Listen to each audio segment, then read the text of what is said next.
Stephen King once wrote that nightmares exist outside of logic, and there's little fun to be had in explanations. They're antithetical to the poetry of fear.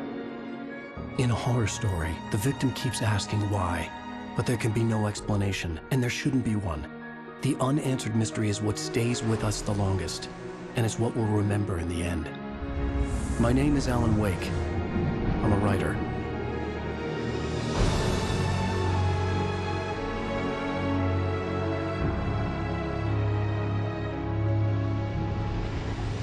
I've always had a vivid imagination, but this dream unsettled me. It was wild and dark and weird, even by my standards. So yes, it began with a dream. Following a typical nightmare pattern, I was late, desperately trying to reach my destination, a lighthouse. For some urgent reason, I couldn't remember. I'd been driving too fast down a coastal road to get there.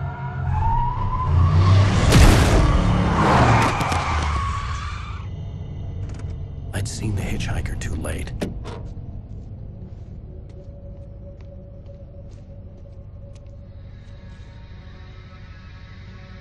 He was dead. I was convinced they'd put me in jail and I would never see Alice again.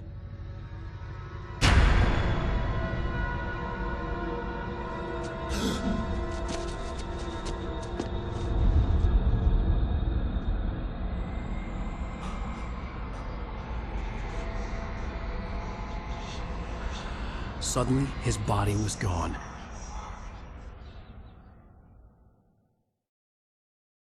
I was in shock from the crash. I could hardly stay on my feet.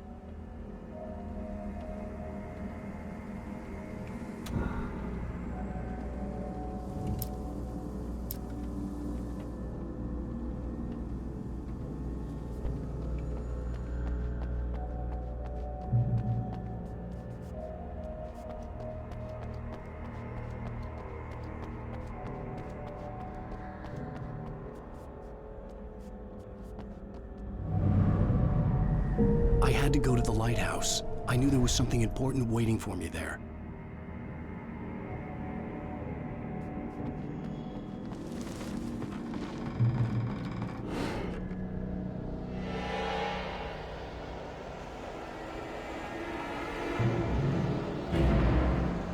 You don't even recognize me, do you, Ryder? You think you're God? You think you could just make up stuff? Play with people's lives and kill them when you think it adds to the drama? You're in this story now, and I'll make you suffer.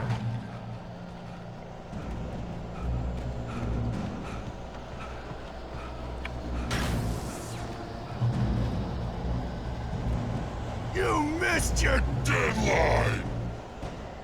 Damn.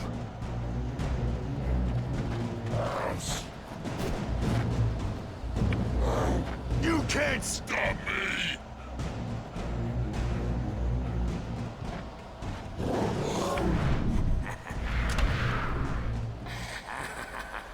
I realized that the hitchhiker was a character from the story I'd been working on.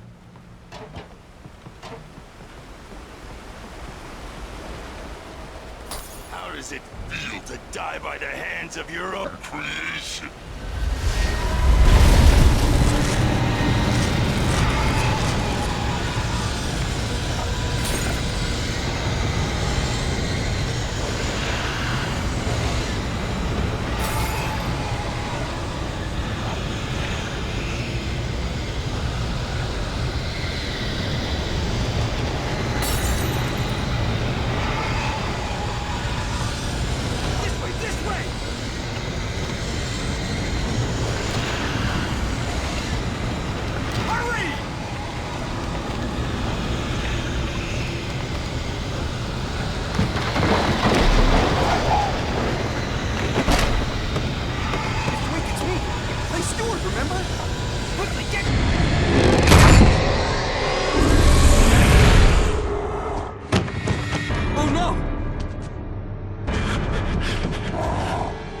Stop!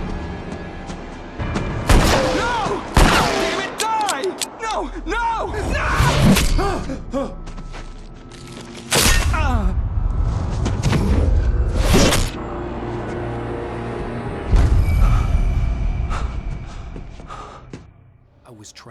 There was no way out. Die, die, die, die, die, die, die, die.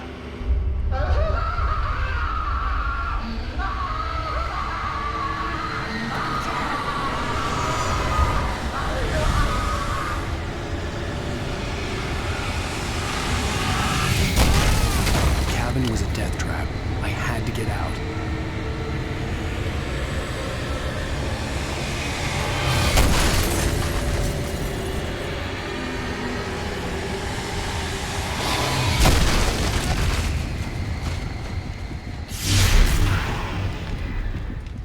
Follow the light.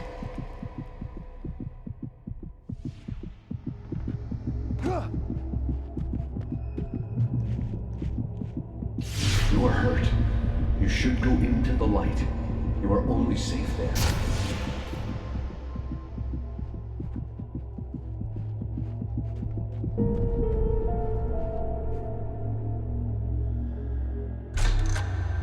Well done. I have something important to tell you. It goes like this.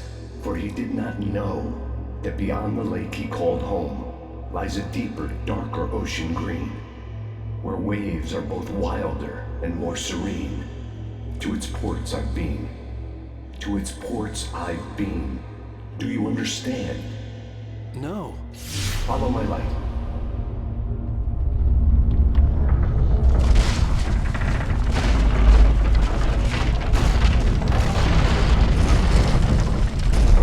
I entered your dream to teach you. The darkness is dangerous. It's sleeping now. When it feels you coming, it will wake up. There's no time. I can only show you the most important thing. The hitchhiker has been taken over by the dark presence. You can't hurt him now. The darkness protects him from all harm. Only light can drive the darkness away and make him vulnerable again. Here, take the light. Turn your flashlight toward him and burn the darkness away.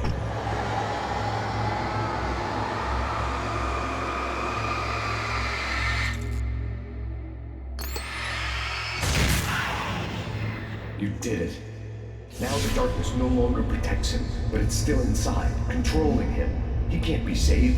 He's still a threat. He is still your enemy. Here, take the gun.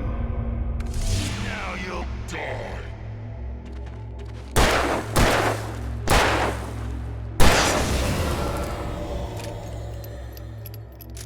Good. You've done well. Remember what I've taught you. That is all. I will give you back your dream now. In the nightmare, a terrible darkness was taking over the world. The lighthouse was the last safe place on Earth.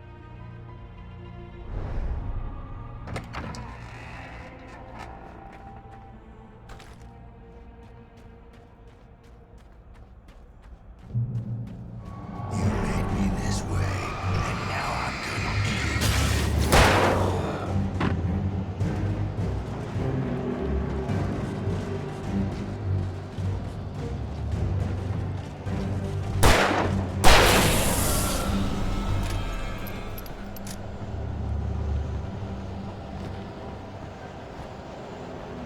This is it, witch!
I can keep this up forever!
Shh, baby. Just another nightmare. Everything's fine. You dozed off. Right. Anything more than dozed off would be news for everyone. Cheer up, handsome. We're here.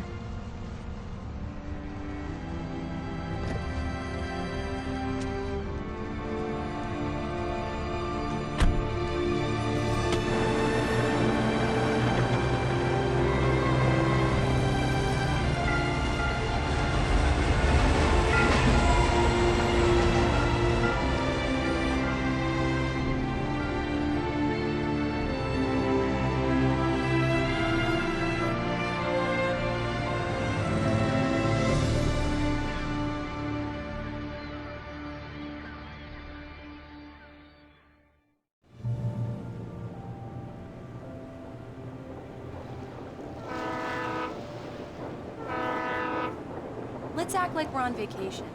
Go stand next to that old gentleman there. I want a shot of you with the town in the background. Sure. I'll even give you a title for the shot. A city boy, moments before he got eaten by a bear. Hi. Hello there. You picked a good time to visit our town. Deerfest is just 2 weeks away. Deerfest, huh? Did you hear that, honey? You have a lovely wife. If you don't mind me saying. I'm Pat May, by the way. Nice to meet you. Yeah, I'm Alan Wake. I won't pretend I don't recognize a famous writer such as yourself, Mr. Wake. A pleasure. I'm an avid reader myself. I hope this isn't too presumptuous of me, but I'm the night host at the local radio station. Any chance I could get an interview? Look, Mr. Maine, I'm on vacation. In fact, I'd appreciate it if we could keep my being here just between the two of us. I'm sure you understand. Fair enough. You can trust me to be discreet. Not a hard man to track down if you change your mind, though. I hope you two have a lovely holiday.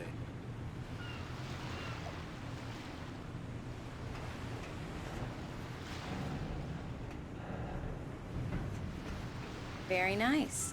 I got a couple of really good ones. And I see you made a friend. That's cute. Right. Yeah? Hey, bestseller. How's my favorite writer? Are you there yet? Barry. Yeah, we just got here. Are the locals giving you trouble? Just say the word and I'll hop on a plane and come make sure that you're left alone, Al. No, Barry, we're fine. Great, great. Just want to make sure you can relax and recharge. So, how is the place? Has it gotten your creative juices flowing? Barry, we're just settling in. Okay, Al. I'll call back later to make sure you're doing okay. And you call me if there's a problem, okay? Okay. Just looking out for you, buddy. Talk to you later. I love you too, Barry. You know he's going to be calling you every 5 minutes. Barry is Barry. I can always turn off the phone. What did I tell you? Text message from Barry. He says hi to you too. Alan, we're here. Come on, let's get back to the car.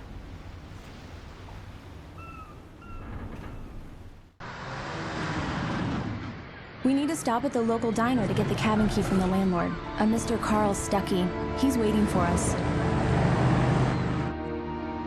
I'll go fill her up while you get the key. I'll pick you up here in, say, 15 minutes? Sure. Alan, thank you for coming here with me. I love you too. Go on. I'll promise to behave.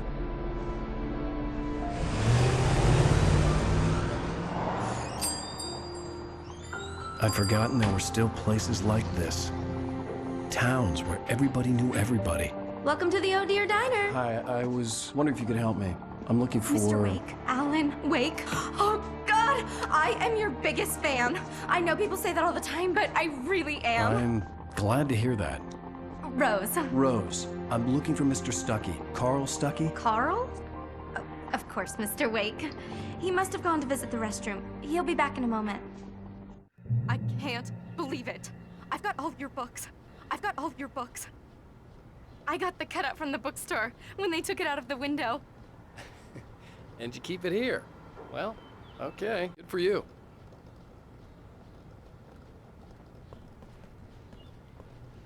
Try the coffee.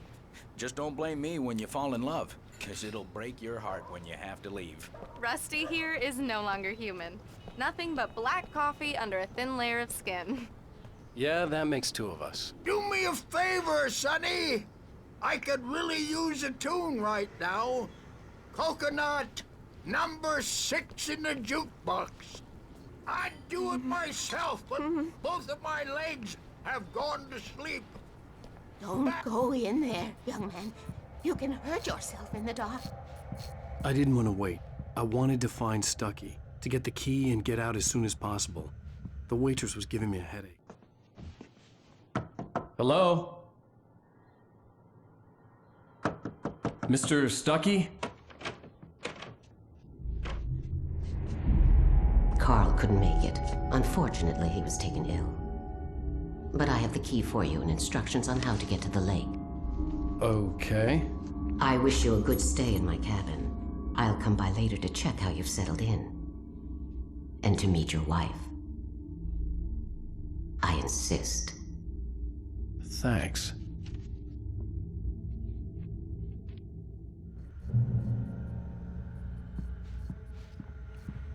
Cauldron Lake is a special place. Very inspiring. You got lucky this time, young man. You can hurt yourself in the dark. This really ought to be fixed, and then I must remind... Even that sounds better than your singing. Are you all right? Splendid, splendid! Damn hernia. It swells up like a balloon if I lift anything heavier than a spoon. Yeah, splendid, splendid. It's been a long time, Tom. Good to see you. The Andersons, they're, local musicians. We're waiting for Dr. Hartman to come pick them up. They wandered off from his clinic at the Cauldron Lake Lodge.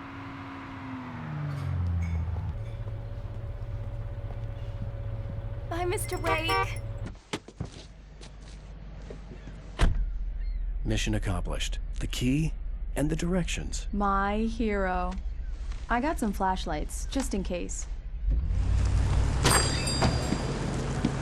Hey, wait! Mrs. Wake! Your keys!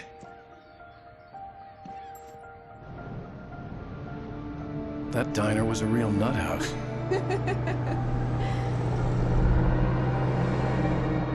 Can you believe this place? This would make a wonderful setting for a book. We're supposed to be on vacation, Alice. I'll figure it out when we get back home. Okay? Okay. We can talk about this later. Pat Main here on KBFF. I didn't want to talk about it. I wanted to bury my head in sand. Here's another one of my favorites to go with it. Once upon a time, I was a successful writer, but that was a long time ago. I hadn't been able to write a word in 2 years, not since my last book.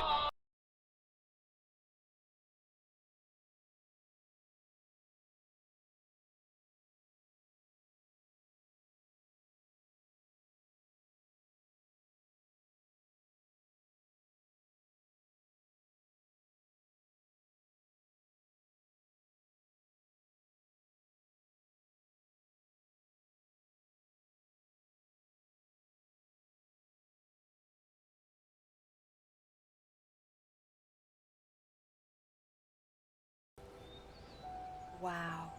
It's gorgeous, Alan. It's something, all right. Don't worry, honey. I'll get you inside safe and sound before it gets dark. And I've got the flashlight. I'm okay. Alice had a phobia, the fear of darkness. I wanted to make sure we were inside with the lights on before sunset.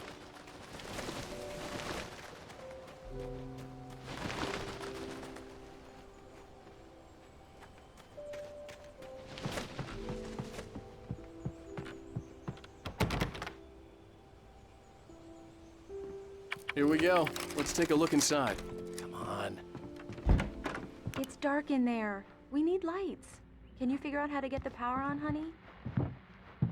A shoebox filled with books by Thomas Zane sat on the shelf. I'd never heard of him before. Hello? Anyone here?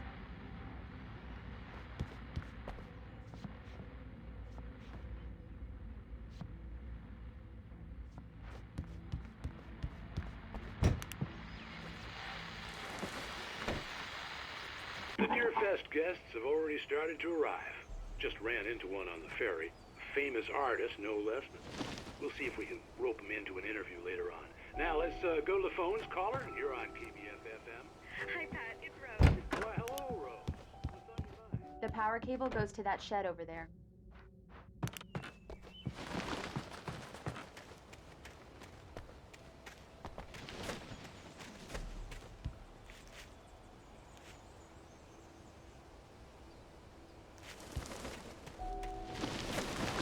An old generator had been connected to the power cable. The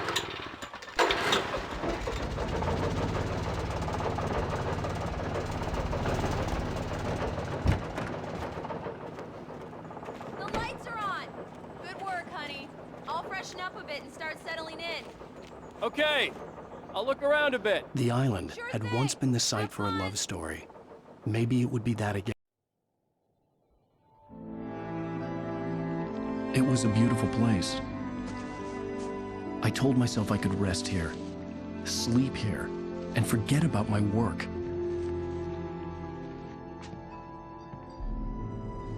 I thought we could be happy here.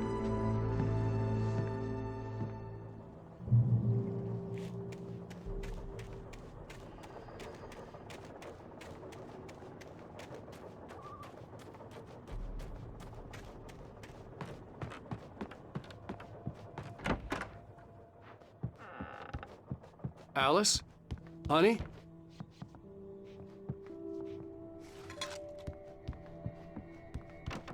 Alan, I'm upstairs. I have a surprise for you. Well, hello there. I'm not the surprise. It's in the study. Go take a look. Okay. Surprise! Alice? What is this? I guess I have a small confession to make. I thought maybe you could write here that a change of scenery would get you past— Damn it, Alice! Everyone keeps— Hey, just hear me out! There's a local doctor, Dr. Hartman. I read a book of his. He has a private clinic here. He specializes in helping artists. So now you want to get me committed? No! It's not like that. That's not— Alan? Alan?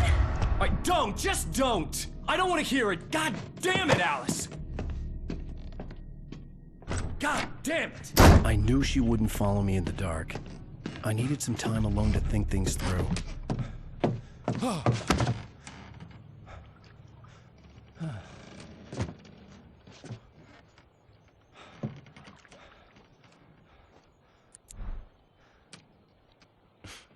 Damn it.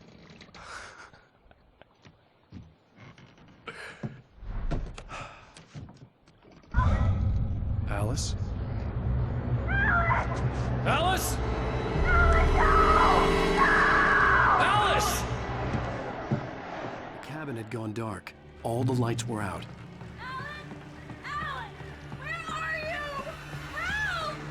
Alice, I'm coming! It's all right, I'm coming! What the hell? Help me!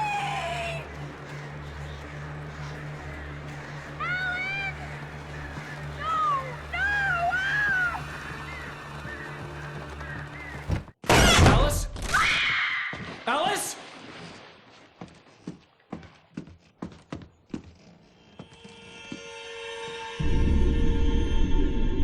no, no!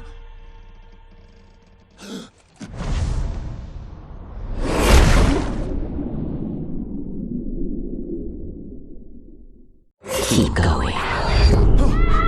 Wake up. Alice?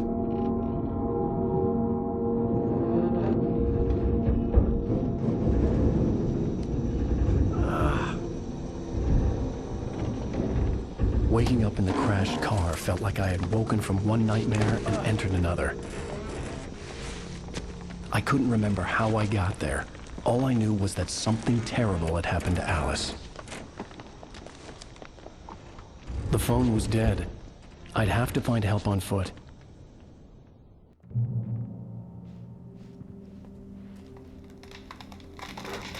Among Alice's things was a book, The Creator's Dilemma, by a Dr. Emil Hartmann. Seeing the book brought back my fight with Alice.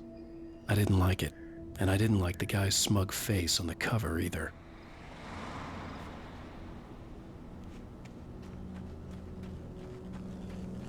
The gas station was my best bet. They'd have a phone I could use. It looked like a long hike through the forest to get there.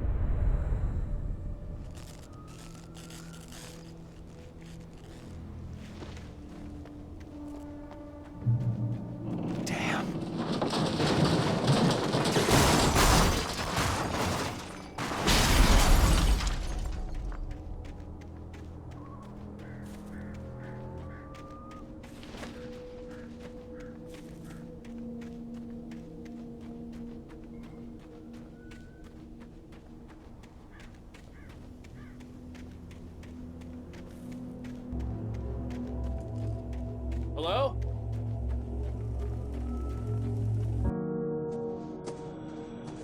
Hello? Is someone there?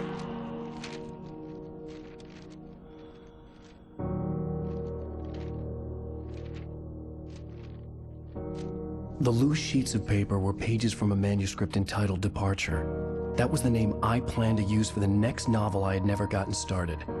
I was named the author. I hadn't written it. I couldn't remember writing it. In the scene on the page, the hero was attacked by an axe murderer in the woods at night.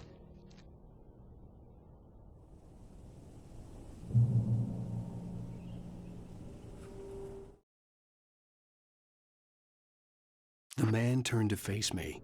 His face was covered in shadows. Departure by Alan Wake. The man turned to face me. His face was covered in shadows. It was hard to make him out in the darkness of the forest that surrounded us, but the axe he lifted was plain to see. It glistened with the blood of his victim. He grinned madly. The shadows were alive, distorting his features. It was a scene from a nightmare, but I was awake.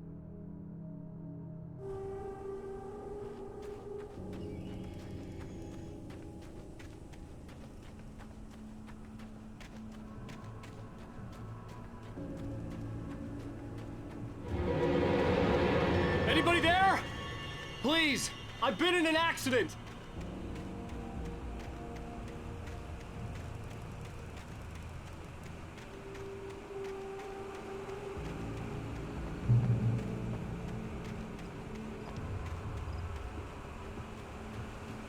The lights up ahead were a good sign. Maybe I wouldn't have to hike all the way down to the gas station to find a phone.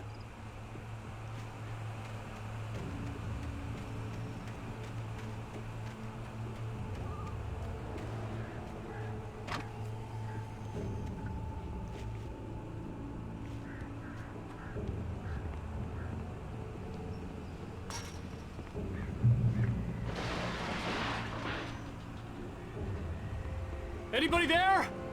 Please, I've been in an accident. Hey! Hey, you! Phil! There's been an accident. I need help. Listen, Deposit. I need to... Premium cabins for rent in... Nightfall! Oh, hell. Carl Stuckey. Pleased To meet you. Non-refundable reservation deposit required. Fair and square. Fair and square.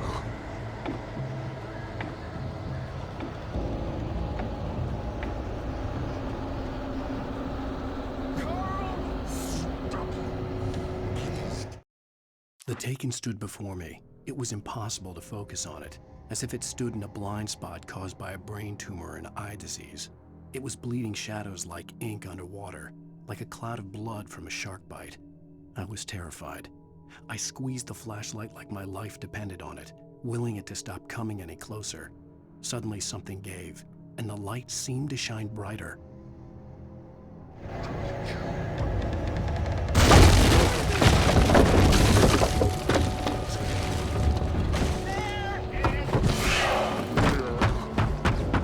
In Bright Falls, To arrive, you lose the deposit.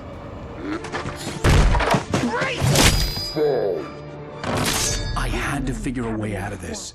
Any second now, and Stucky would be knocking on the door with his axe like Nicholson in The Shining.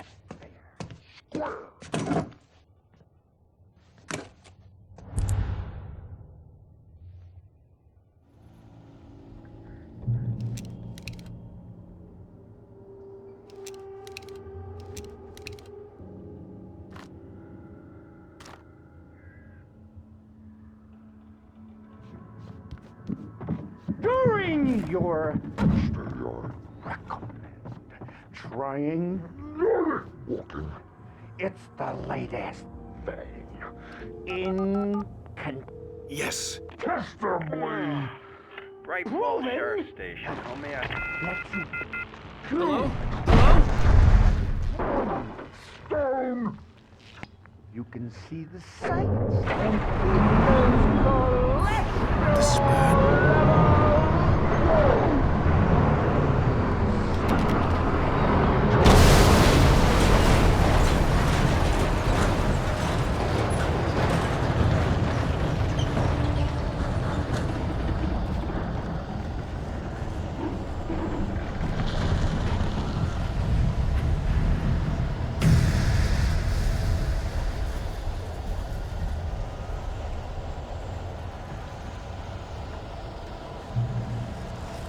The bulldozer had gone over the cliff with the office. I hoped Stucky had suffered the same fate, but I wasn't planning on staying to find out.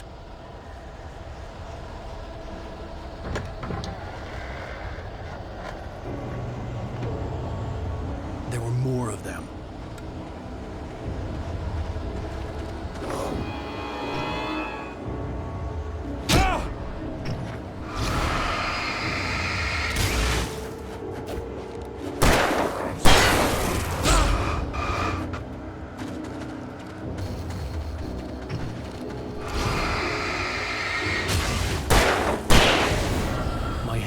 With a concussion.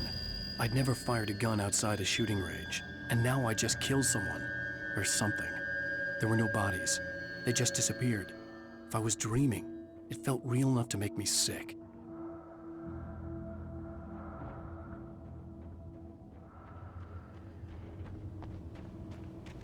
Eerie hand-painted graffiti was revealed by my flashlight. Someone had hidden a chest of supplies near it.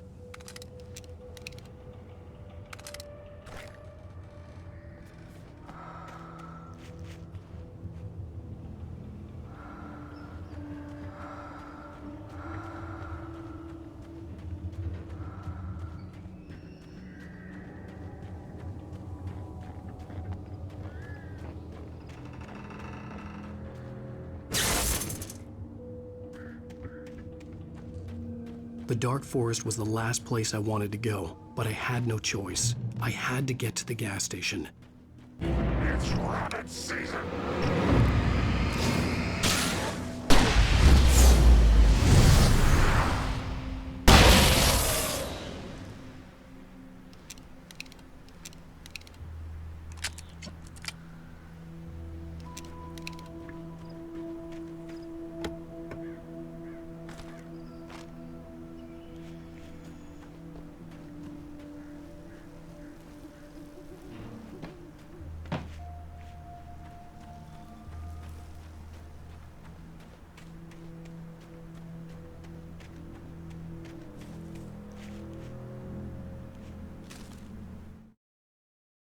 Rose knew she had been gushing, but right now she didn't care. As far as she was concerned, her brief meeting with Alan Wake was literally the high point of her life. She watched as he got in the car with his wife. She was pretty, confident, at ease with Wake. Not like Rose. They were perfect for each other. She'd have given anything to be called their friend.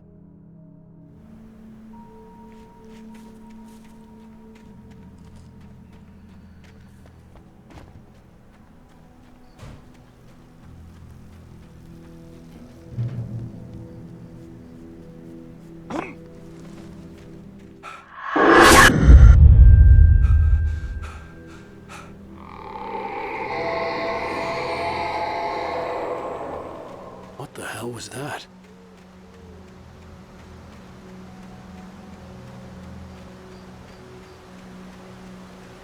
When I saw the river below, something uncoiled itself inside my head.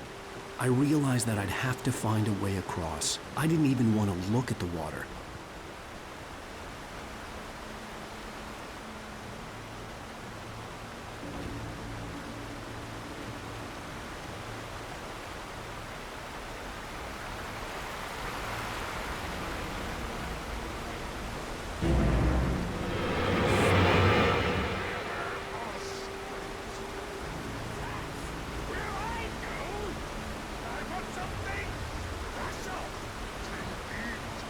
Stucky was still out there, in the dark, stalking me.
The staircase was broken.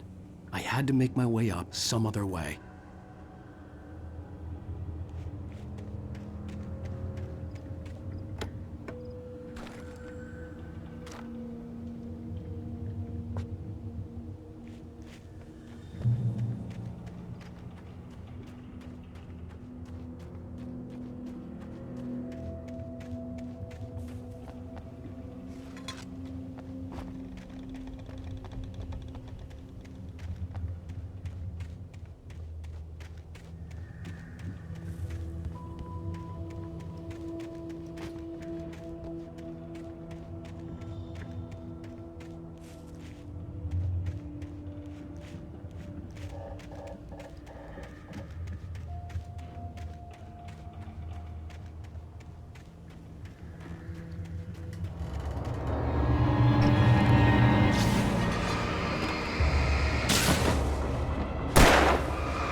With all this forestry equipment around, there had to be something I could use to reach the top.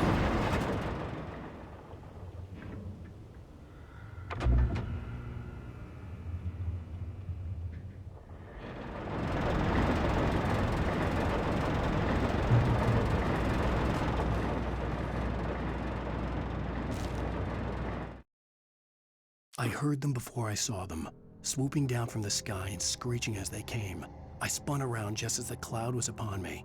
For an instant, I stared into 100 dead eyes, black pearls glittering in the darkness. I raised the flashlight and the swarm exploded like fireworks. Feathers burned, turned into ash. I couldn't hear my scream above theirs.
Well, I was just outside for a breath of fresh air, and what a night.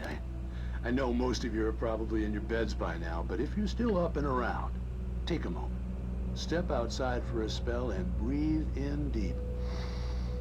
The weather is absolutely still. The sky is crystal clear. It's like the forest is quietly breathing along with you. To listeners now, I'm a night owl. It's a nice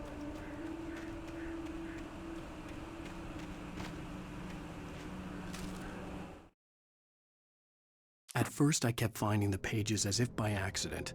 The book I couldn't remember was either a terrible and true prophecy or an act of creation that had rewritten the world. I began to hunt the pages feverishly, for they held the answer to the mystery. With it, I could save myself. With it, I could save Alice.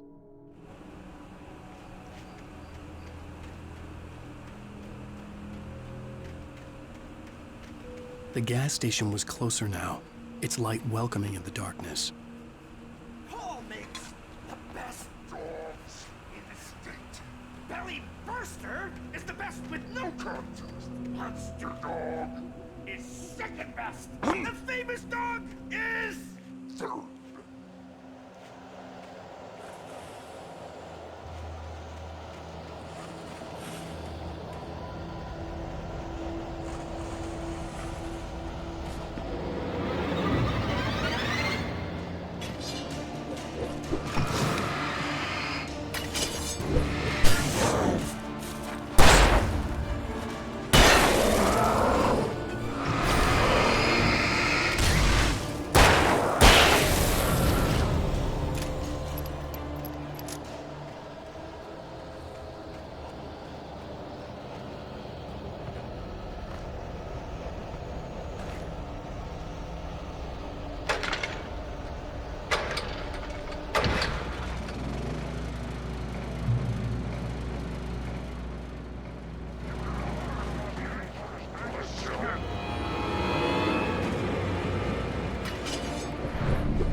I stepped into the gas station's garage. It was dark and quiet.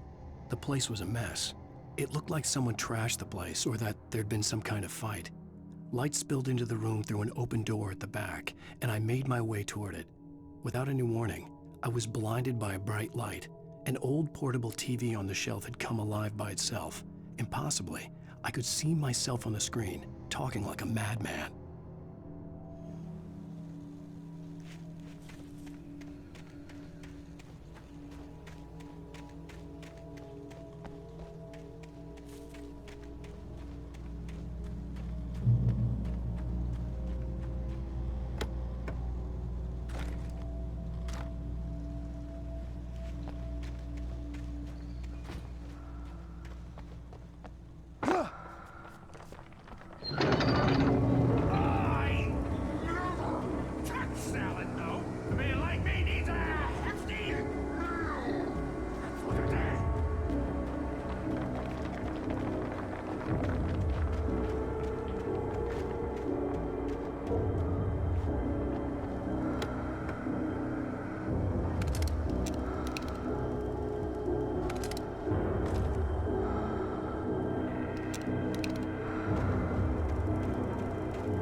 "The cabin on Cauldron Lake?"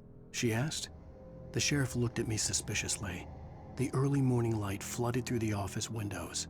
I would probably never have gotten out of the woods alive without her help, but I couldn't tell her the truth of what I'd faced the previous night. She'd think I was lying or crazy. She'd lock me up, and she wouldn't help me find Alice.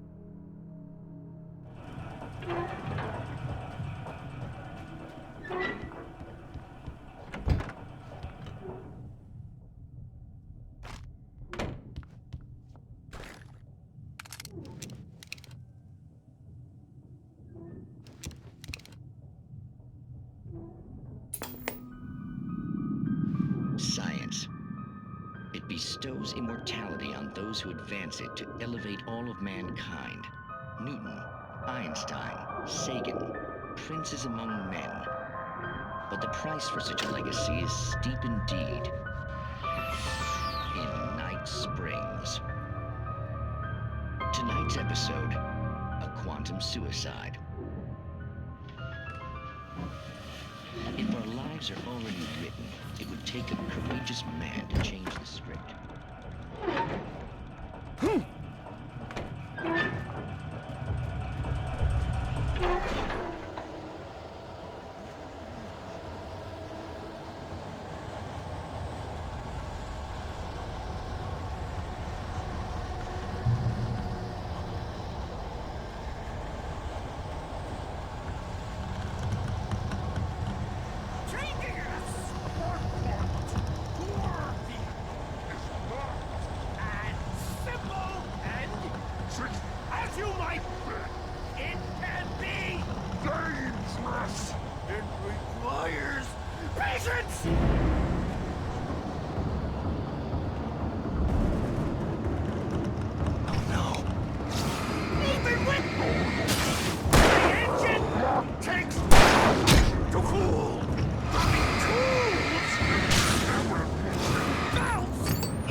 Stucky's body vanished, leaving behind only a lifetime of nightmares to come, assuming I'd reached the lights at the gas station alive.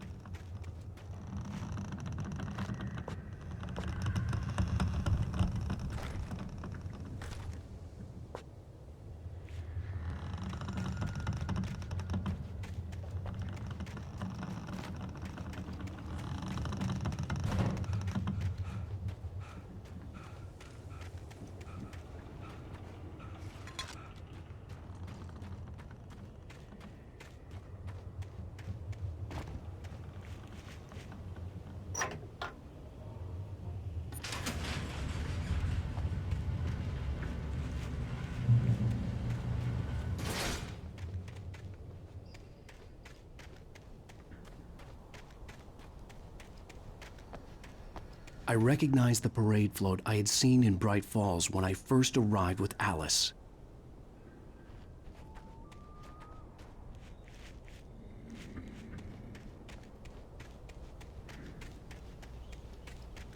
After the insanity I had just experienced in the darkness, the lights of the gas station felt comforting.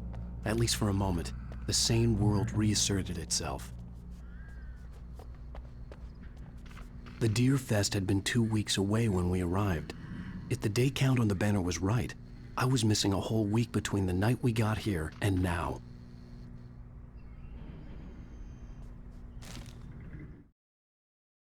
Stucky spat on the garage floor and tried to shake the cobwebs from his head. Ever since the couple never showed to pick up the keys, things had been fuzzy. Something, a feeling, caught his attention. Stucky looked up and stared as his brain tried in vain to process the horror before him. He stumbled back, knocking over a can of oil. A black pool spread across the floor while he struggled for a brief moment, then let go as the unrelenting darkness engulfed him.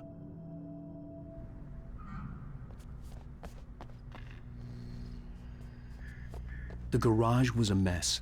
It looked like someone had trashed the place, or that there'd been some kind of fight. All right. I'll keep writing. Outside, there's only darkness.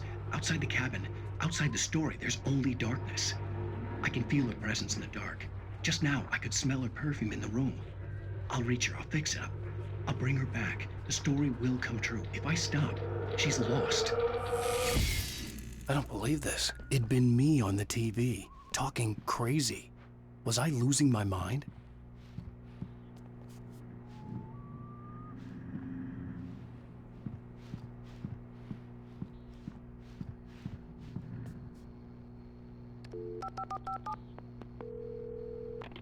Bright Falls Sheriff Station.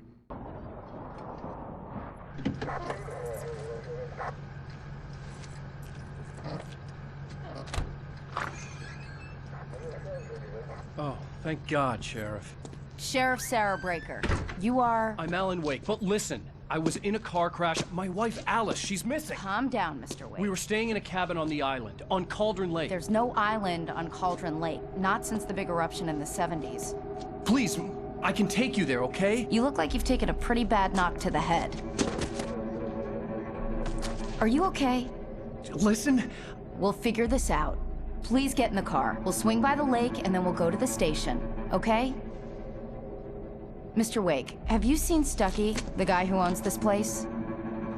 I realized I couldn't tell her what had happened in the forest. She wouldn't have believed me. And then she wouldn't have helped me with Alice.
I'm home. Back here, sweetie. How was it? Worst weather I've ever seen. You should put some coffee on. It'll warm you up. Hey, handsome. This is gonna be a long night, but these shots are turning out great. I guess you're gonna need that coffee then. I'll go put it on.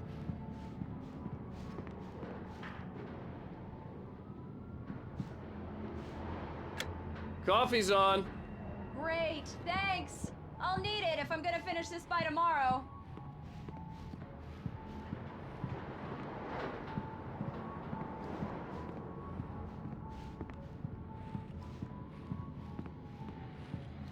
Oh, hey, I just finished those cover mock-ups. They're on your desk. Tell me what you think. No kidding. I didn't think you'd get them done this quickly. On occasion, I can perform all sorts of miracles, my dear. Oh, really? Well, you seemed to think so last night.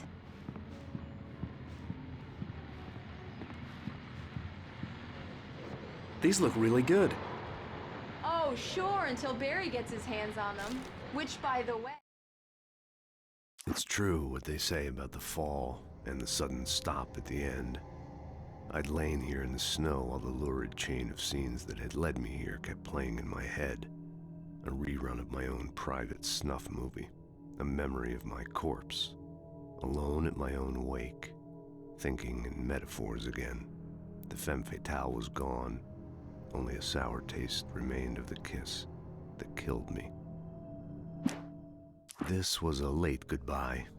13 years after I'd gotten my revenge. It had finally caught up with me. It had been a long time to bear the pain. My blood painted the snow red. A gruesome slushy dissolved all the scattered painkillers and leisurely dripped down to the sewer, mingling with the bile of the city, becoming one with it. I can see them now. My wife and my baby.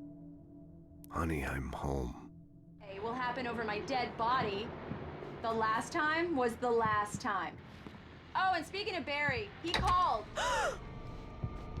Alan! Alan, please check the fuse box. I'm right here. I'm on it, honey. Please hurry! Honey, it's a power outage. I've got the flashlight. Okay. Hi. You okay? I'm sorry. It just really spooked me. Don't worry. We'll just break out the candles.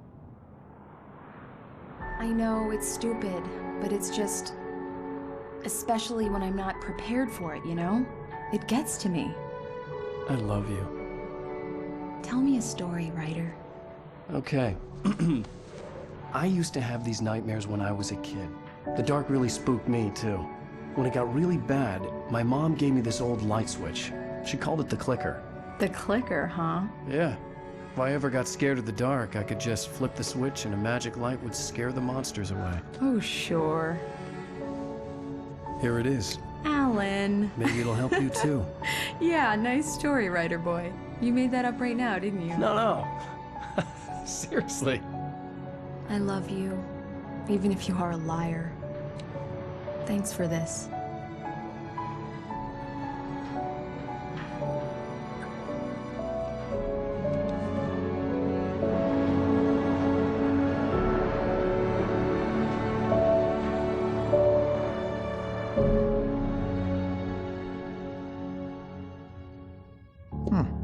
How do you feel, Mr. Wake?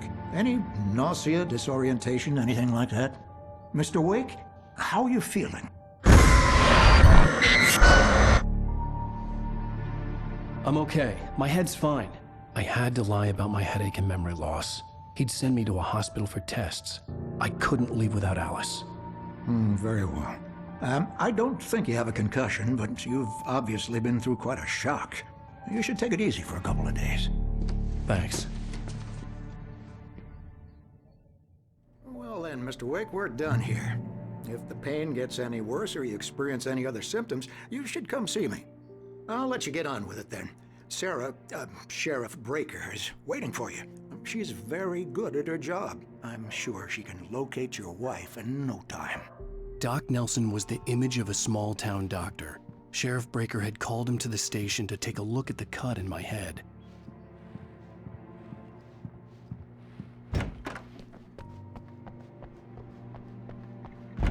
Alice was missing. I needed help to find her. I wasn't ready to leave. Everything seems to be fine. Come in, Mr. Wake. Your phone's on the desk. The battery was dead. It's charged now. Have you started looking for my wife yet?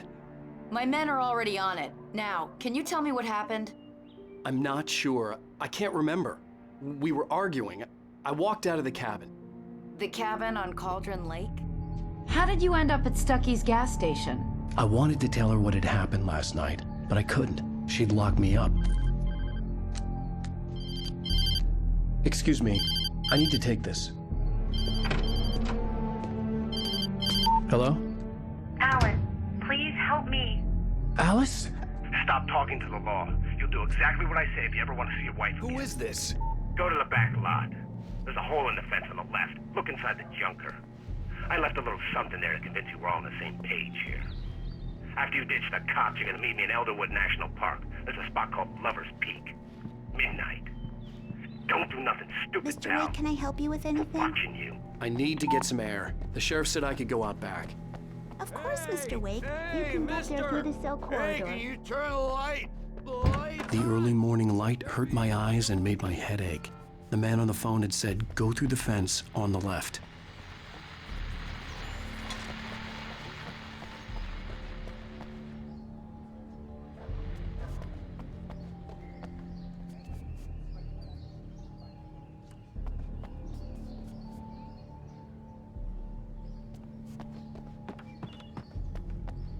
The caller had told me to find a hole in the fence behind the police station. There was something for me in an abandoned car.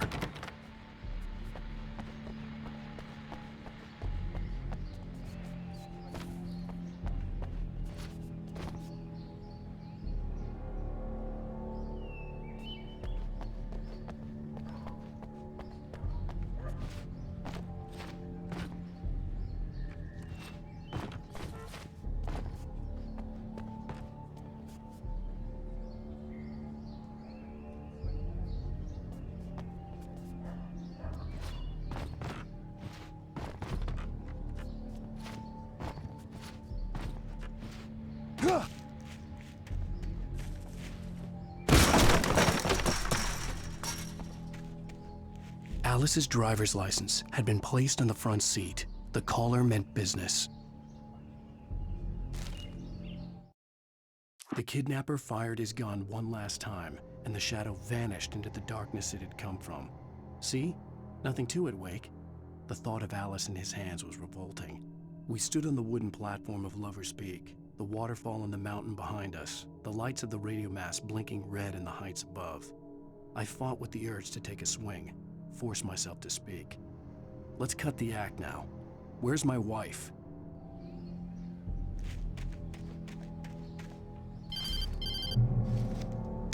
Barry? Ow! Ow! Thank God! Where the hell have you been? I've been trying to reach you for a week, you and Alice. I've been worried sick. I flew out yesterday. I'm here in Bright Falls. Barry, listen to me. I'm at the sheriff's station. Come and get me. I can't talk now. Ow! What the hell is going on? I had to get the sheriff to let me go. I needed to get to Elderwood National Park to meet Alice's kidnappers.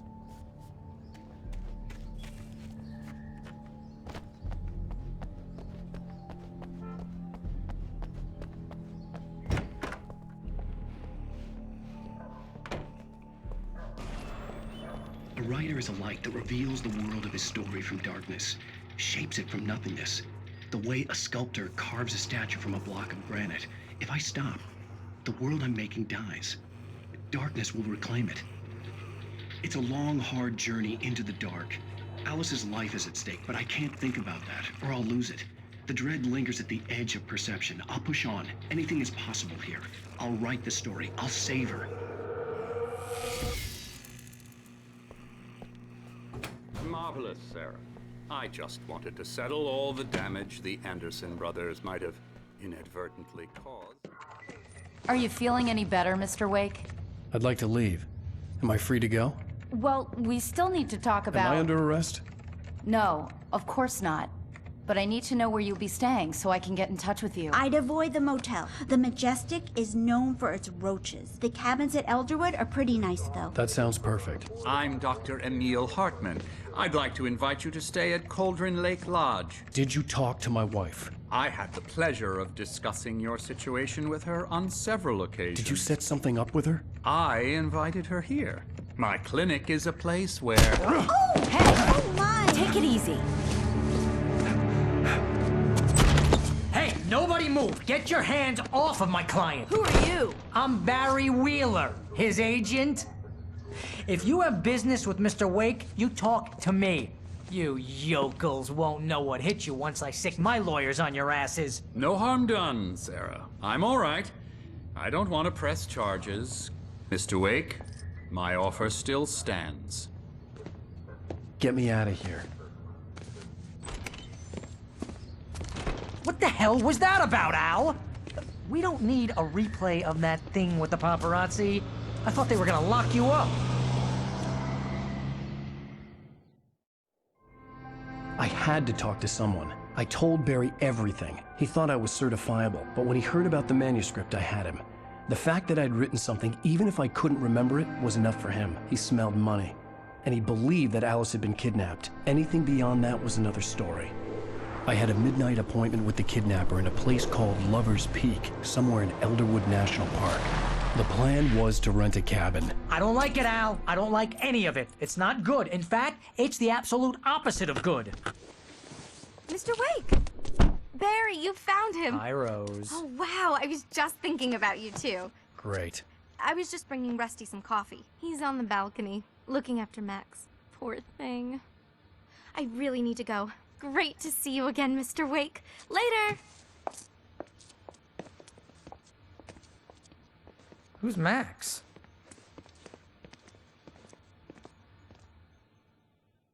What an airhead.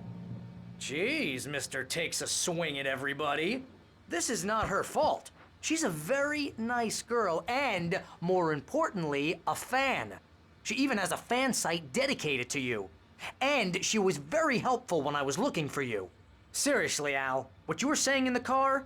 Just listen to yourself. What, you shot a guy and his body just disappeared? When was the last time you slept? What, are you high? Have you been drinking?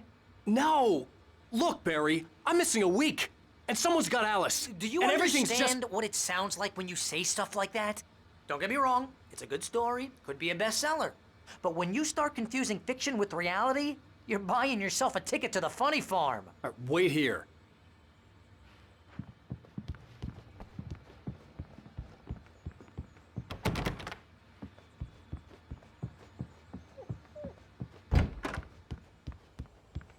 Easy there, boy.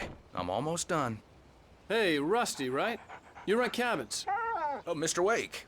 I'd shake your hand, but mine are kind of full here. Actually, I'm sorry about this. Would you mind grabbing the registration form from the desk? It's just across from Bucktooth Charlie. Okay, sure. What happened?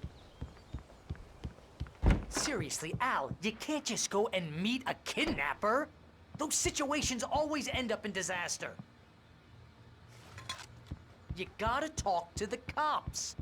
She's my wife, and it's my call. Can we talk about this later? No, this whole thing is... Listen, you hit your head. I mean, geez, Al, come on. You gotta understand how crazy all this sounds. If you're trying to pull a joke on me, freak me out, it's working. Ha ha, let's have a laugh on Barry. Well, you had me going there real funny, Al. You can quit it now.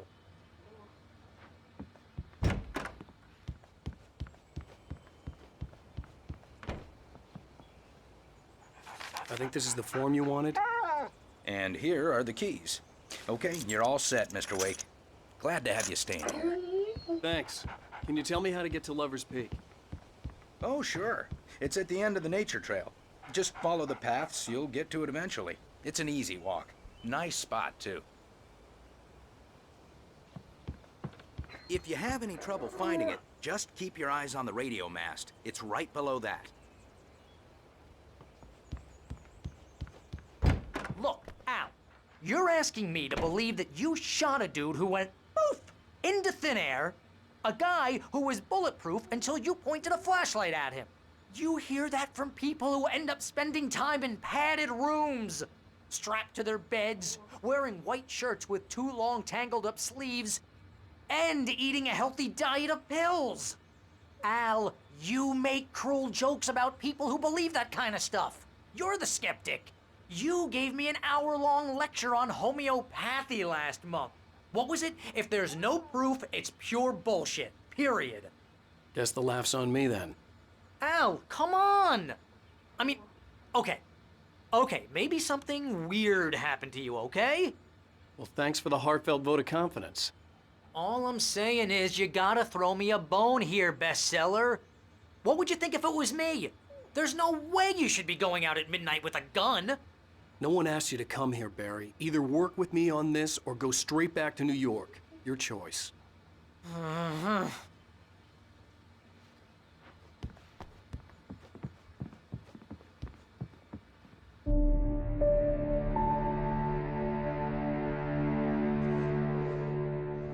That's just crazy talk, Al. Al? Al? We should go to the sheriff or call the FBI. Damn it, Barry! They'll kill her! This is not a goddamn debate, Barry. I'm going to Lover's Peak. He said to come alone. Okay then. I understand. But you're my best friend and I'm worried that you're not right in the head. Tell me what to do to help and I'll do it. You stay here, and if I'm not back by morning, call the cavalry.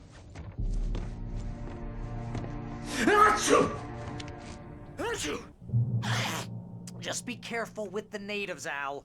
These yokels are dangerous. Everybody hates a tourist, or it'll be Deliverance all over again. Bless you.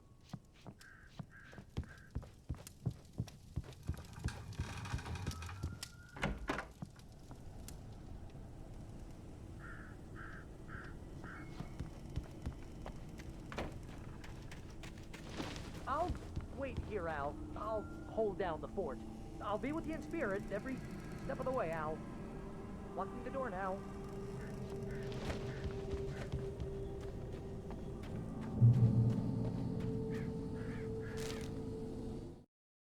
Barry had never gotten along with Alice, but he knew Alan loved her with an almost frightening intensity. And now something had happened to Alice. And here was Al armed with a gun and saying things people got put in padded cells for. It was as if his friend had experienced a massive psychotic episode and was now totally disconnected from reality. It scared the shit out of Barry.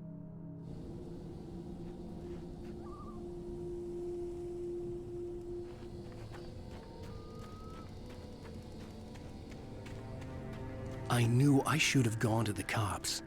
This wasn't the smartest thing I'd ever done, but I was still angry with Barry for trying to talk me out of it. These people had called me right in the sheriff's station. The cops wouldn't scare them, and they had Alice.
The air in the visitor center was heavy with an awful smell, as if some rotten drowned thing had crawled up from its grave.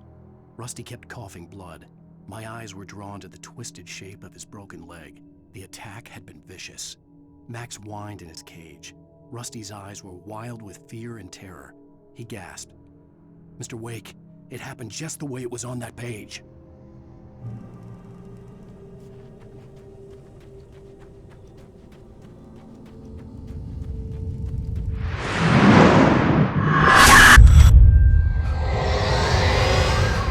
The vision left me weak. This was no head injury.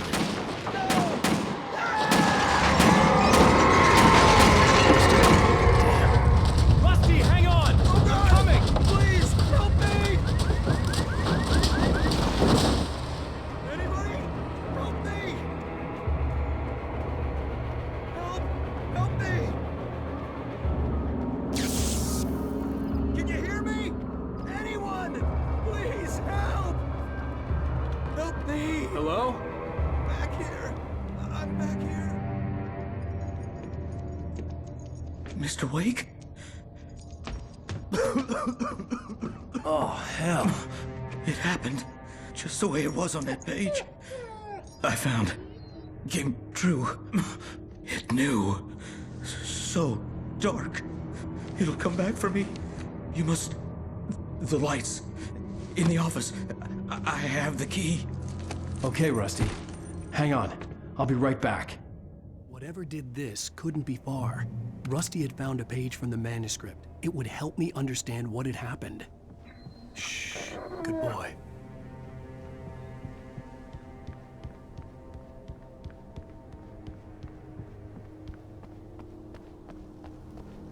The only way to make sure that Rusty was safe was to get the power running and the lights back on.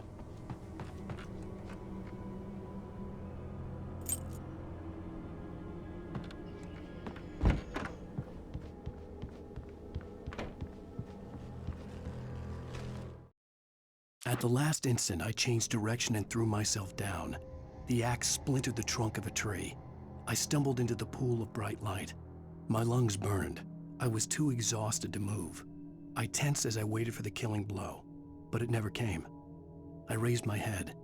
Nothing moved in the darkness beyond. For the moment, bathed in the cold light, I was safe.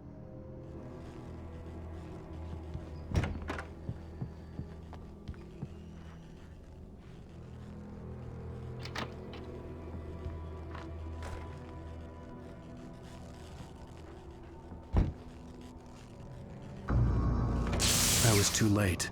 Someone had destroyed the circuit breaker. There was no way to get the lights back on.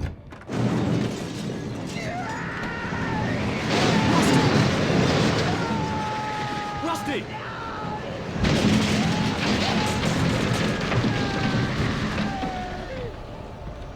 The ground was covered with oily patches that looked like liquid darkness.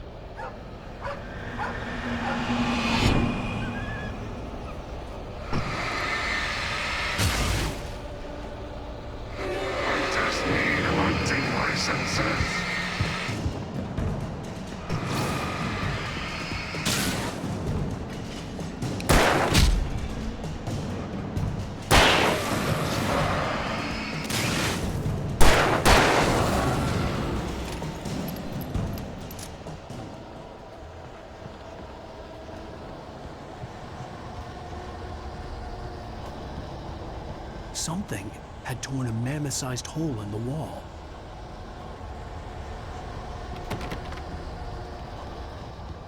Please don't feed the animals.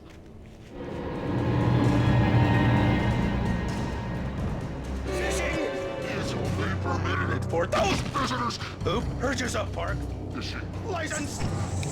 Obey the Ranger's instructions at all times. Rusty? Rusty, no! Never! No closer than 100 yards. 2 bears and wolves. Any other closer than 25 yards. Pets must be leashed. Never leave your pet unattended.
Forget about it, Barry. It's just me going crazy. Oh, jeez. Oh, jeez. You're not crazy. I wish you were crazy, but you're not crazy. Ow, be careful. Stay in the cabin. Don't open the door for anyone. I mean it.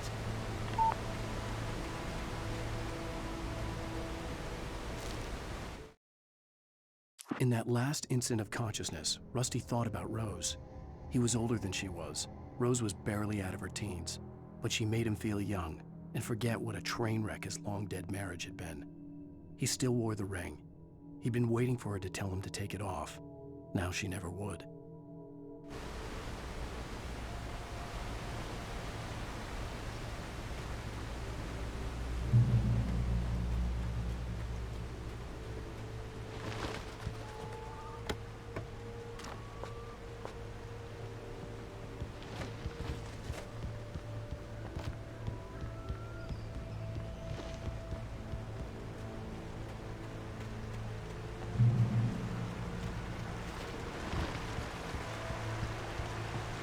Lover's Peak was at the far end of the nature trail.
I turned the corner, afraid of what the flashlight's beam might reveal.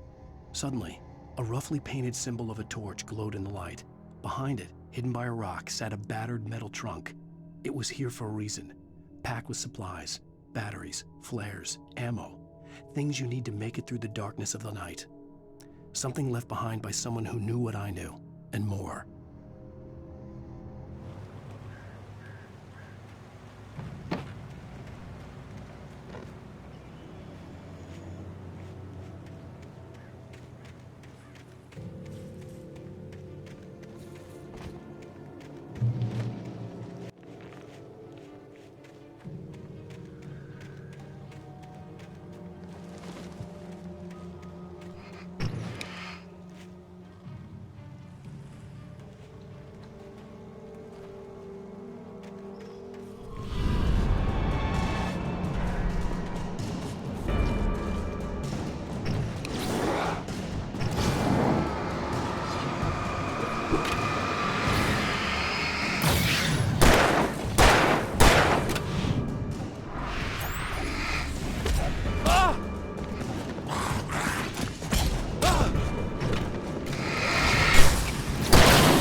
We gotta get moving. More of them coming. That flashlight's kid stuff. The flares won't keep the bastards away.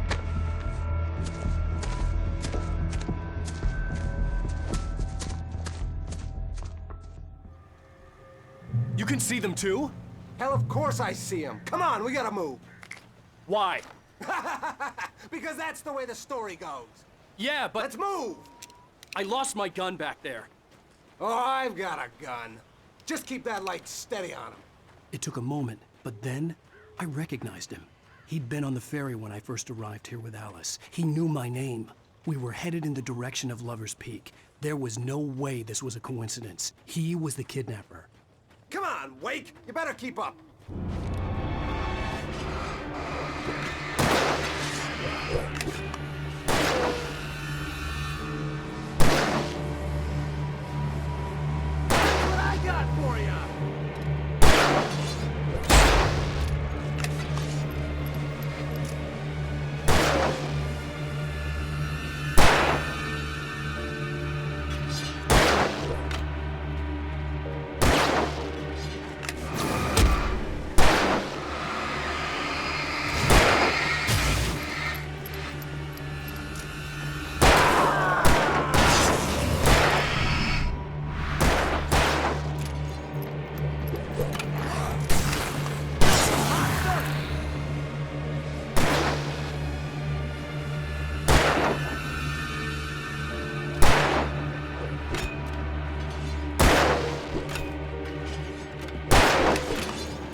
Right up these stairs, Wake. Use the flares from the emergency box to hold them off while I get these boards off. Give me the gun.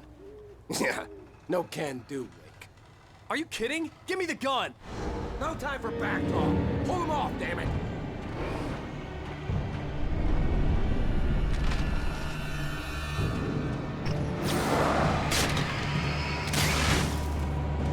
A little longer. Scare them off.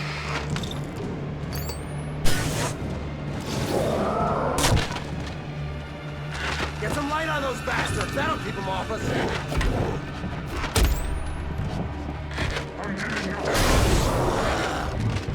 Just a little longer. I almost got it.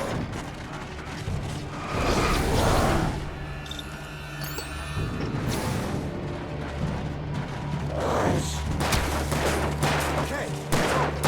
Move it or lose it.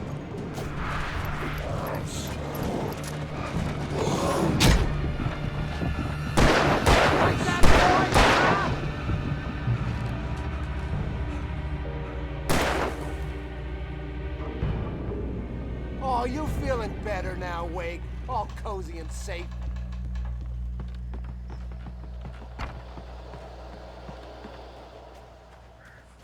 Better get ready. They'll be on us soon.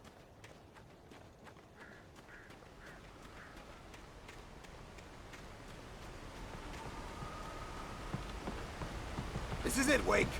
The last stand. There's more flares here. Get ready.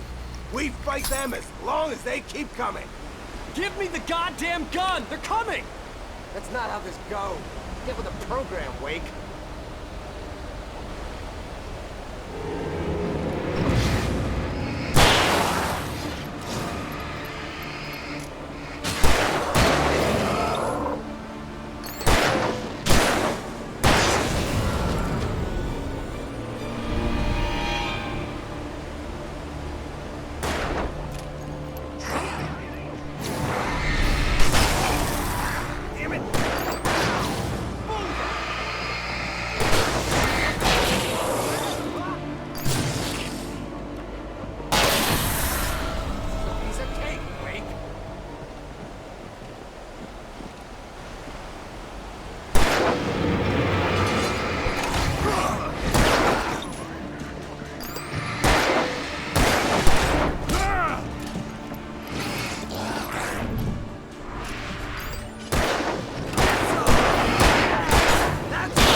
Let's cut the act now. Where's my wife? I knew you were gonna say that. I read it all before. You're a hell of a writer. Congratulations.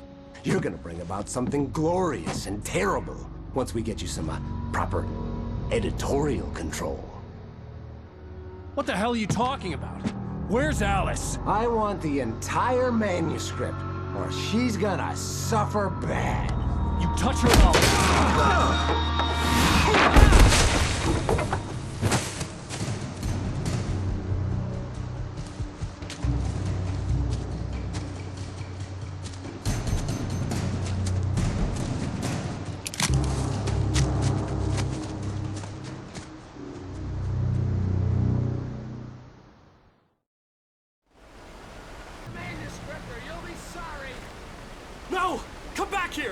I swear I'll kill you if you hurt Alice!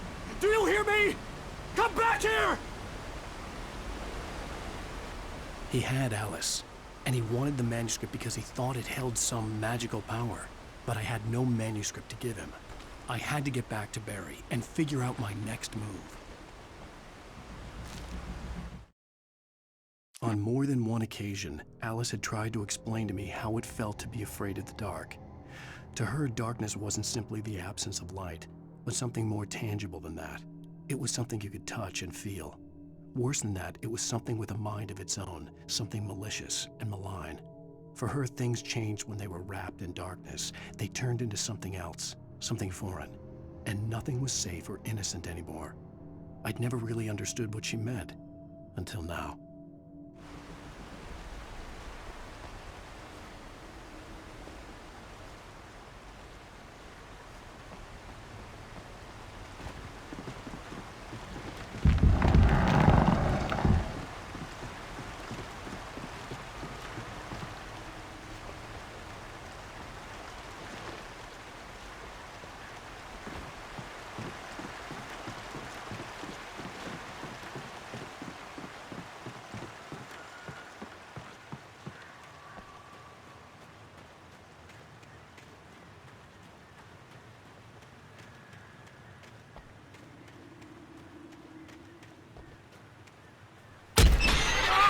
What the hell?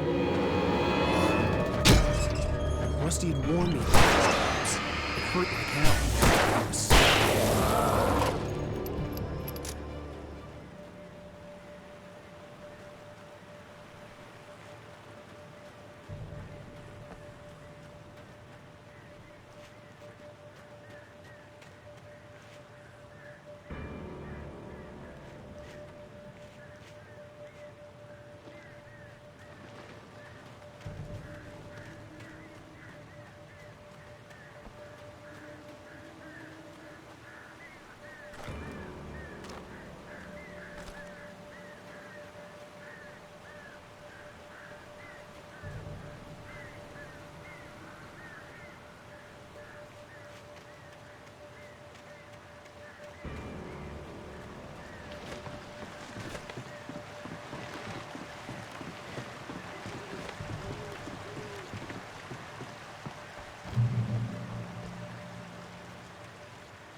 The night had been one desperate situation after another.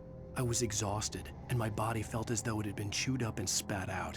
The flashlight was heavy in my hand, and each pull of the trigger sent a painful shock up my arm. But I was finally out of the woods, and things were looking up. That's when I heard the chainsaw.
The logging site was a mess.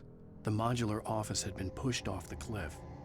Deputy Thornton climbed up from the wreckage excited, breathing hard from the exertion. Nobody there. It's weird. Don't you think that's weird? Bored, Mulligan let out a mighty snort. Hell, it's always weird, Thornton. Just a question of sorting out what kind of weird it is this time around.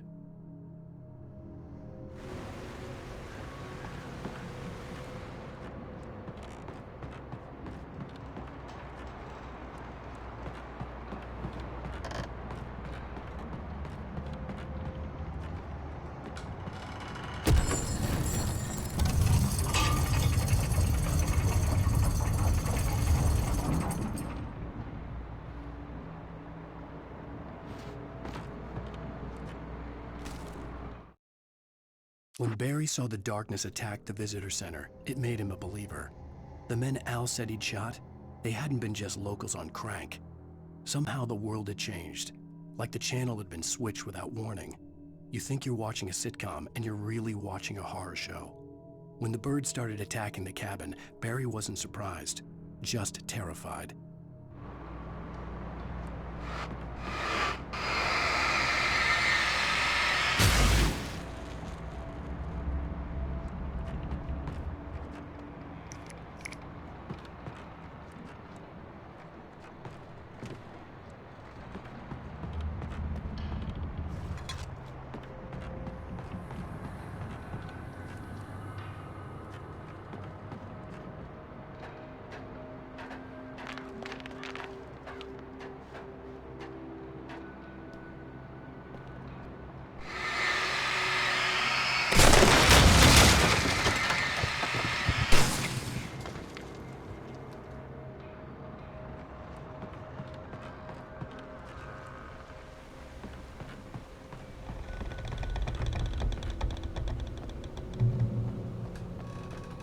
Beware of Widowmakers!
Is a hazardous occupation.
cock on me. Stay out of sight. I'm on my way. Don't open the door. What, am I crazy? Stay hidden. I'll be there soon. Just make sure you keep the lights on.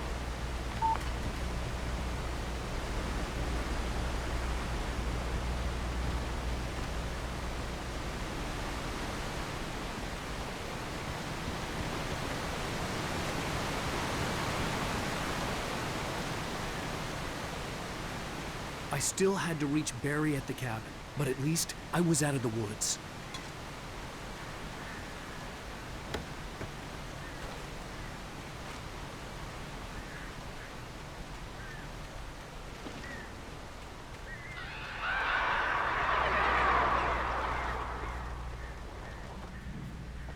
I'd have to get the car from the locked garage. It would get me back to Barry faster, and the headlights were a welcome bonus.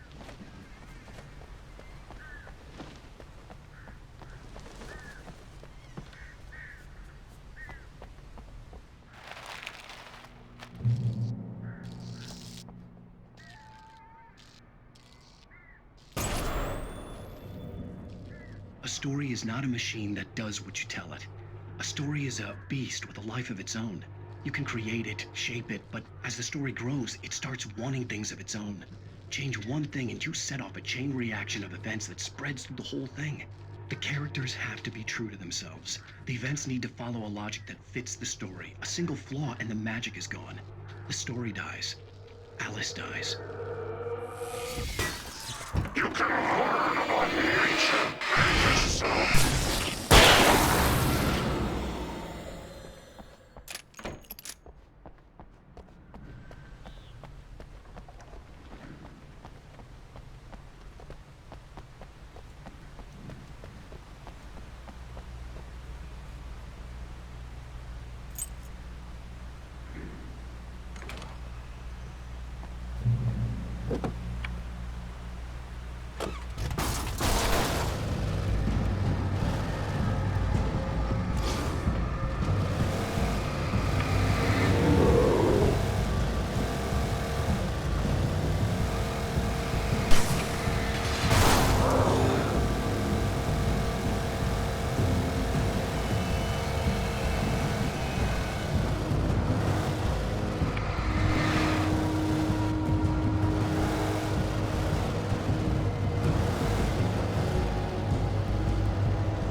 The flare gun was probably the best weapon I could imagine against the dark things I was facing.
It was the kidnapper.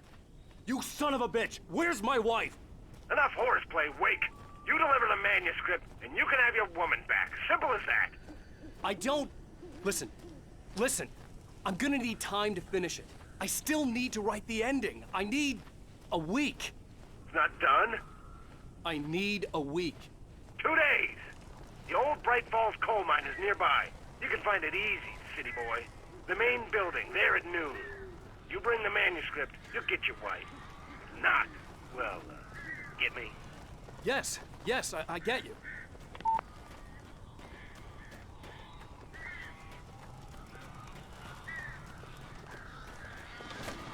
Barry had talked about birds over the phone.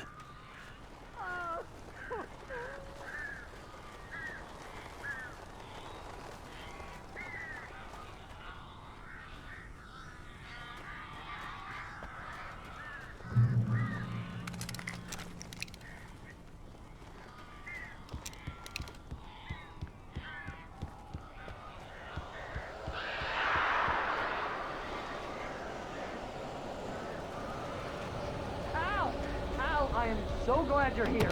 A couple of them got in here before I blocked the chimney. This isn't normal. These birds are weird.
Hey, Al.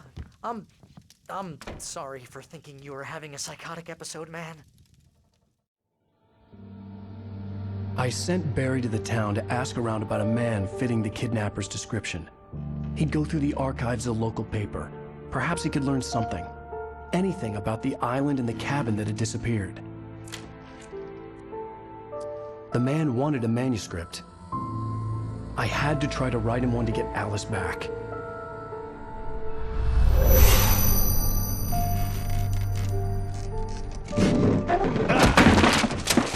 For me, the supernatural had always been nothing but a metaphor for the human psyche, a tool to use in writing fiction. Now, it was happening for real, and I couldn't put a single word on paper.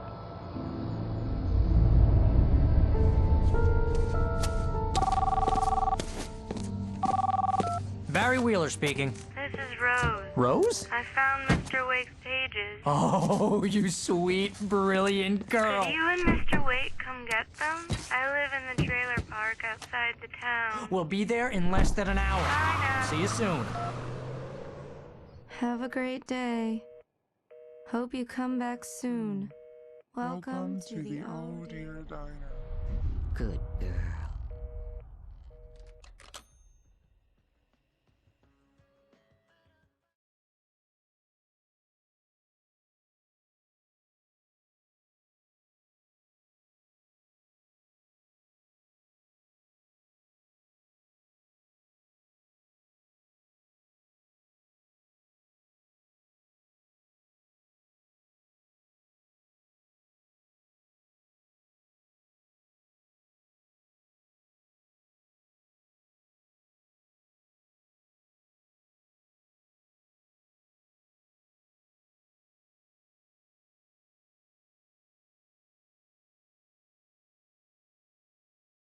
How the hell did she get her hands on the manuscript anyway? I don't know. She's resourceful. I told you were too hard on her. Listen, I found out all sorts of interesting stuff while I was digging around. Yeah. Mr. Wake, it's Sheriff Breaker. We have an FBI agent here, Agent Nightingale. FBI?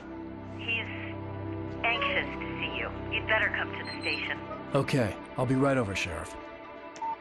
Let's make this quick, huh? Help you folks? Name's Randolph. I'm the manager. We're looking for Rose. Works as a waitress down at the diner?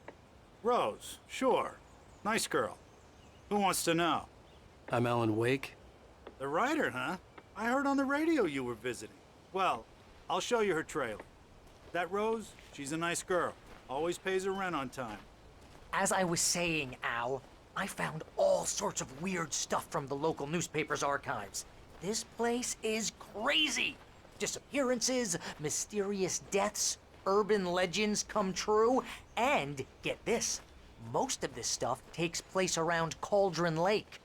Well, you ain't wrong, mister. The Indians thought the lake was a doorway to the underworld. I'm the God-fearing type myself. I don't hold with that sort of thing. Yeah, okay. Anyway, there was an island there owned by a guy called Thomas Zane. Now, some of the articles I found about him make him out to be a famous writer, but I ran a bunch of searches, couldn't find a single thing he wrote. Zane was heavily into diving, so much so that the place came to be called Diver's Isle. But the volcano under the lake erupted in 1970, and Zane went down with the island.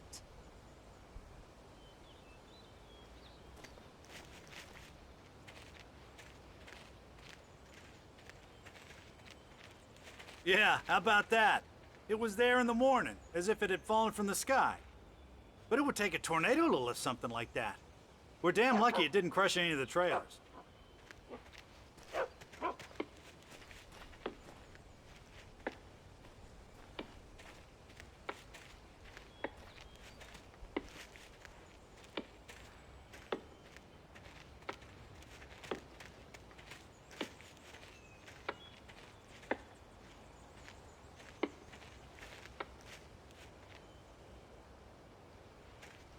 It gets better. A local girl, Barbara Jagger, drowned in Cauldron Lake just a week earlier. They were lovers. Sure, Jagger's a local spook store. The Scratching Hag. Comes for you in the dark. Childish stuff like that. Anyway, Al, I'm just getting to the best part.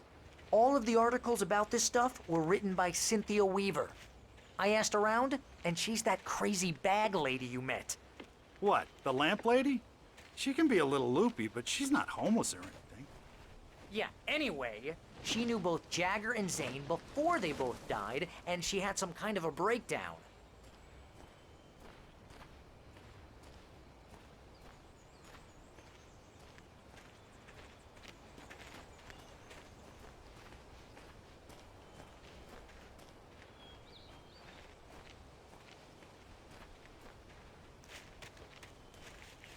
Well, mister, this here's Rose's trailer. You mind me asking what you want with her? We're just here to talk to her, pal.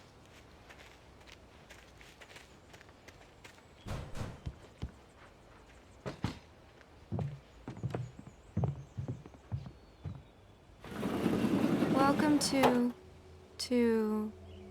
Oh dear, Mr. Wake. I'm so glad you're here. Rose, you have my manuscript? Oh. Oh, yes. Yes. Please, come in. Hey, this is really good. Rose, Yes, my manuscript. I really need it. I understand. I know what you need. A muse to inspire you. Oh, for Barry?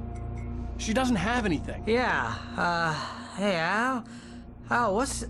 Oh... Barry!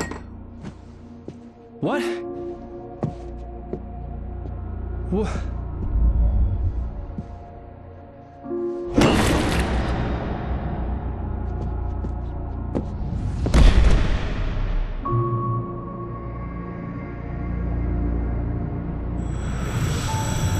It's coming for you, hiding in my barber's skin. I'm too weak to stop it. You must turn the lights on. I promised I'd come visit you and your lovely wife. You must finish what you started. I insist. You must turn the lights on. Turn the light on. Back to work, boy.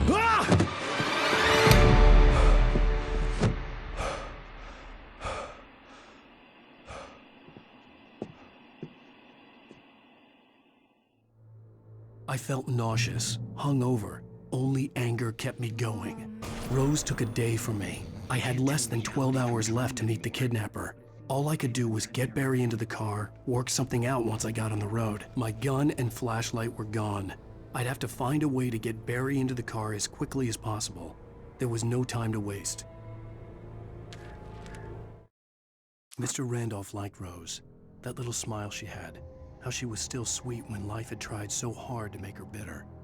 It wasn't any of his business what she did in her trailer. But those strangers, the writer and his smart-ass sidekick, looked like trouble. And they'd been in there for hours, way past her normal bedtime. He reached for the phone and called the sheriff's station.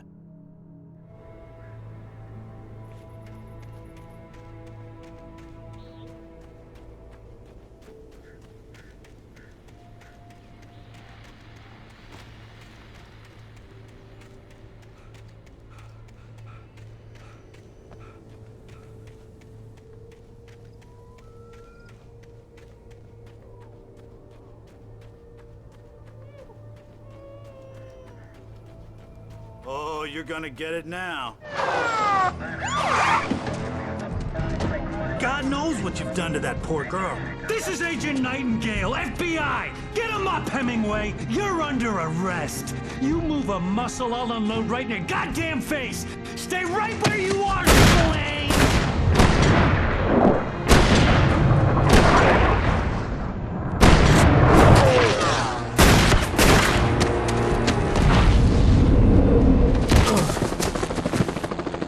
What are? I'm standing right here, you goddamn maniac!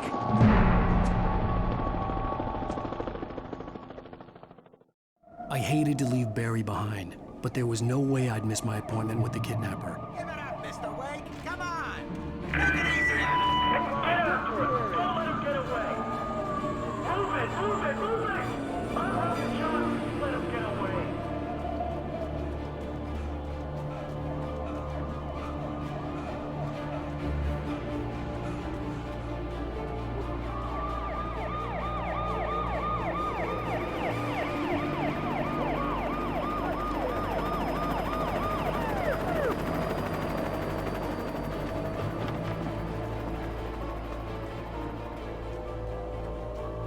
There! Freeze! Okay, men. Keep your eyes peeled. He's gonna try to make it through here. Oh, damn. Man out! Whoa! Stop! I'm on the way. Keep an eye out. God damn it! Where did he go? Mr. Wake, keep an eye out.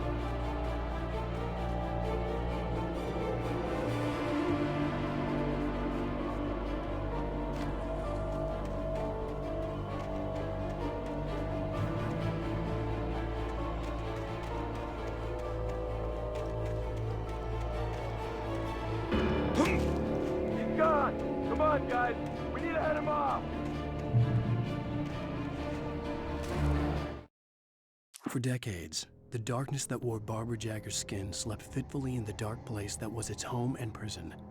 It was hungry and in pain. It dreamed of its nights of glory when the poet's writing had called it from the depths and given it a brief, terrible taste of power and freedom. The rock stars had stirred it from the deep sleep the poet had sunk it back to in the end. When it sensed the writer on the ferry, it opened its eyes.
Search the area.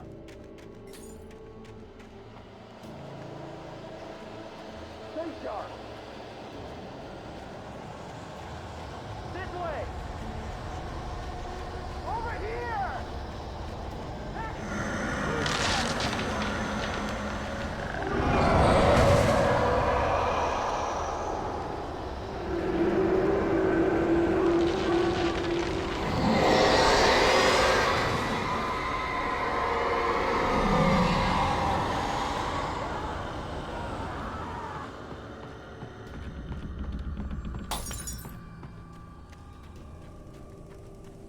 This horror was everywhere I went, circling me.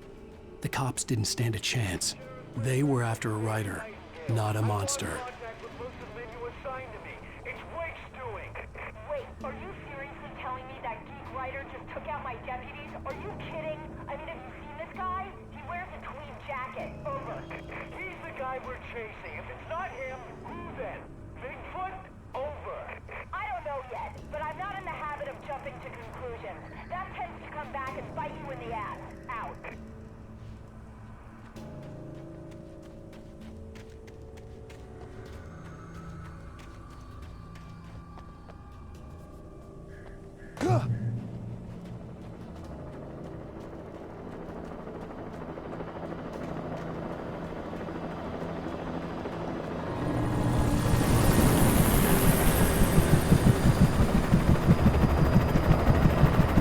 You on the ground.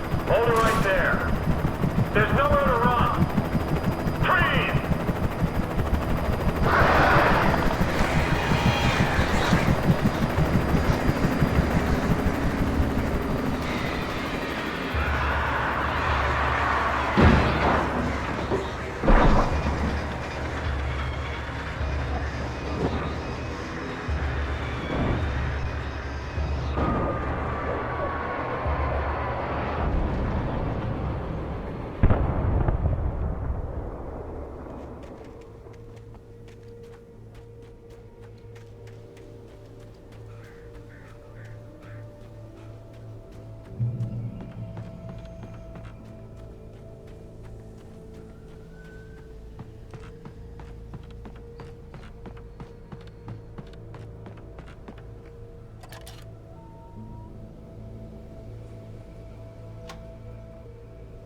could see the lights of the radio station in the distance.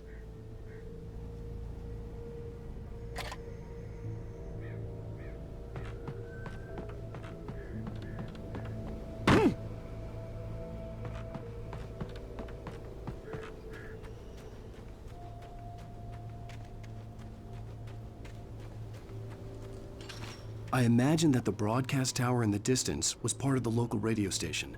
Maine seemed like a decent guy. Perhaps he could give me directions to the coal mine.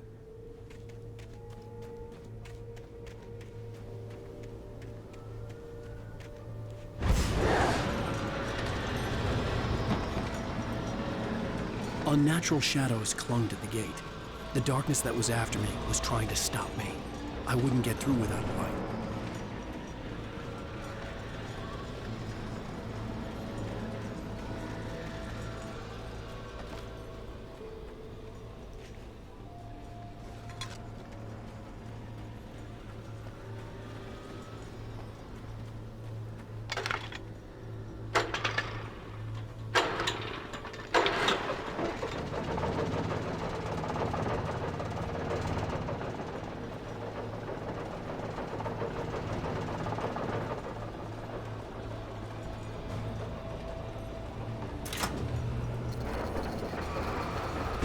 The old generator conked out. I'd have to see if I could fix it and try again.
It took me a moment to recognize the flashbang grenades. They were an ideal weapon for my situation. Team 1, come in. Over. Team 1, this is Sheriff Breaker. Report. Over. Team 2, come in. I need a report. Over. Come on, guys. Talk to me. Come in, please. Over.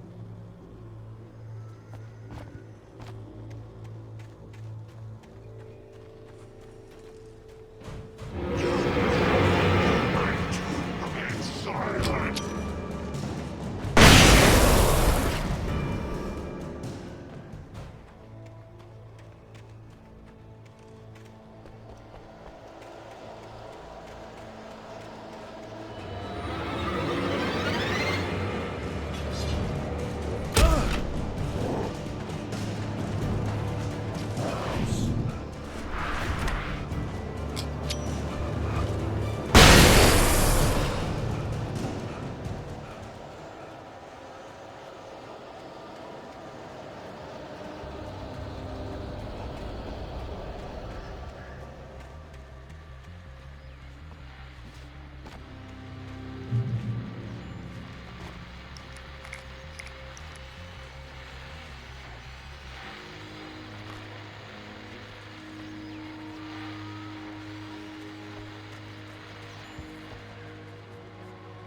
I hope Maine could lend me a car to get to the coal mine.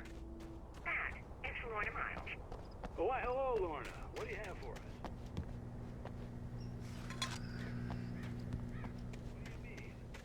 It's a trailer park. Of course you're going to have trouble in a place like that. I mean, what do you expect? The sheriff should be helping us normal citizens instead of wasting resources on those people. Well... They'll have to try to sort themselves out. I'm sorry, but my granddaddy settled in Bright Falls in 1911.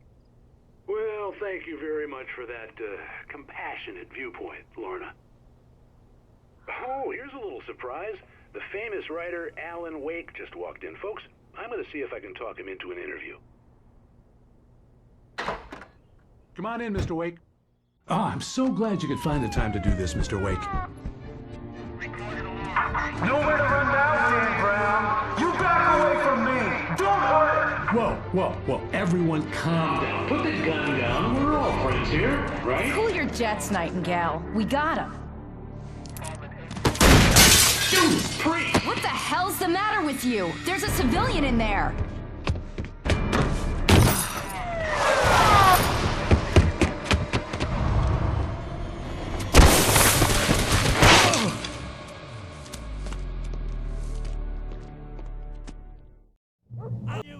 Even if it kills me, you hear me? You hear me, H.P. Lovecraft? I had fallen off so many cliffs it was ridiculous. That's what you get for naming a book The Sudden Stop. It was probably good I hadn't had the chance to tell Maine where I was going. I'd have to lose the cops and find my own way to the mine. Nightingale stared through the broken studio window into the dark woods. He turned around, started to walk out, but Maine grabbed his arm. "Young man, you almost shot me. You don't shoot off rounds at people like that. What's the matter with you?" Nightingale shook his arm free, marched out. His cheeks burned with rage and humiliation.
There was no sensible reason for the power company work lights to be here. It was almost as if they'd been left for someone like me to use.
The bulldozer's engine roared to life. Mud and rocks flew as it fought for traction.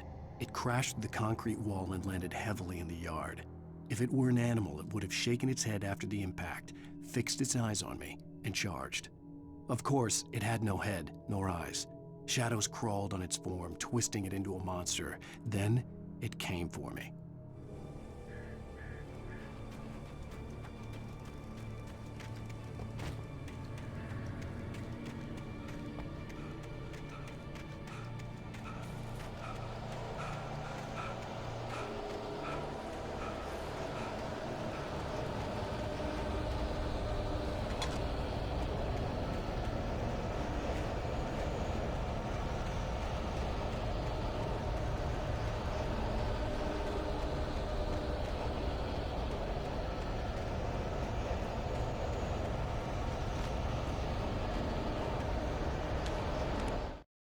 Sarah trusted her gut, and her gut said Agent Nightingale was an asshole. He felt wrong, and it wasn't just the smell of stale booze. It was in the way he flashed his badge, pulled rank, the look in his eyes when he wanted answers. Where was Alan Wake? What was this about an accident? Where was his wife? And most importantly, why did she let Wake go? He wouldn't answer her questions. Federal business was all he'd say.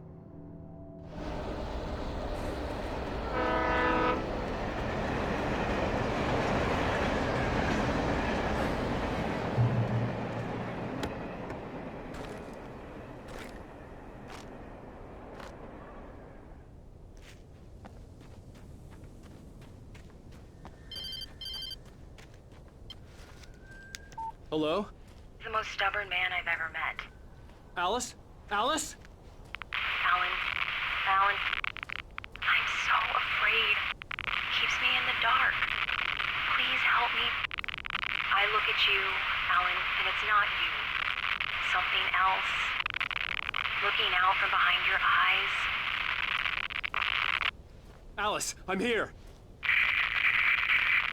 I'm so alone here. It's all gonna go to hell. You need to be careful. Cooperate.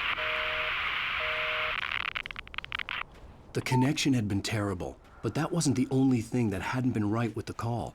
She sounded wrong somehow. but she had called me.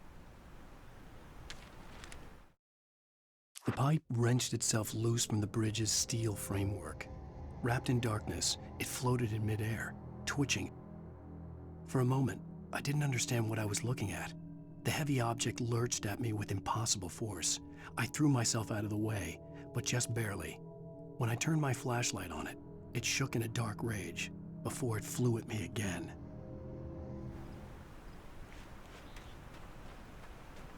I could see a railway bridge up ahead and a warehouse of some sort on the opposite shore. I hoped I could find a car from there.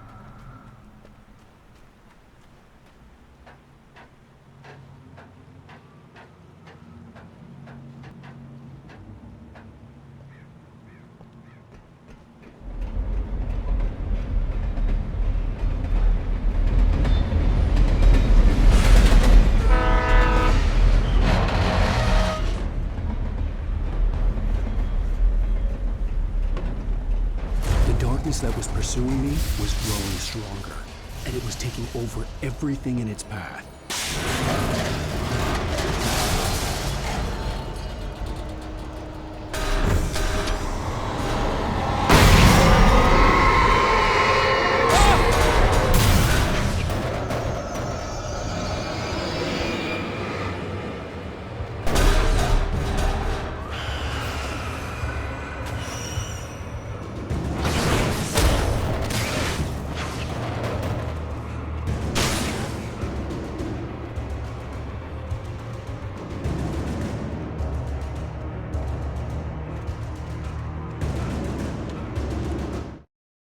I slammed the door shut right in his smug face. He pleaded for me to open the door. True to form, the asshole actually thought I would obey. I had no sympathy left, no guilt either, not for him. I took a moment to savor the scream. I bet I had a smile on my face. It was all that I had time for. The dark presence was inside the lodge with me.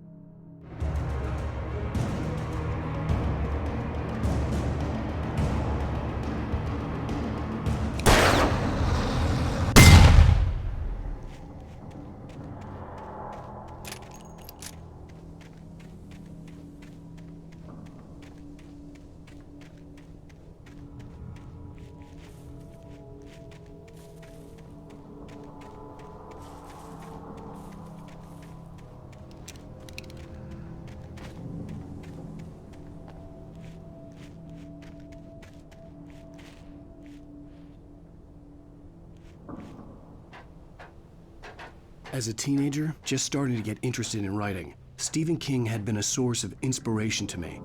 I thought about all the inanimate objects that had come to life in his books.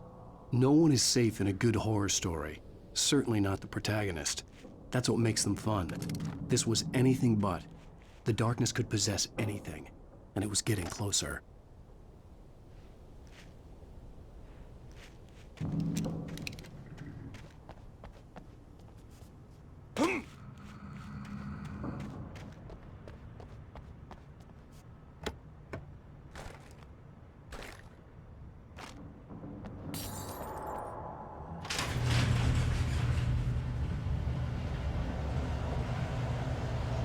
Did you call 911?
The darkness surged towards me, sucking everything loose from the ground into its depths, tugging at my clothes.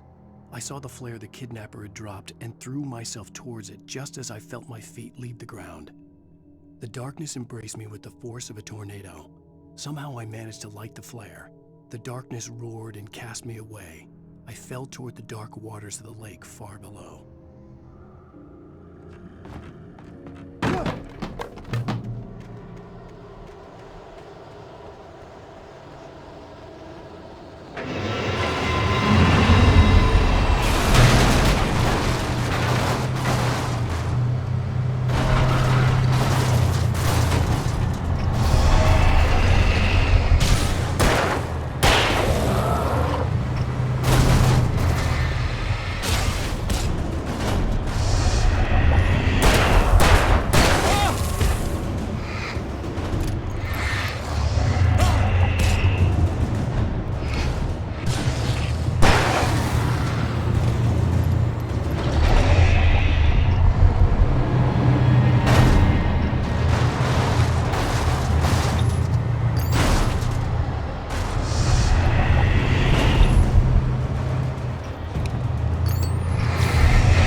I had never been this glad to see the sunrise.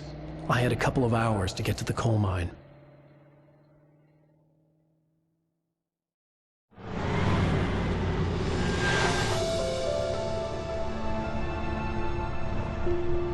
The coal mine wasn't far now.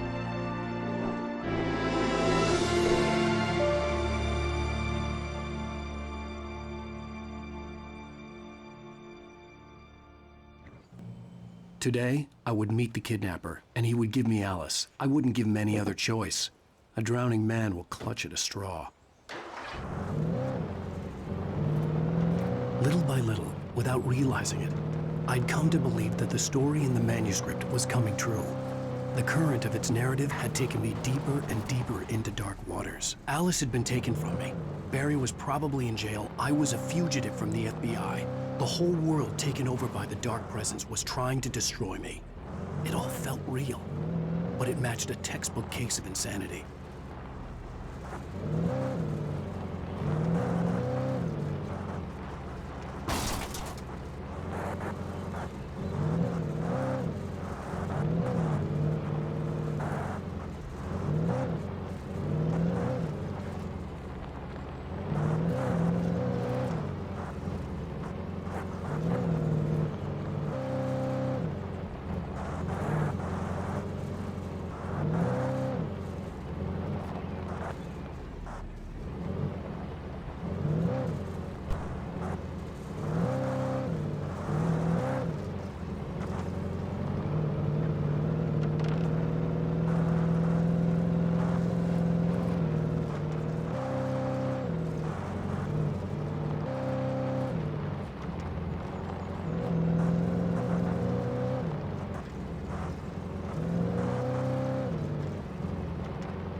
I was early. I was supposed to meet the kidnapper at noon in the main building. The coal mine was quiet. It was a museum now.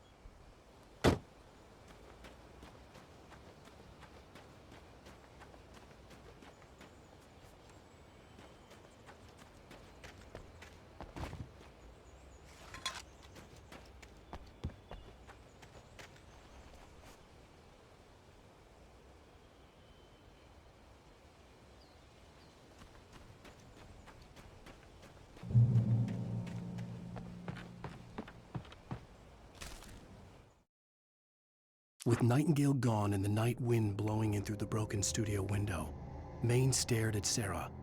The sheriff looked away. Maine's voice shook with barely controlled anger. That boy's doing more drinking than thinking. I hope you know what you're doing, Sarah. He's got a sickness in his eyes. You take my word for it. He wants Wake for a reason, and it's not for anything good.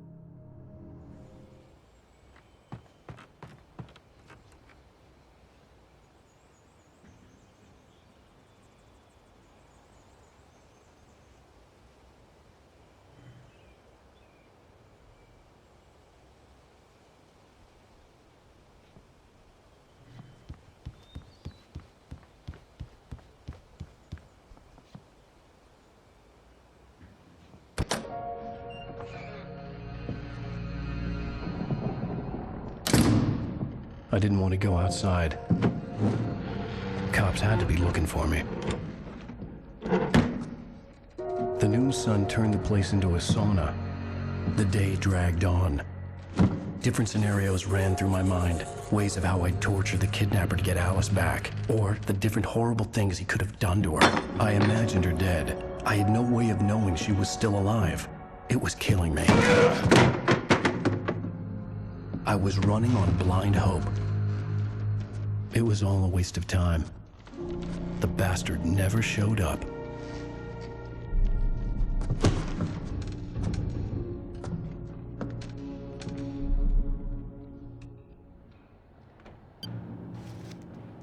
Wake! Where the hell are you? Change of plans. You know where Mirror Peak is? It's a big mountain north of where you are. You follow the path from the mine, you can't miss it. There's a lookout point there. I'll be waiting.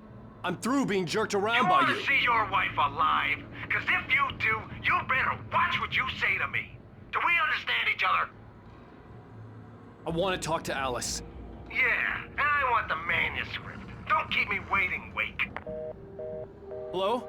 Hello! Ah! I'm gonna kill him! I had to get to Mirror Peak.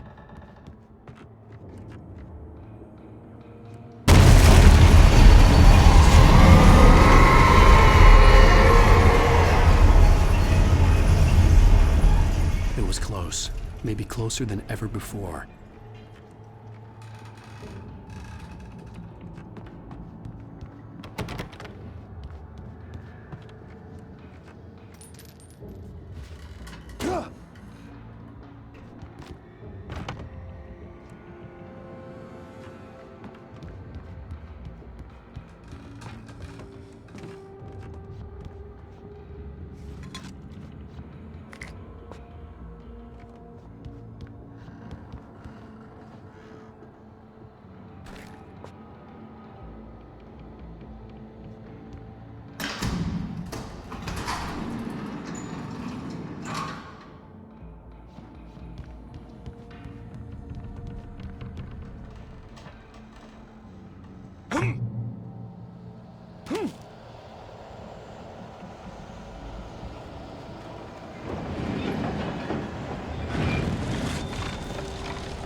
When Thomas Zane fell for Barbara Jagger, it happened fast. She was young, vibrant, and beautiful, full of life.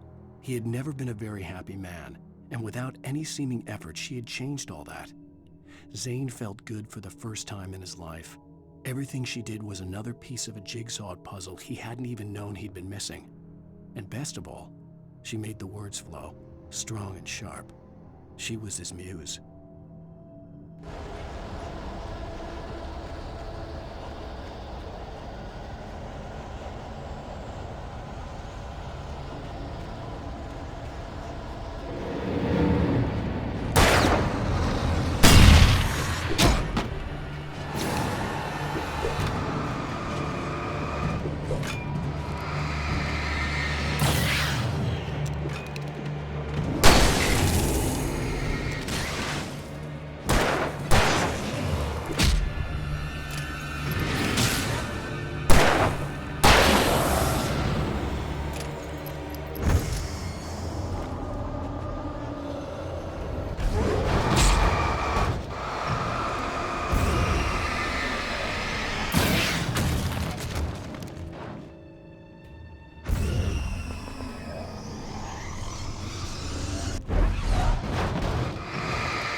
The only way to reach the hillside ahead was to go through the building. I had to find a way to avoid electrocution.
Some of the taken retained echoes of their former selves, but these were just the nerve twitches of a dead thing. Nothing remained but a shell covered and filled with darkness. In most cases, these puppets were enough for the purposes of the dark presence.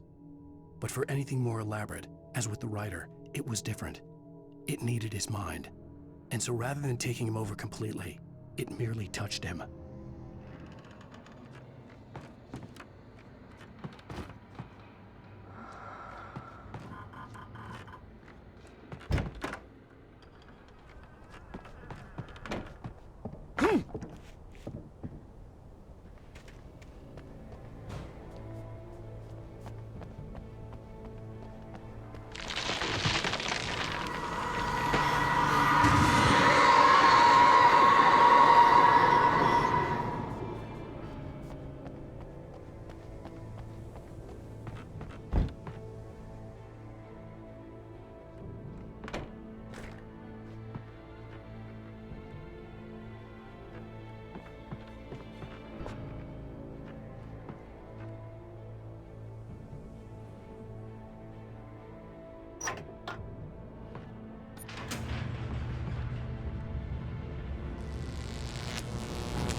There was no way the flashbang grenades were standard power company equipment.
I stared through the bars of the jail cell. Barry stood behind me, swaying on his feet, looking as ill as I felt. Agent Nightingale stood on the other side of the bars with Sheriff Breaker. Nightingale had a stack of manuscript pages in his hand. He seemed unhinged as he gloated. "Well, I've got you now, Raymond Chandler. It's all here, all the evidence, including conspiracy to murder a federal agent."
I had no real plan.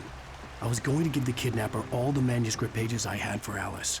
If that wasn't enough, I'd hold him at gunpoint and make him talk.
The dark presence was moving ahead of me in the same direction I was going. A cold feeling settled itself in the pit of my stomach.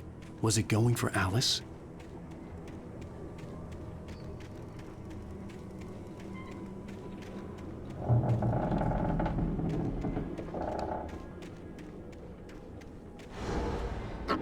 shift may cause cancer.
The place was dead, a ghost town. Had been for decades, maybe a century.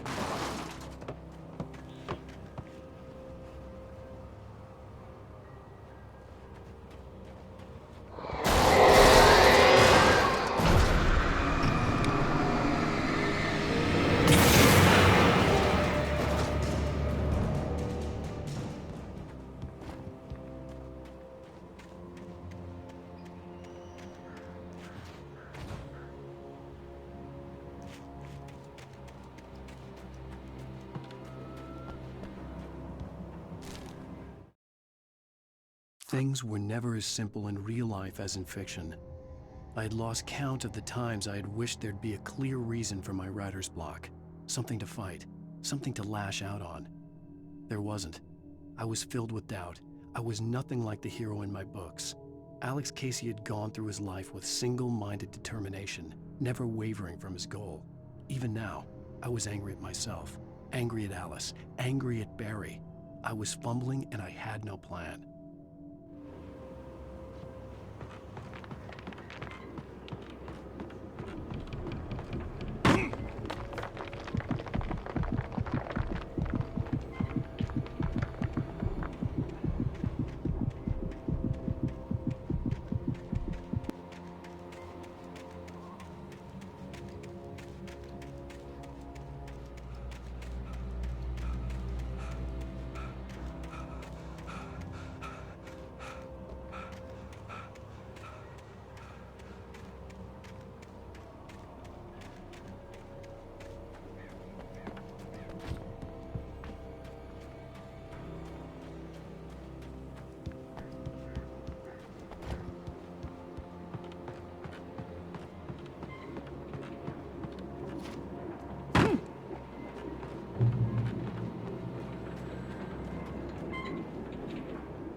I needed a key for the door.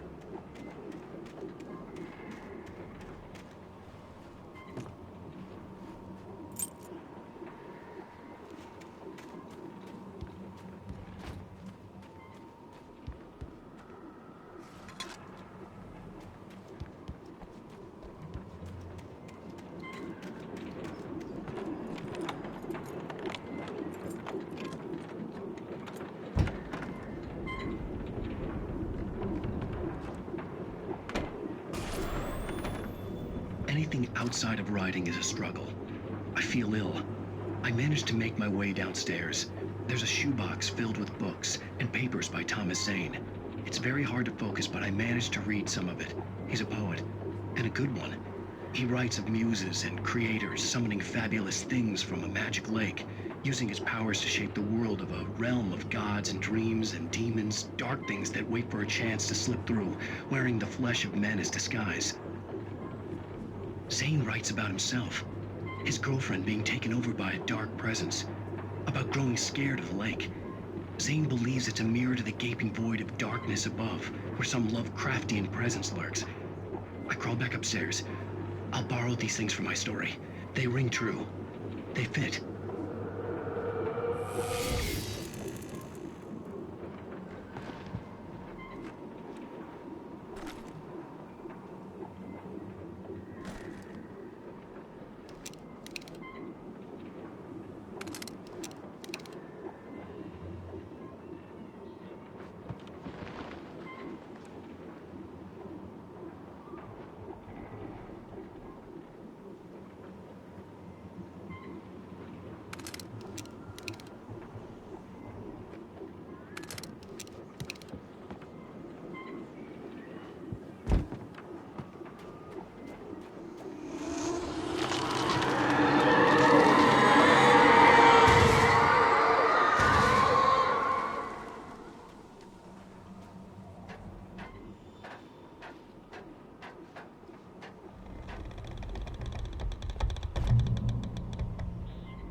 The kidnapper had sent me a text. The message was full of spelling errors and insults. It was telling me to hurry up.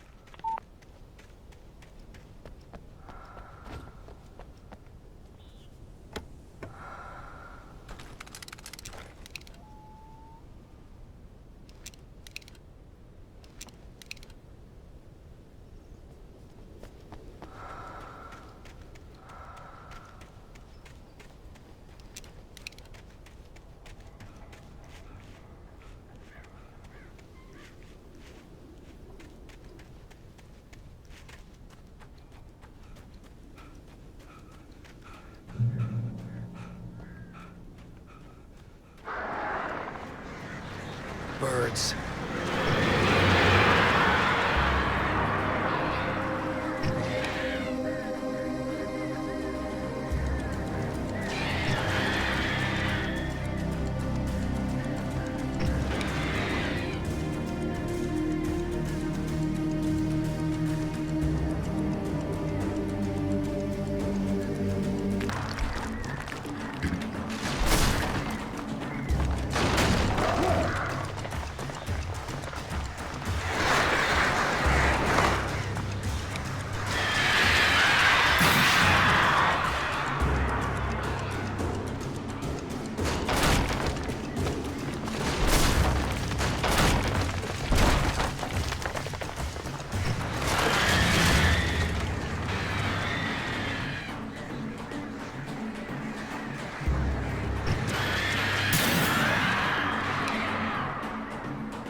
Without warning, the headache stabbed at my brain.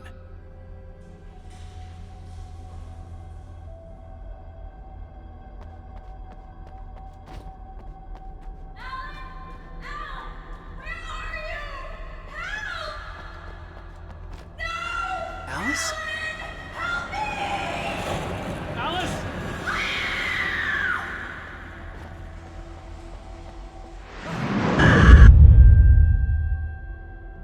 I'm losing it. I gotta get out of here. The hunters were big, thick-set men, confident and at home in the woods. They were feeling good, running on beer, ghost stories, and camaraderie late into the night.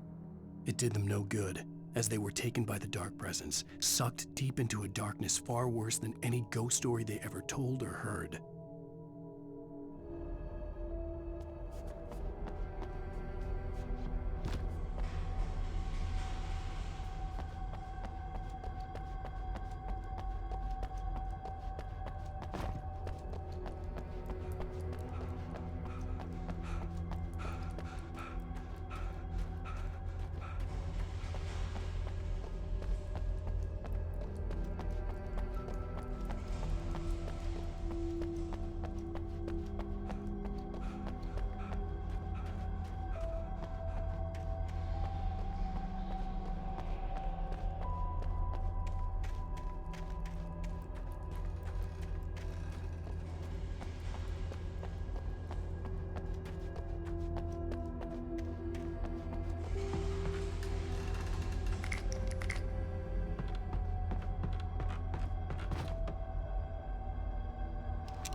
Even behind the closed doors and curtains of his grimy room at the Majestic, the local motel, Nightingale could feel the locals' eyes on him, the unrelenting pressure of their judgment.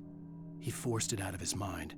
For all he knew, they could all be under Wake's spell already. You do what you have to do to get the job done. He took comfort from the bottle in his hand. Please, he thought, just let me get through this.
I'd have to make my way up this mine shaft in order to go on.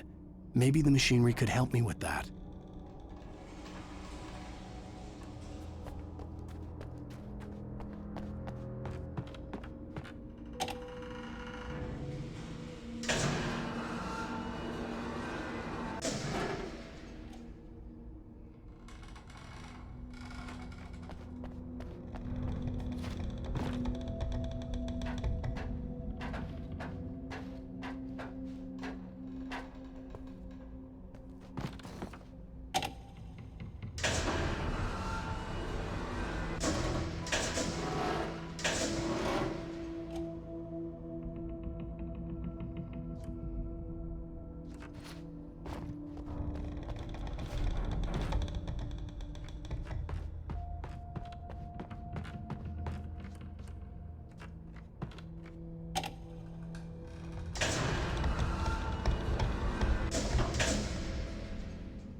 Great. Another cable car.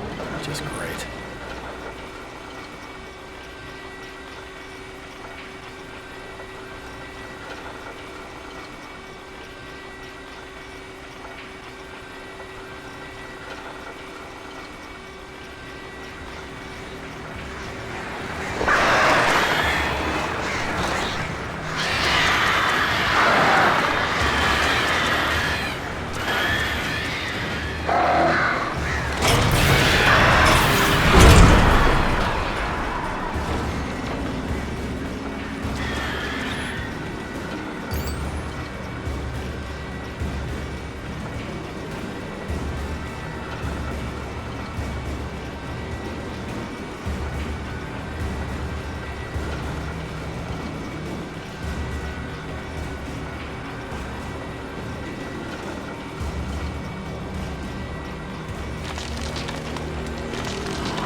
Maud had checked all of Stucky's rental cabins. There had been no sign of the Wakes. It was dark when he'd found their car parked at the end of the road by Cauldron Lake. It made no sense. They must have taken a wrong turn, but there was no sign of them, and the car had been there for hours already. Frustrated, Mott stood on the rotten ruin of the footbridge that had once led to Diver's Isle before it sank beneath the waves years ago. The boss wouldn't be happy.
I could see Cauldron Lake. I thought I could make out the spot where the island and the cabin had been. There was a light near it. It had to be a boat.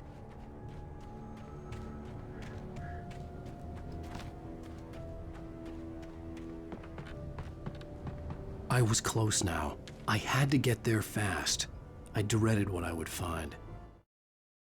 I tried to hold on to Alice, but her form melted away. I was losing control. Dr. Hartman stood in her place. I wanted to hit him, but my arms were jelly. He smiled. It was a reassuring smile, and I hated him for it. I had to give you a sedative. Don't fight it. You went through another rough period. Right now, it's very important that you stay calm. We don't want you to have another episode. You're a patient at my clinic. Have been for a while now.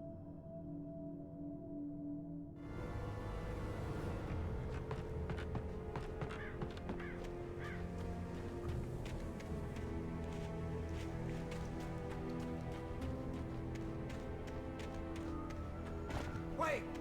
That you? I'm here! I'm coming! No! Get away! I'm sorry. Please, lady.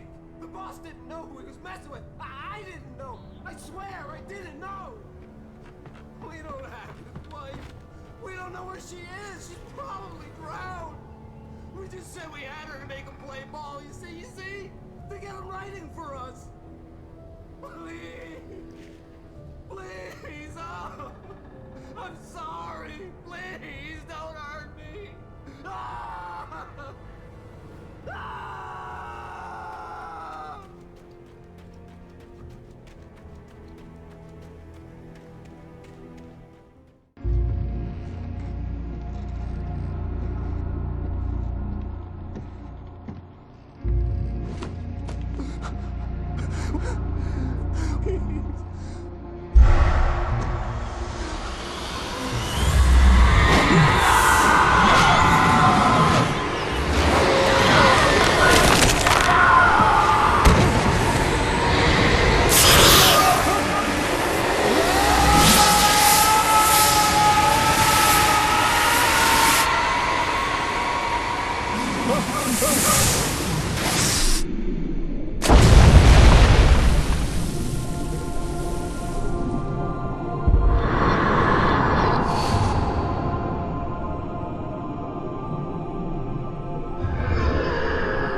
Alan, shh, baby. It was just a nightmare. Alice. There you go, Alan. Hartman, I fell. I had to give you a sedative. Don't fight it. You went through another rough period. What? Right now, it's very important that you stay calm. We don't want you to have another episode. You're a patient at my clinic. Have been for a while now. The shock of your wife's death triggered a mental illness. No, you're lying. You're suffering from various symptoms of undifferentiated schizophrenia. Bastard. It's okay, Alan. Just let go.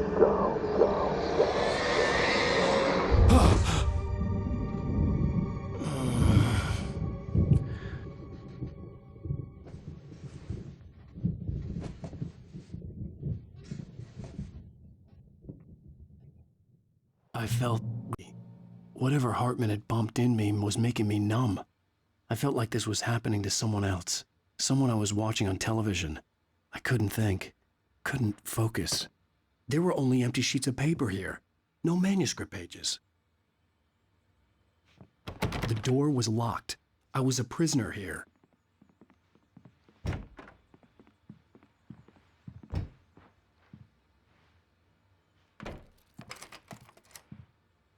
Good evening, Alan. Are we feeling better now? Feeling calm? Yeah. I see you brought your pet gorilla with you. So sure, I'm calm. I get the message. Loud and clear. Quite right. That's the spirit. You're being very brave, Alan. I understand you're confused. I would be more concerned if you weren't suspicious of me. I don't blame you for it. Big of you. Now, why don't you come with me? We'll reacquaint you with my clinic and go over everything you might have forgotten. Little walk and some fresh air? Yes, it will do you good. This corridor is for patients. Most of them aren't here right now. Jack took them out for a fishing trip, except for the ones who are particularly vulnerable, of course. I encourage creativity as a part of the recovery process here at Cauldron Lake Lodge. I specialize in treating artists. I bet you do. Splendid, Alan. I honestly believe we can get this thing under control if we work together. This way, Alan.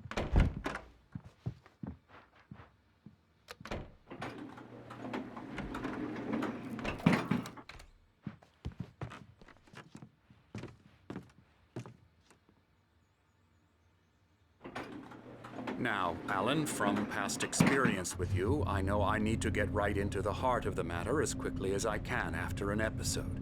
So I'm just going to say this.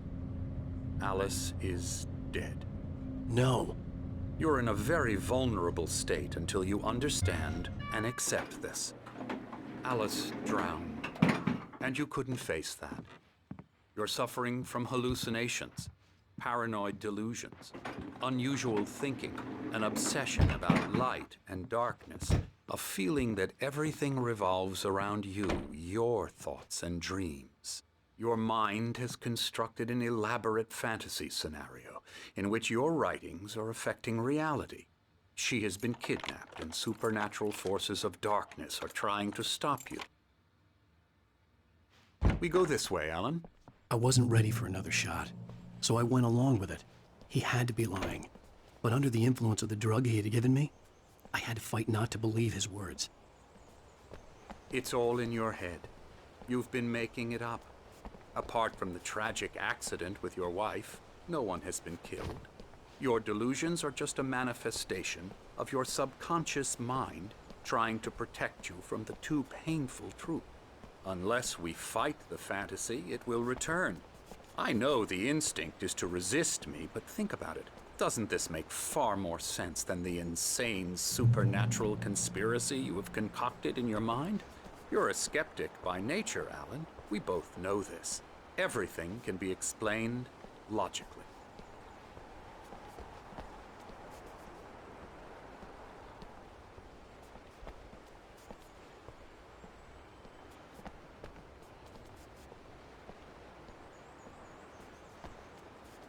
I never get tired of this view. Very inspiring, isn't it? Cauldron Lake spread below us. I could see Mirror Peak on the other side of the lake. I thought I could make out the spot where Diver's Isle had been when I arrived with Alice. Now there was nothing but waves. It seems there's a storm coming. Funny, I don't recall there being a mention of that in the weather forecast. Well, no matter. This way. Follow me. Alan, what I'm telling you is good news. Right now, we're in control. Every time you have a relapse, it gets more and more difficult to resurface from the dark depths of your imagination. Not surprising, considering your profession. Imagination is what you work with. After all your nightmares, this should come as an immense relief to you. If it doesn't, why is that? Because I'm lying?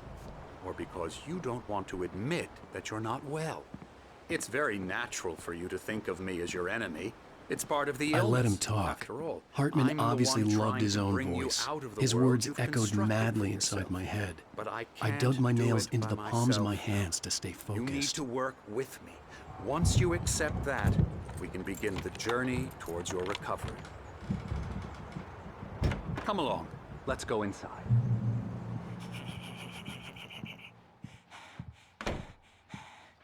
Here's the entrance to the office wing. That's for staff only. You were impressed by my trophies when you first arrived here. I do love to hunt. The great outdoors, man versus nature. It's wonderful stuff. Pretty damn wonderful, yeah. Scary, scary, scary.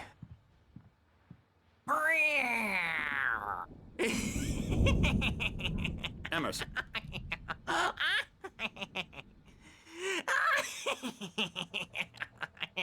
I'm a real bad dream, mister. You should be afraid of me. Don't want to run into me in the night, that's for sure. Please, Emerson. Mr. Wake is confused enough as it is. Yeah, you'd like me to go away so you won't be scared. But you can't just decide what kind of dream you have or when you have it. Emerson. Okay. Sorry. Boo. That's Emerson. We're actually making some progress with him, I'm happy to say. He works on video games. Ooh, yeah. It's trash, of course, but it does involve some small creative effort, which makes him receptive to my therapeutic methods. No kidding.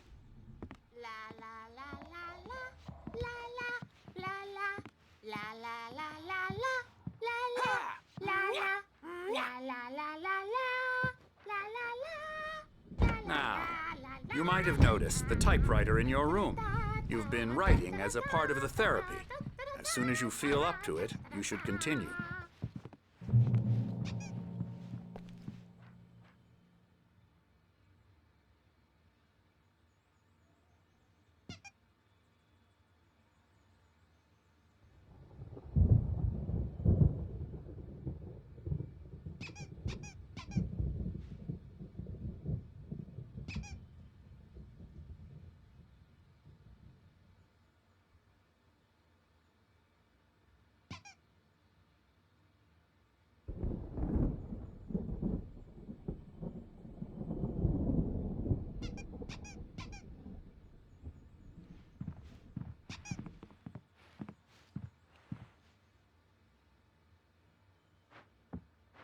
My rheumatism's killing me.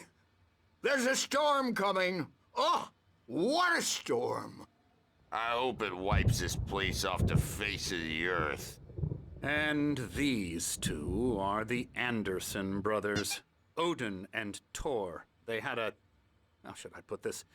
A heavy metal band in the 70s and 80s called Old Gods of Asgard. They even adopted new first names to complete the image of Viking gods. After the band broke up, they lived on a farm nearby. They are, well, in advanced stages of dementia. They're well cared for, TLC and all that. There's nothing more that can be done. I'm afraid that the rock and roll lifestyle has left its mark. Oh, that won't do. I'm so sorry to cut this short for now, Alan. The power has been acting up. I'd better go check on it. We'll continue this soon. Meanwhile, when you feel up to it, return to your room and try to write. It really is for the best. Don't you think? I'd like to bash his head in with a hammer. Oh, he'd love to fish out our secrets, but he has no clue. He's not crazy enough. Not crazy like us, Sonny. Yeah! Being crazy's a requirement, Sonny. Who else could understand the world when it's like this? It takes crazy to know crazy. That's the sanest thing I've heard in a while. Zane! You're all right, Tom. Hey, we like him, don't we, bro? He's got to go to the farm. The Anderson farm. Valhalla! We wrote it all down, lest we forget. A crash course. All you need to know to get your head right. You need to find the message. Here, Sonny, here's something for you. Gave me a rash, but I kept it safe from these bastards. My head was clearing up, or Zane could feel the poems, taking form, shaping things. As he experimented, he imagined he could almost feel the power surging through the keys of the typewriter. It exhilarated him. But there was fear, too. If not for his young assistant, Emil, he would have given it up. But Emil convinced him otherwise. He, too, had a way with words. To Hartman, I was sinking back into the fantasy. I was convinced he was lying to me about everything. Crazy or not, the Andersons made more sense. Good thing he's not overreacting or anything. Well, he's the boss. I may need a hand here later on, Birch. The storm's bound to make you-know-who jumpy. You know how they get. Gotcha. Doc's got me looking after Wake here, but holler if they get too rowdy. I'll do that, Birch.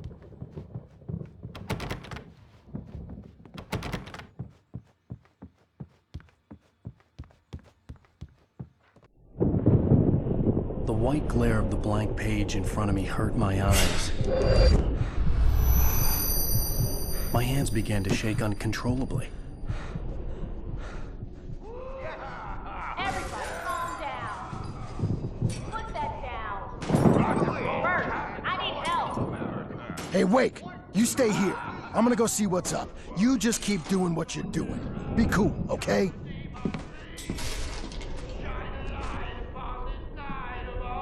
I didn't know what the chaos was all about, but it could be my only chance of getting out of here. Here it comes. I don't know. Here's a friendly poke from Mjolnir, wench. Oh, afraid of the crazy brothers, are ya? Not so... Hartman kept talking, giving Barry the grand tour, clearly proud of the place. He went on and on about his hunting trophies, and Barry was impressed. But he was here on business. He raised his voice, cut through the monologue. Hey, Hartman, where's Al? Hartman stopped in mid-sentence, annoyed at the interruption. He nodded at the hulking orderly standing nearby. The man smiled and clapped a practiced hand on Barry's shoulder. Weak now, are we? Well, things run Sinclair looked bad. That wasn't a love tap. The crazy old fart hit her hard. And if she was one of Hartman's goons, she had it coming. I had to get to Hartman's office. He had taken all my manuscript pages. That's where he'd been keeping them. Come out and face the music, Birch! It's time to pay the piper!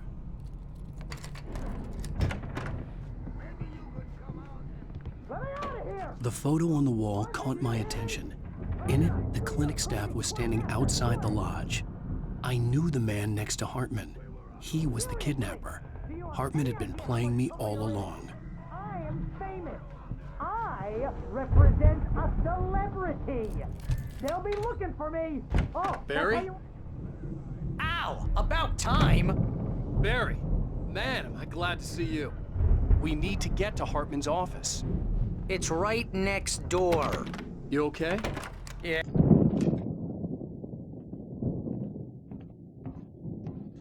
These were all the pages I had on me. And more.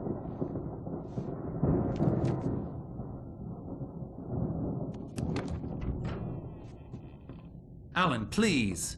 You're sliding back into the... Tell me one more lie and I'll shoot you in the face. Ah, well, it was worth a shot.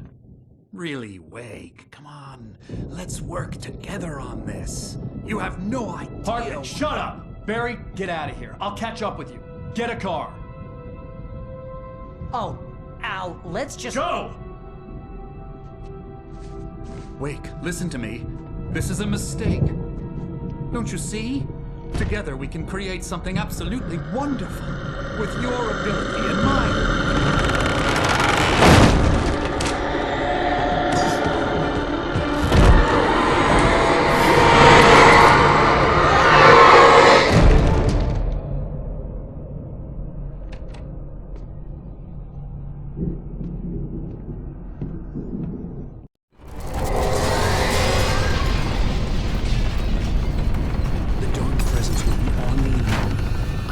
Find a way out.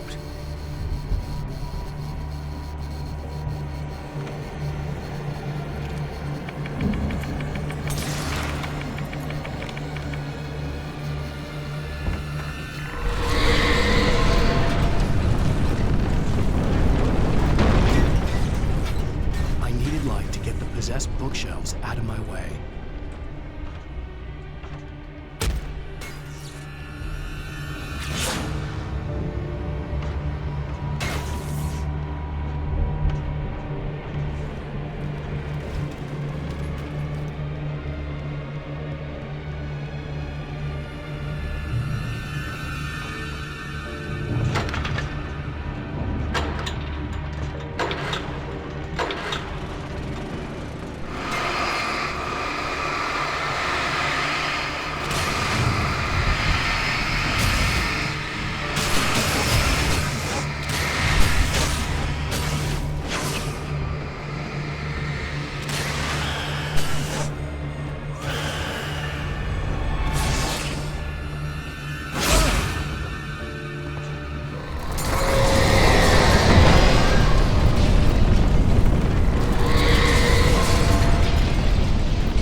Hartman followed the fall of Alan Wake with his binoculars.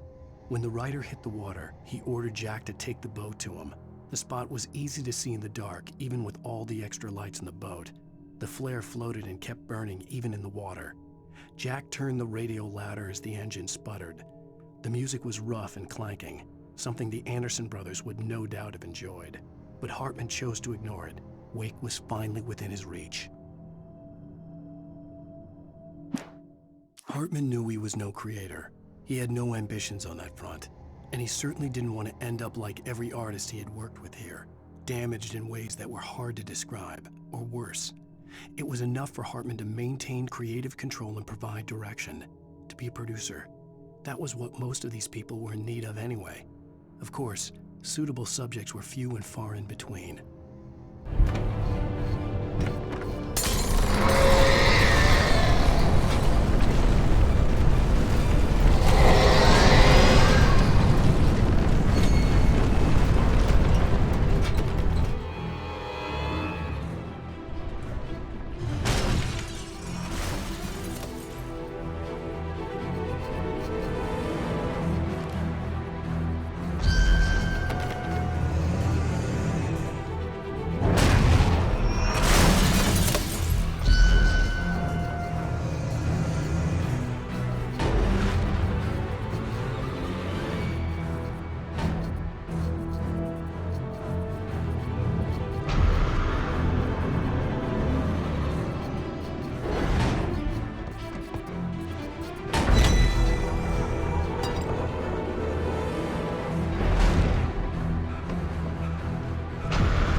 but the gate's locked. You're gonna have to go through the hedge maze over there. Barry, I don't have a light. Take this, Al. Oh, God! Look at the house, Al! Look out!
I stared at the Viking paraphernalia that littered the area, surrounding an unlikely centerpiece. A full-size stage complete with an impressive sound system with all the trimmings, including a dragon. It took a special kind of crazy to build something like this in a remote field. When the sky split open with a deafening boom and the music started blasting, it felt strangely appropriate. Al, be careful! I can see them moving around! They're coming for you!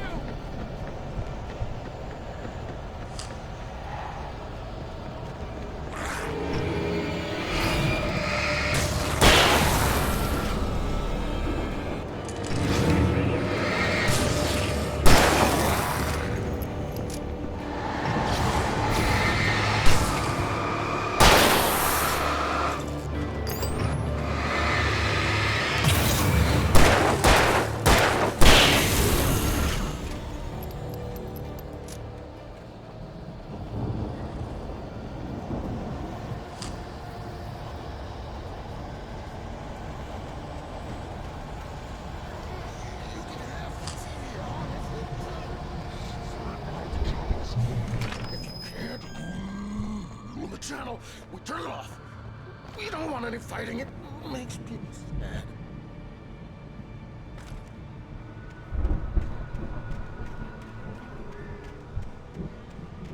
You get 2 pills in the morning, and then you'll be nice and calm all day long. You get 3 pills in the evening. You sleep like a baby.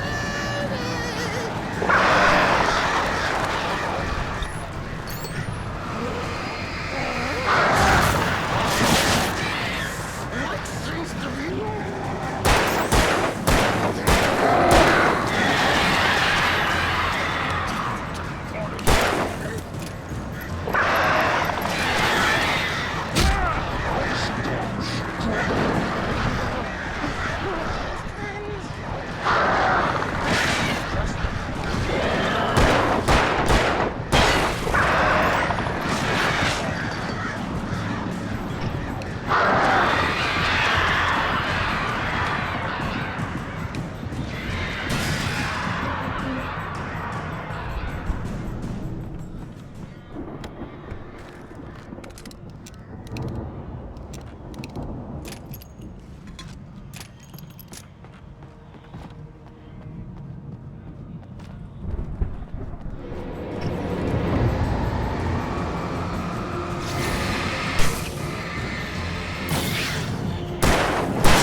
Mott knew that Wake was smarter than him.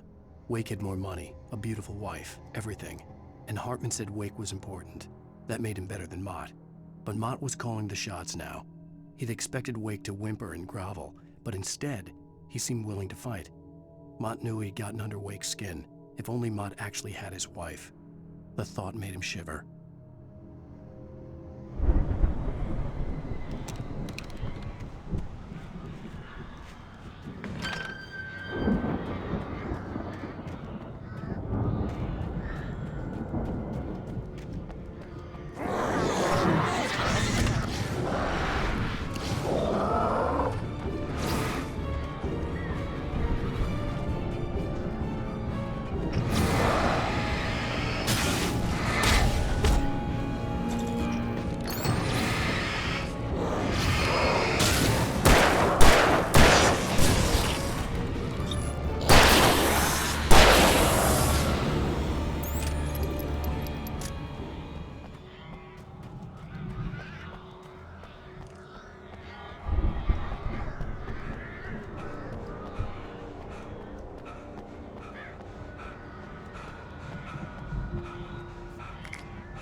For the moment, Barry was just glad he had survived the fall. He had been separated from Al, and there was no easy way to climb back up. He told himself he'd be okay in the gloomy forest at night. He would just have to wait for a while for Al to find his way down. Barry turned when he heard the heavy footsteps and saw the movement. The man-shaped shadow lunged at him from the bushes, an axe held high. Barry screamed and threw up his hand. The world exploded.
Hartman watched as Wake's features slackened. The man was bullheaded, no doubt. Even lying on the bed, he'd almost broken Hartman's nose the second time. But with a little time, he could break Wake down, give him proper direction. Wake was easily the most promising subject he'd had. Well, since Tom, really. "Sleep well, Alan," Hartman whispered with a smile. "Let me take care of you." He sniffed hard to clear his throbbing nose, swallowed blood, and barely tasted it.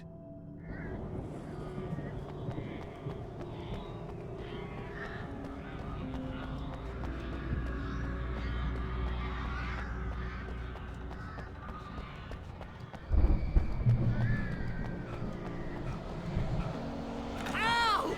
You're alive! Let's get out of here. Can you open this gate? Maybe. Barry! Well, I slammed it shut when the nasty showed up, and the key fits kind of loose in the lock, so, Barry! I'll find it! Don't worry about it!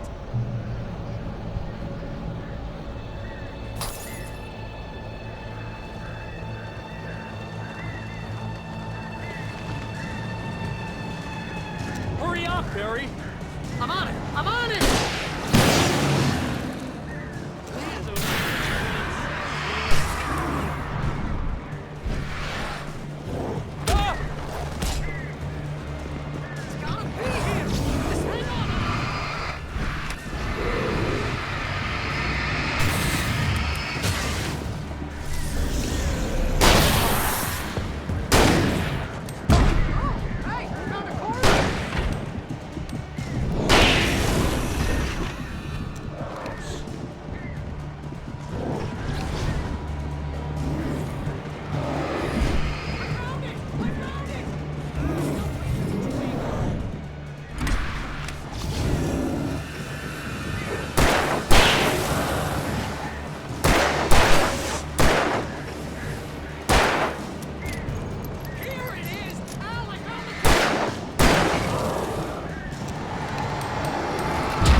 For the nearest, "You're now leaving Bright Falls. Come back soon" sign. We're going to the Anderson farm. I knew you were gonna say something like that. You know what? You owe me big time for this. When this is through, if we make it, I don't care what anybody says, I'm done with darkness. You're gonna buy me a tanning bed as a gift, and I'm gonna live in it.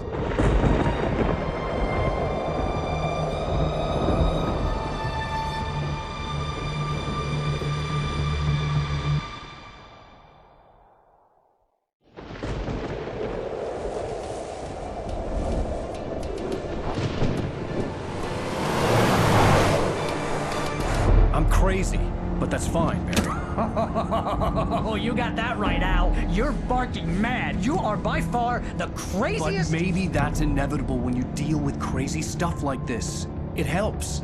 This is happening, Barry. Alice, they never had Alice. She's trapped in the darkness at the bottom of the lake, but she's not dead. Al, how can you know that? I know, Barry. I can... Al, No, listen. I can bring her back. I can find her. There's something special about this place. The lake, it does something to the works of art created here. It makes them come true. But there's a catch. The dark presence, whatever that thing is, twists it to its own ends. That's why all of this is happening. It's using my manuscript to take over everything. Al, I believe you. It happened to Thomas Zane before, it happened to the Andersons. I believe you. Crazy or not, you're not delusional. Weird shit's going down. That's a fact. I'm on board, man. I'm with you. The Andersons knew about it, but they were too far gone to tell me with all the drugs they were on. But they wrote it down. There's a message somewhere at their farm, Barry. We just need to find it. Look out!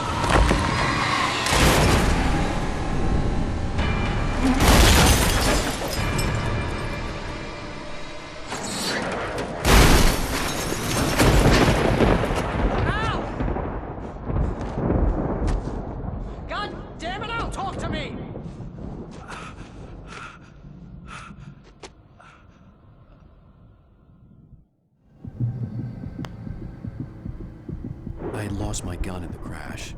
Barry was nowhere to be seen. Barry! Barry! Oh, man, you're okay! Jeez, it's good to hear your voice! I was trying to get out of the car, but the ground gave way. Man, what a drop! And don't worry, your cutout is fine. Forget that! Are you okay? I hit some bushes, didn't get a scratch. There's no way you can climb down, though. It's like a sheer wall.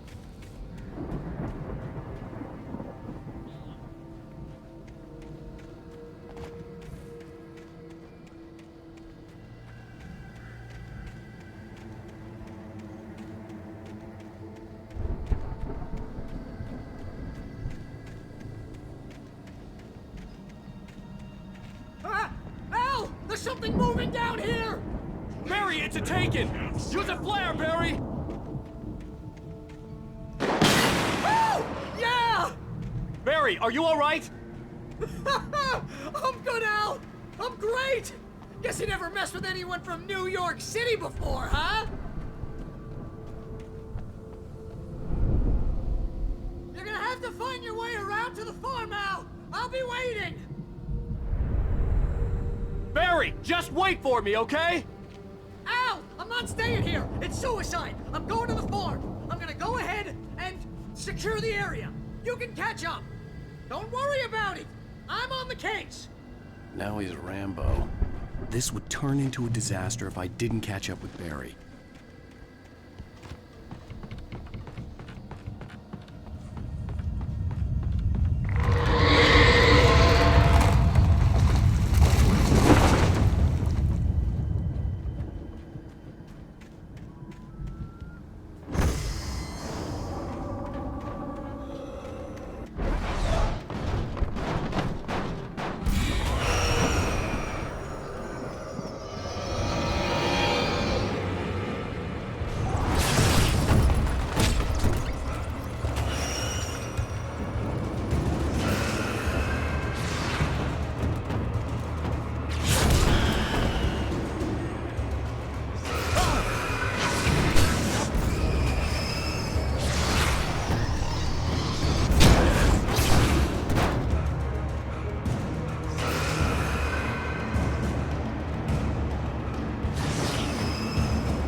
Crawled over the gate.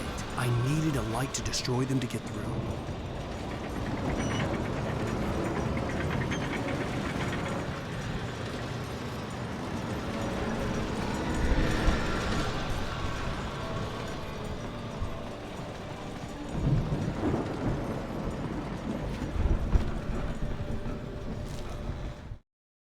Agent Nightingale stared at the passed-out rider.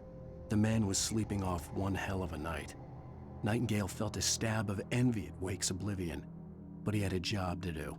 He put the gun to Wake's head and almost became a murderer. His hand shook and his throat felt tight and dry. Biting his teeth, he tried again to pull the trigger. He lost the nerve. Wake stirred. Nightingale would have to settle for an arrest.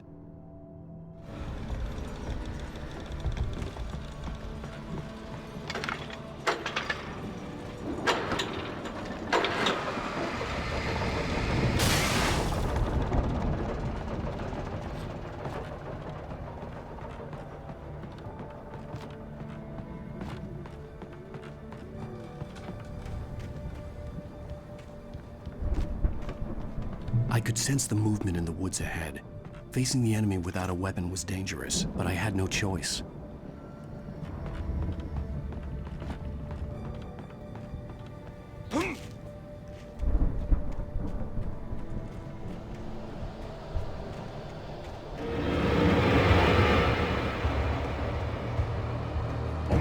Free fatty acids are good for your heart.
A car was driving away from the farm, headed in the same general direction as I was. For all I knew, it was Barry, caught in the consequences of leaping before looking.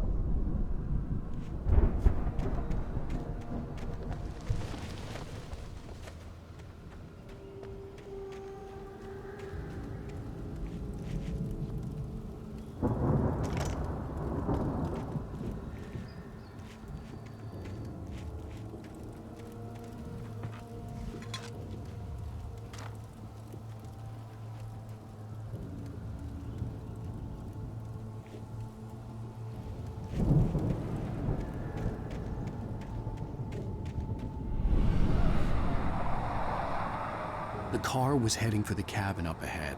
It wasn't far. If it was Barry, I would see the damage soon.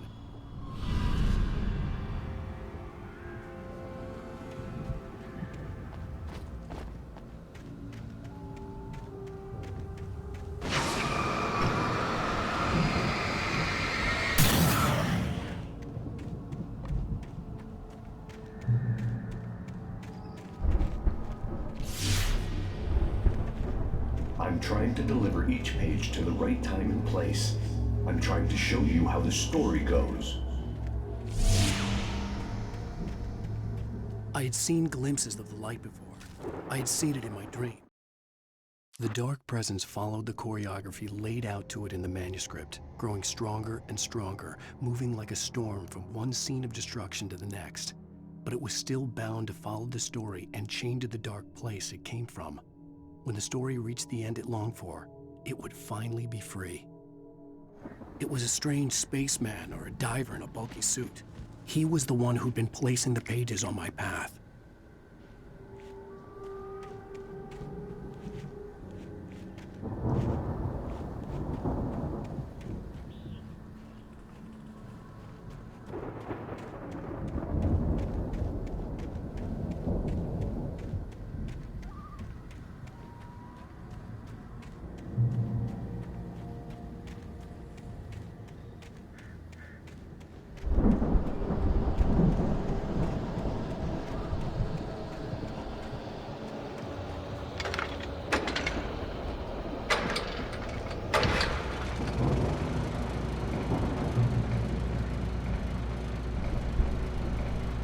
Someone had left a gun behind.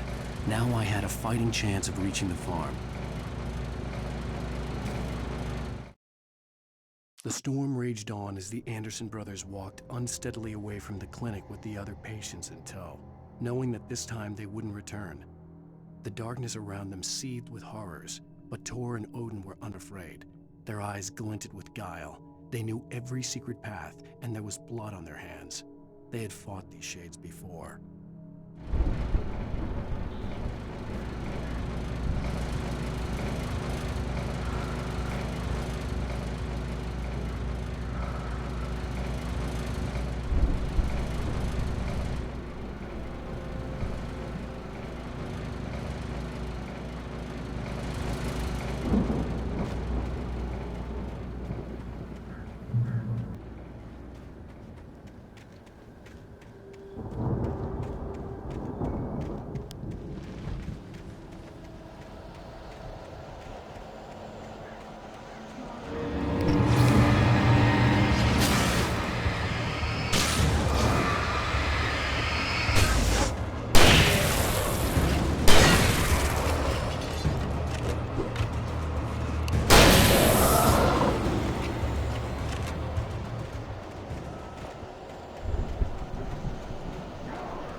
see the car, but there was no sight of the driver. Hello? Anybody here? Barry! No! Danny, you're not! Please! What are you? No! Don't! I'm sorry!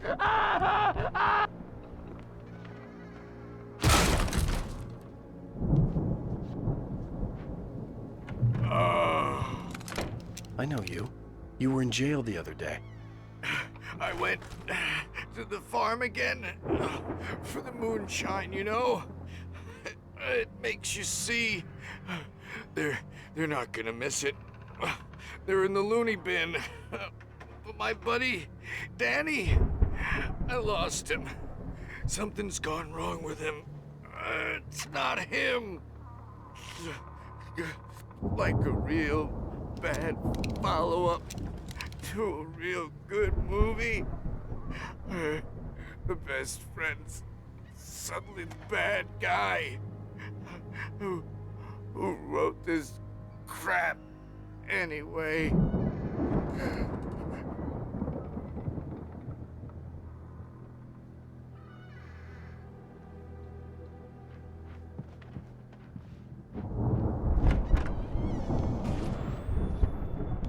I've run through every possible course in my head. If I continue like the Dark Presence wants me to, the story I'm writing won't save Alice. It's a horror story, and it's going to kill her, and me, and everybody in this town. No one will survive. Darkness will consume everything. This is what it's wanted all along. It will be free, unstoppable. It used Alice to get to me, dangled her in front of me to keep me going. It was never going to release her. I'm going to change this. I'll escape. I've written myself into the story. I'm now the protagonist. This feels like a terrible risk, but it's the only way to save Alice. I'll be bound by the events of the story just as much as anyone else who's been woven into it. The story must stay true for this to work. There have to be victims along the way, near escapes, cliffhangers. In a horror story, it can't be certain that the hero will succeed or even survive. He almost has to die. I'll write my own escape into the story next. I need help. Zane's going to be the one who will help me. I'll make it happen.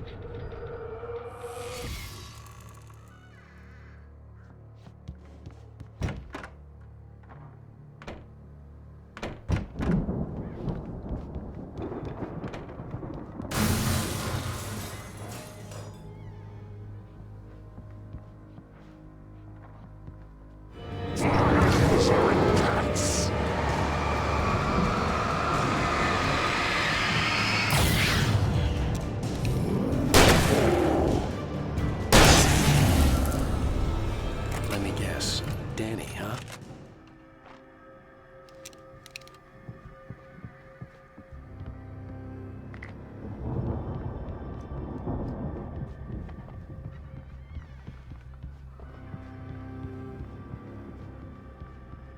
The front door was locked.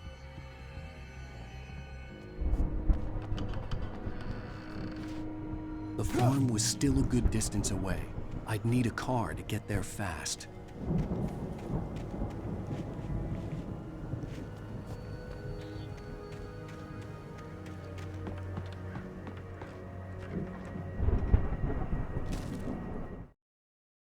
For a moment, Hartman considered strangling the idiot.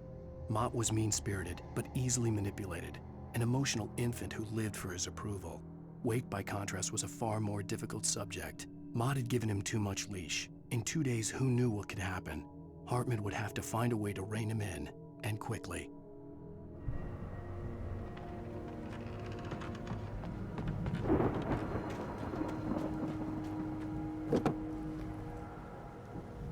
If Barry wasn't up here, he was probably in trouble down at the farm. For a moment, I felt bad for doubting him. After all, I'd made it this far myself. But Barry was Barry.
I'd known the brothers used to be some kind of rock stars, but it hadn't really sunk in until I saw the stage.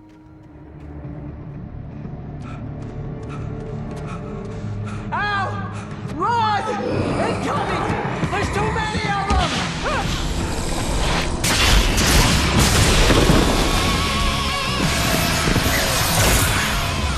God damn.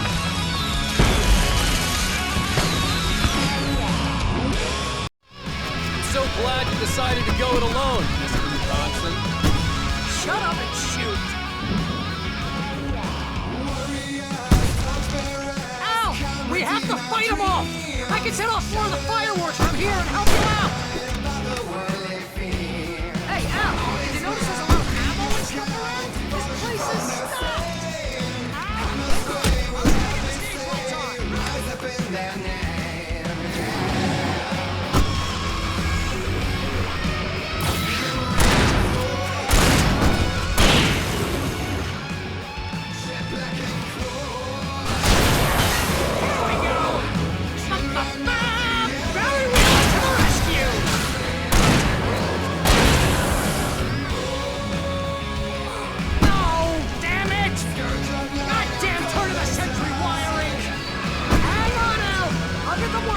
I promise!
Bright Falls, rock and roll capital of America.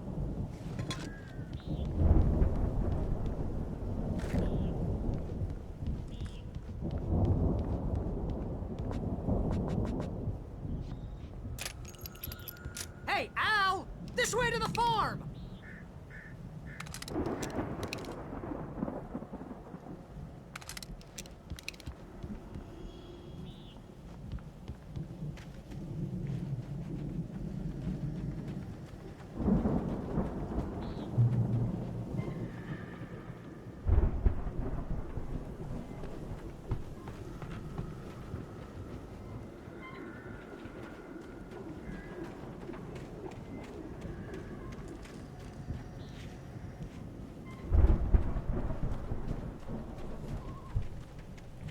see, bestseller. No reason to worry. Your cutout's good as new, right where I left it. I'll come back for it once we have the place secured. Yeah, that's been my biggest worry all this time. We need to get this thing moved out of the way. This is as far as I got before they ambushed me.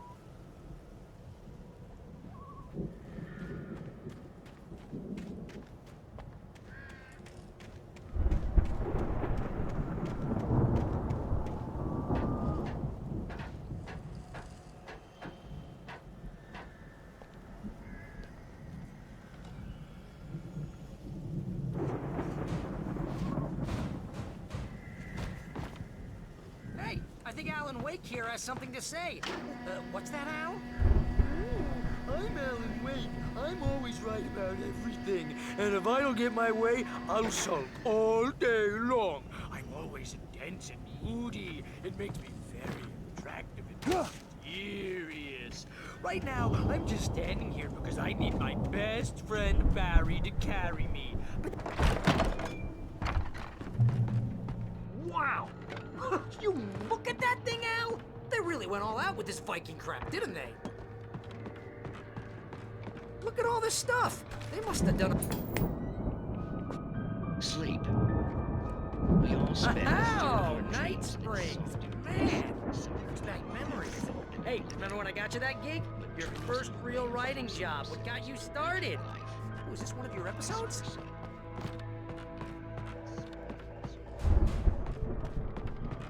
Tonight's episode. The Dream of Dreams. That's by someone else. We join Mr. Jones as he explores the endless dreamscape, only to be brought to a sudden stop by a decidedly mundane situation. A long line of people. Hey, Jones, right? Listen, we're gonna have to wait until his highness over there is good and ready. Oh, wow. Who's that? You don't know him? What are you, noob? He's the guy dreaming us. It's 1976. Madness reigns at the Anderson farm. Contrary to all logic, the headiest ingredient of their moonshine is unfiltered water from Cauldron Lake. The Andersons feel like gods. Odin can't stop laughing. He contemplates cutting his eye out. Tor runs across the field, naked, shrieking, hammer in his hand, trying to catch lightning. Their songs have power. Something ancient is stirring in the depths, coming back. Not just us. He dreams everything. All of this. Wait, no. I'm the one who's dreaming. I'm asleep. Isn't this my dream? Oh, yeah. Sure. Get real, pal. You're just another dream. I'm a dream. You're a dream. The Viking boat looked imposing, almost like a battering ram. But I'm pretty sure I'm dreaming this. Well, maybe you're a really confused dream. What am I?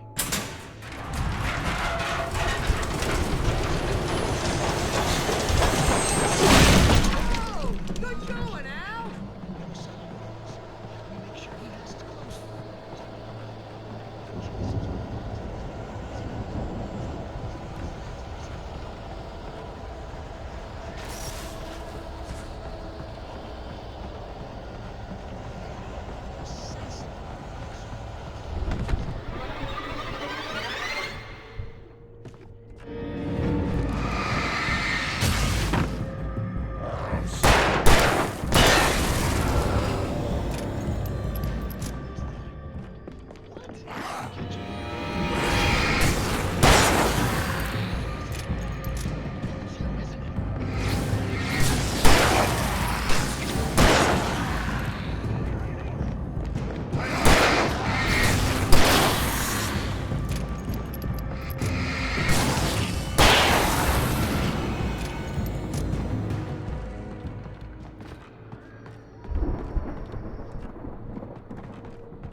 Those geezers had quite a production going on.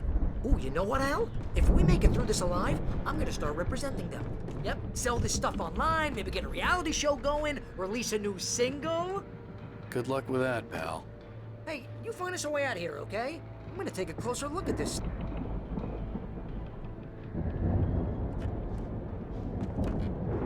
The door was barred from the other side. I'd have to find another way.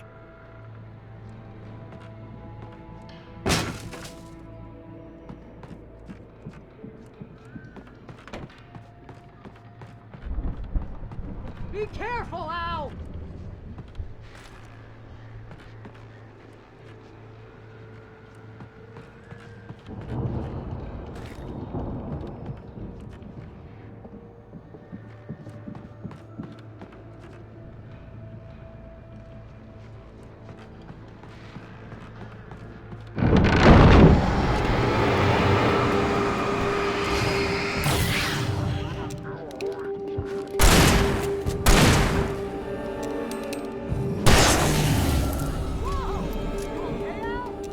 I'm good. Keep your eyes open, okay?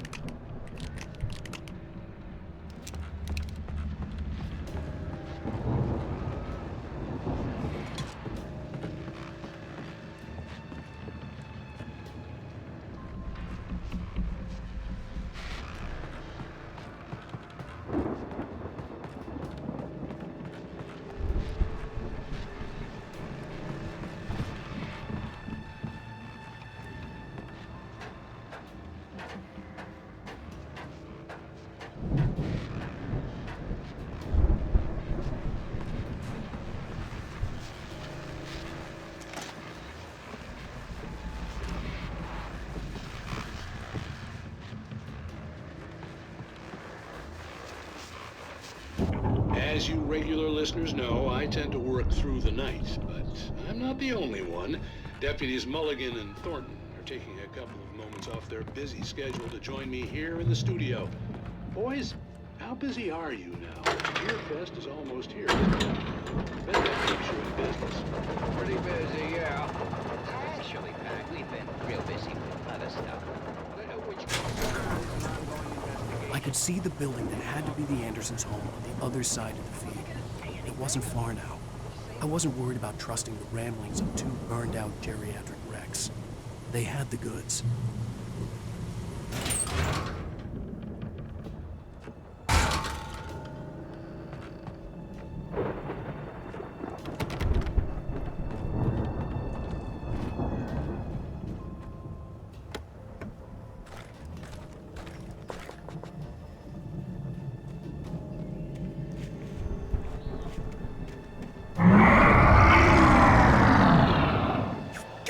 Kidding me.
Al? I had to find a key to get Barry out. Yeah, it's me. Hang on.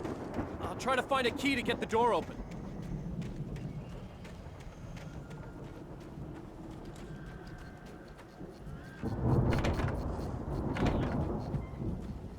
Hey, what's the holdup? Come on, this place is all dusty. You know my allergies.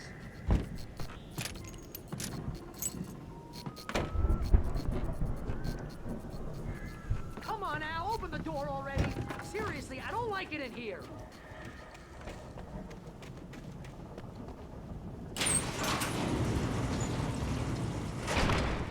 Hey, let's go, man.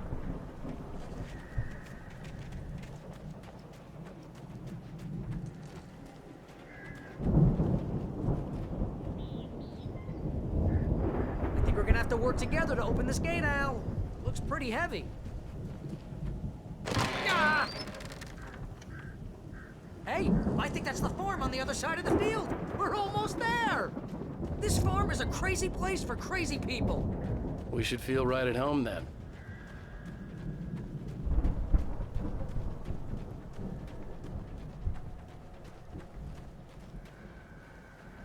Come on, one more gate. Do this thing.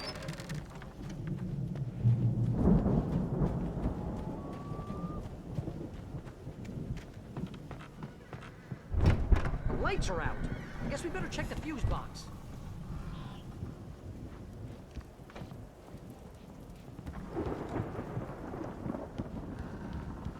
You know, this place looks kind of lived in. I thought the Andersons were in the booby hatch.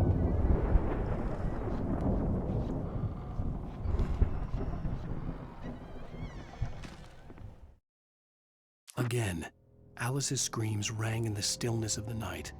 I saw myself run toward the cabin, flashlight in my hand. I followed my past self. I was an out-of-body observer, a time traveler in a crazy drunken dream. This was the beginning. The night Alice had disappeared. The mystery of what had happened during the missing week was about to reveal itself.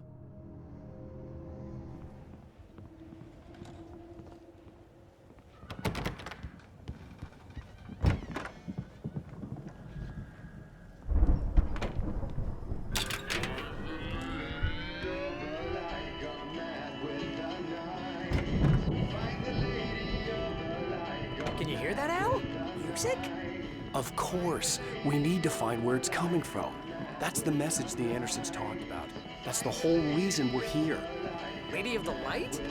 Oh, that's gotta be what's-her-face, the crazy lamp lady from the town. Cynthia Weaver. Right! Must be.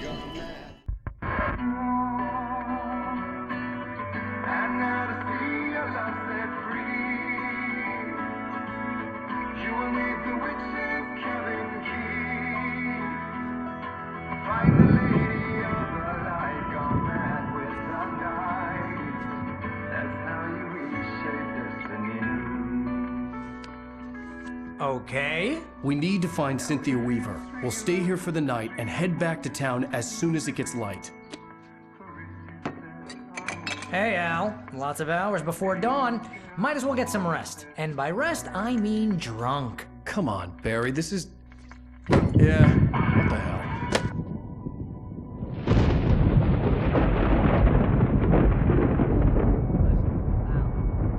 I'm sorry about this. No, seriously, because I know we don't get along, but we're gonna find her, right? Even though you're a crazy bastard, I'm gonna stick by you, no matter what, ever, Al. Sure, like a brother. I'm a writer, goddammit. Correct. If I just wanted to, I could write 10 books a year. And they'd be the best books that year. No, you couldn't. That's right, I couldn't. But I could, because I'm a writer. What? What do they put in this stuff? I feel like my brain is coming out of my nose. I'm gonna get the recipe off those coots and be a booze millionaire. I just miss her, Barry. I just want her here with me. I know, Al. I know. It's gonna be okay. We're gonna make it okay.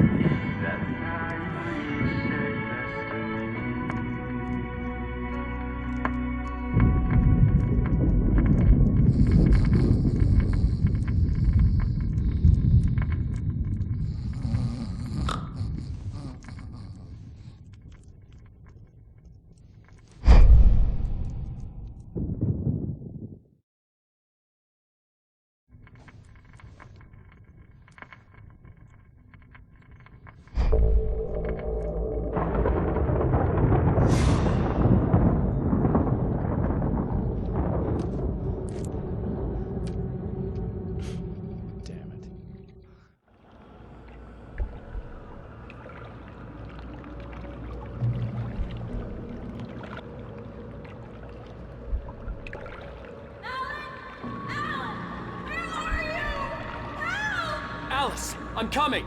It's all right! I'm coming! It was a crazy, drunken dream, and yet it was more than that. It was the truth, a suppressed memory unearthed by the Andersons' moonshine. I was there, an out-of-body observer. This was the night Alice and I had arrived at Bright Falls, the night Alice had disappeared. I had a chance to find out what had happened. I remembered being surprised to see the cabin dark. Alice would have never turned the lights off. I remembered thinking I caught a glimpse of her form underwater, sinking into the darkness. Beyond this lost memory, there was nothing. I had to follow the footsteps of my past self to find out what had happened that night. Diving after her was the last vague memory I had of that night. After that, the next thing I could remember was waking up behind the wheel of the crashed car and finding the first pages of the manuscript.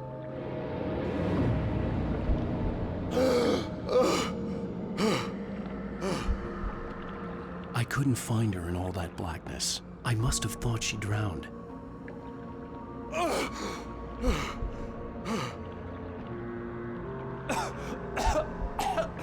Alice!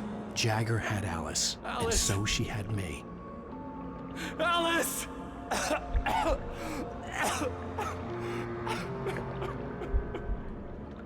I'd been easy prey.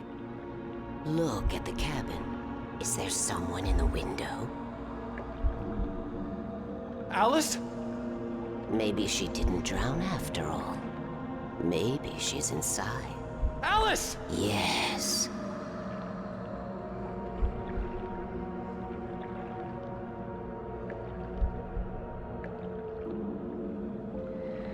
The dark presence had touched me. She had dug her nails into my brain and used me, made me her puppet.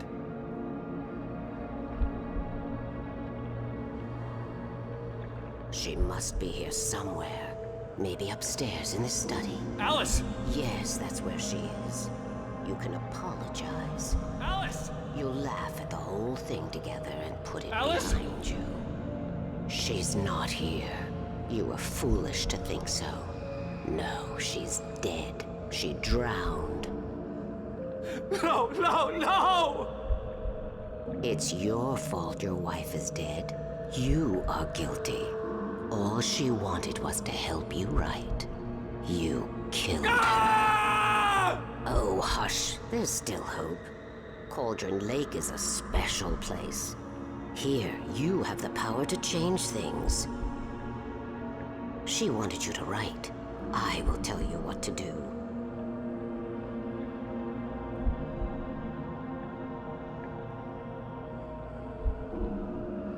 You can write her back. The story will come true, and all will be well again. She had Alice, and the manuscript was the ransom for her.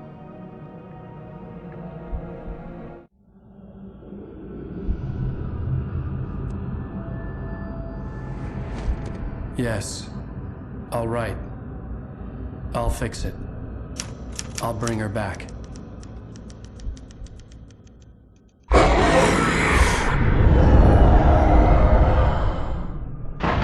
No. I wrote it. I remembered it all now. In the dark, I'd written for days, a week, almost a complete manuscript of a novel entitled Departure. Jagger had been my editor, whispering in my ear, making sure that the unfolding story would make her more and more powerful. I thought I was saving Alice. Even with the cobwebs she put in my head, some part of me had been aware enough to write my escape into the story, to bring a light into the cabin to release me before I could finish, to interrupt the horror story before the ending, where darkness consumed everything and everyone. Zane was weak and far away, but I had written him into the story, and his light had been enough to set me free. It isn't here now. I'm here because it was written. I brought the light to set you free. You must hurry. It will know I'm here. It will be back soon. It stole the skin of my art a long time ago. She looks so old.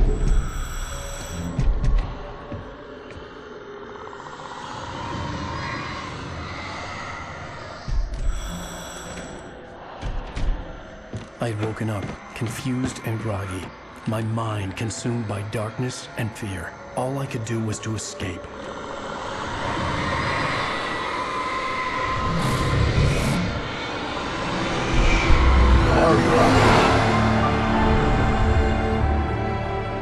The week spent in the cabin had taken its toll. I was barely conscious and fading fast. It had to have cost Zane terribly, thrown him even deeper into whatever dark place he now haunted. But he had managed to weaken the dark presence, kept me safe that night.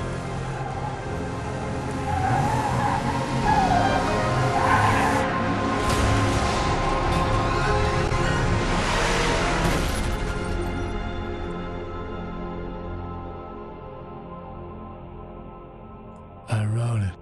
It's my fault. That's right, James Joyce. It's your fault, and you're gonna pay for it.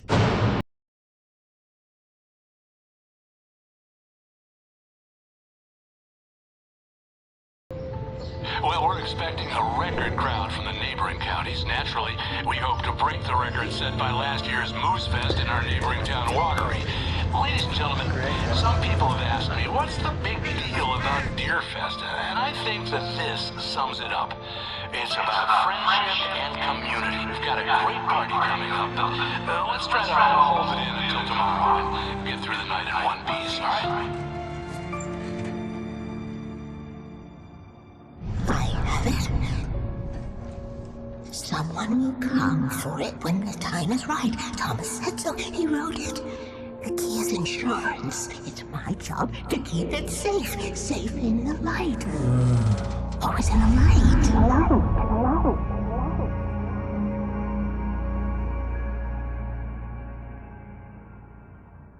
Manuscript pages were gone. The FBI agent had taken them. I think my tongue just took a crap in my mouth. Ugh. Oh, wait, we're in jail now? Al. Al, this is not good. That about sums it up.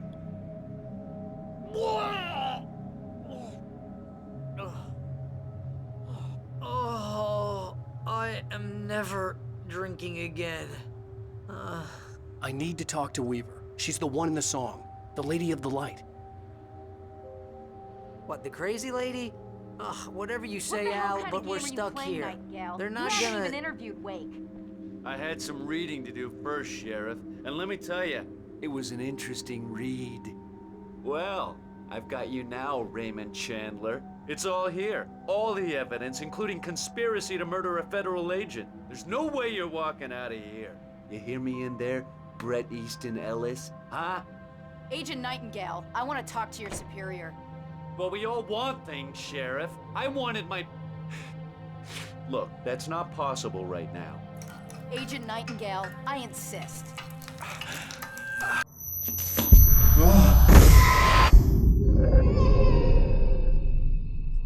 Wake, what's wrong? Lady, are you stupid? It's a trick. It's an obvious trick. Okay, I've had enough of this crap. Wake, I'm gonna trust you with this. You're joking. Agent Nightingale, your opinion would matter more if you were sober and if I actually believed you were here on official business. Whoa! Get back in the cell, Stephen King. The only way you're leaving this place is over my dead... Wait a minute. I know Oh my God! Light. We need light. It's the only way to fight this thing. In my office. I've got your things there. Follow me. Oh man, we're sitting ducks with the lights out. Nightingale tried to make sense of the manuscript. It was disjointed and strange. He didn't understand half of it, but it all rang true.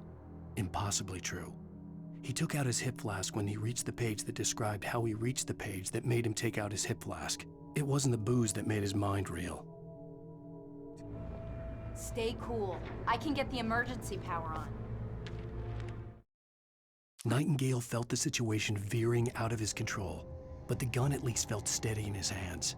He was ready to fire, resolved that he would let this happen over his dead body. And yet he hesitated. He had seen this moment before, read it in the page. He was transfixed by the deja vu and the horror that he was a character in a story someone had written. Then the monstrous presence burst in behind him and dragged him into the night.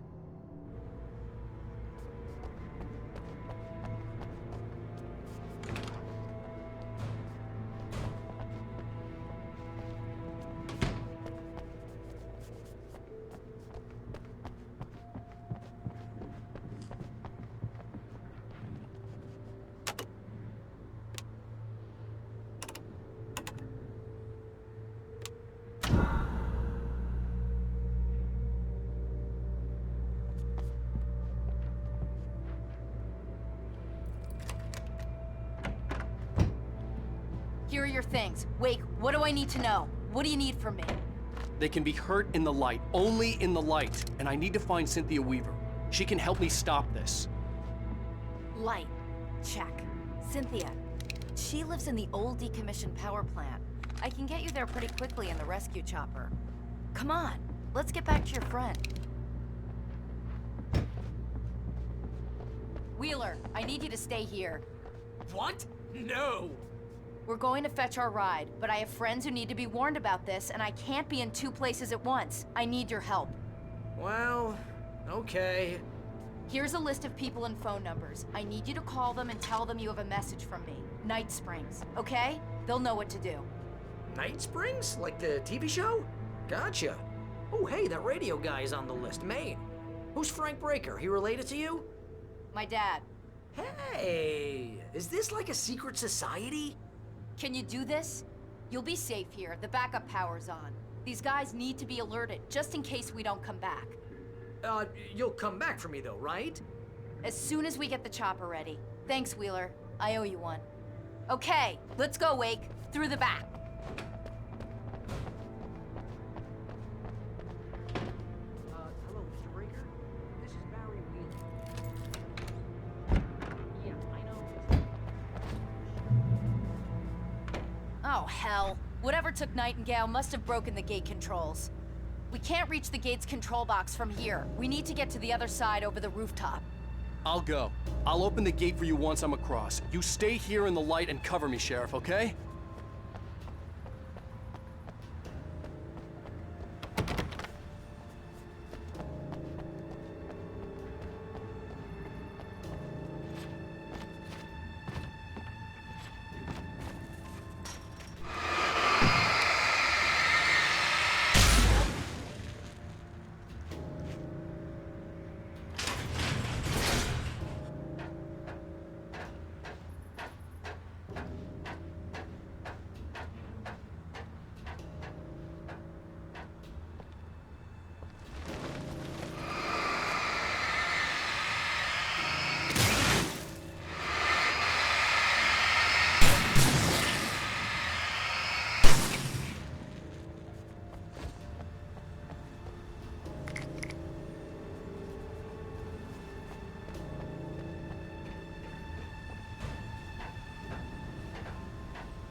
Hey, Sheriff! Your password. Night Springs? What's that all about? It's a stupid joke we have. That Bright Falls is the original inspiration for the TV show. This town can get weird at times. Never this weird, though.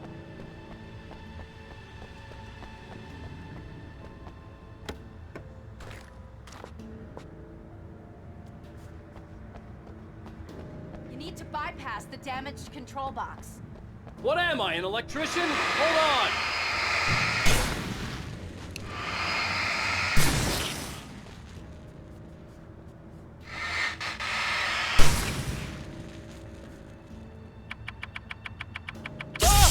Ow, damn!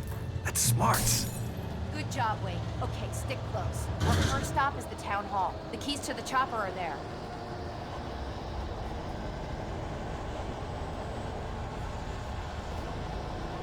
Wade, Perp's on the move.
You have the right.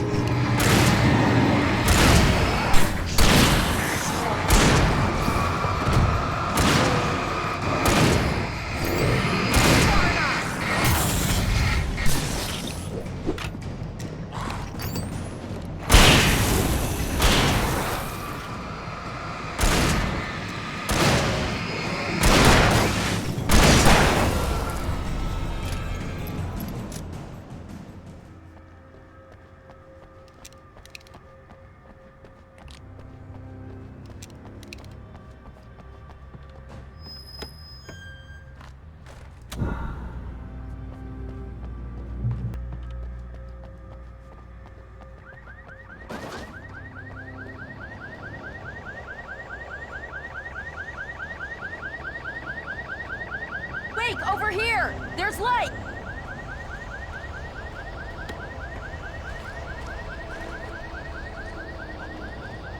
I have a key. Watch my back, Wake.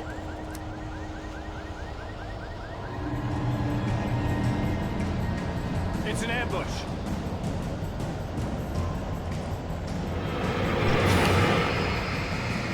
Right there!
Let's go, Wake.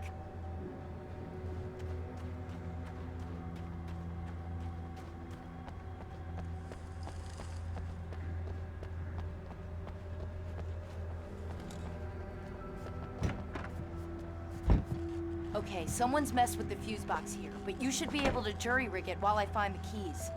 I already got electrocuted once today. How about I look for the keys and you get burned for a change? Fine. They should be in the clerk's office on the other side of the building, near the main entrance. Gotcha.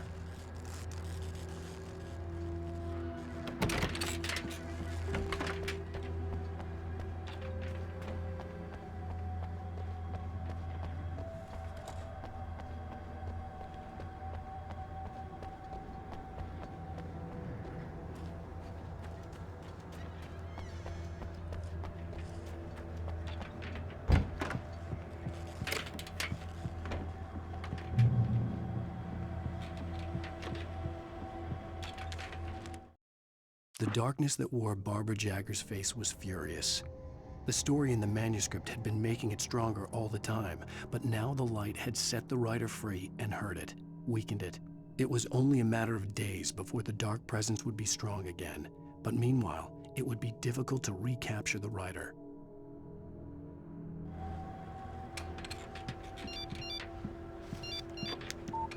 The message was from Barry.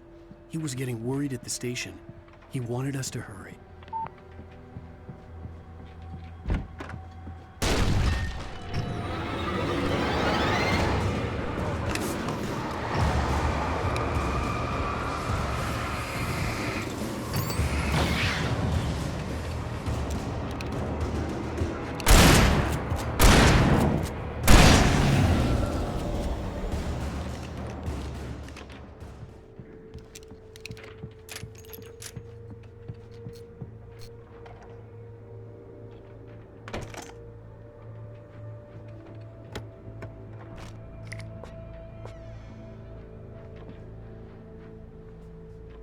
Okay, Sheriff, I got the keys.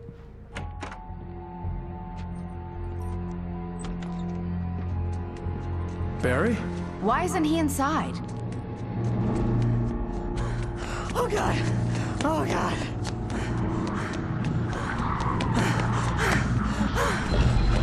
Barry! Look out! Barry, move!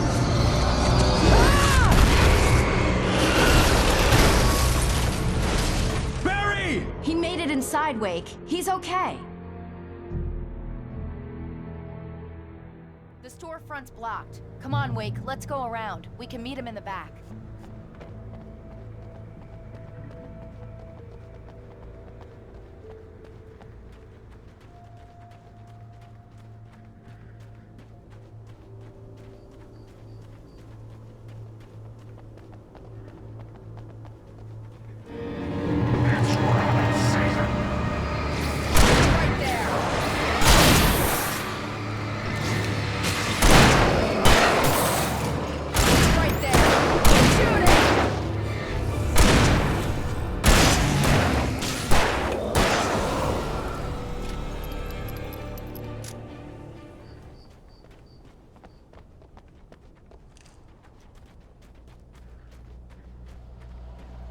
We can make it through the bookstore. Wheeler should be waiting for us in the backyard. Keep the hell down or I'll call the sheriff.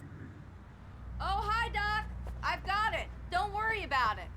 Sarah, about time somebody showed up. All this shooting in the air is idiotic. One of these days they'll kill somebody. And over Deerfest. I know. Go back to bed. He's got a point, Wake. Look, this town can't take this. It's me they want. The sooner I get out of here, the sooner you can all get back to life as usual. I hope you're right. Come on, let me get this door open. Wait, you got the keys to the bookstore? Perks of being the sheriff. A girl needs to get around.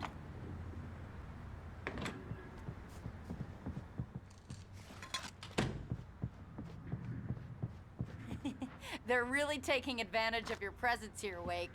I heard they're selling a lot of your Alex Casey books. Cynthia Weaver worked hard, following her obsessive rituals, sometimes fighting them, always giving in to them in the end. She haunted the halls of Bright Falls abandoned power plant. She marked her caches with light-sensitive paint that could only be seen by eyes that had been touched by darkness and saved by light like she'd been. She was preparing defenses and supply lines for the war she knew would come. The war between the forces of light and darkness. Right now, I'm not a big fan of my own writing. I don't see Barry. Look! Wake! Maybe that's him. That's the way to the chopper.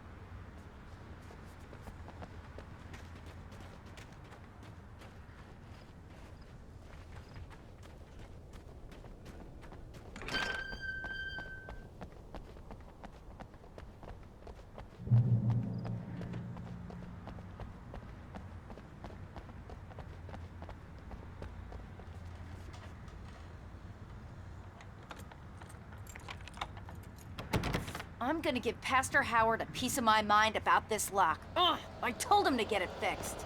Here they come. Let's take a break.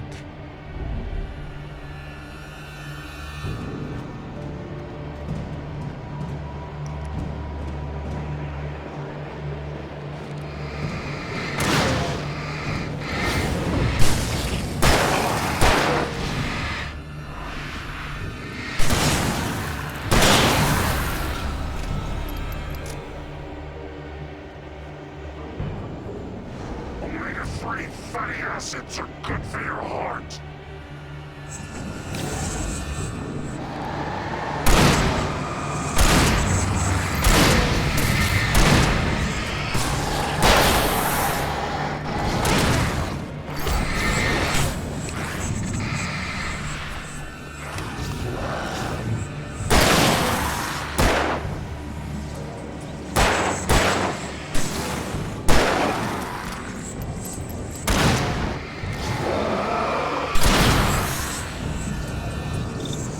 Look out! One of them slipped away!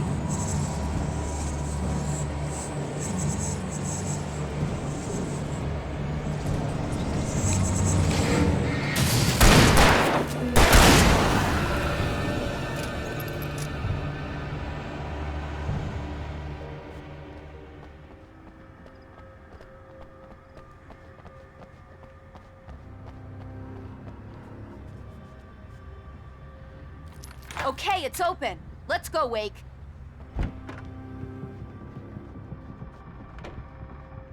Wow. We keep them lit all night long on the night before Deerfest. Why? Well, it's tradition. We're almost there. We'll have to go through the basement to get to the parking lot. Yeah, there's no way going through the crypt will turn out to be a bad idea.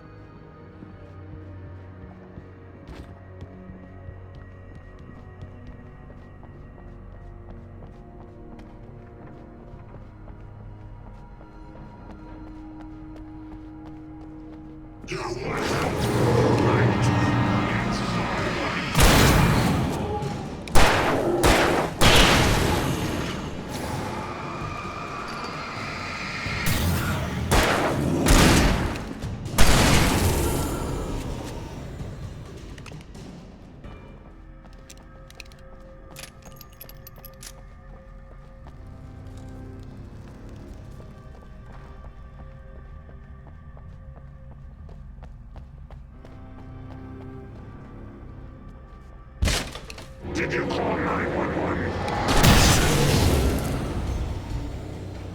Guess that one saw the light, huh? You didn't like that one? A tough audience. Well, I got plenty more. What are the Christmas lights for? Protection, man! Like garlic against vampires? Vampires. The helicopter's just across the parking lot and up the hill. Come on!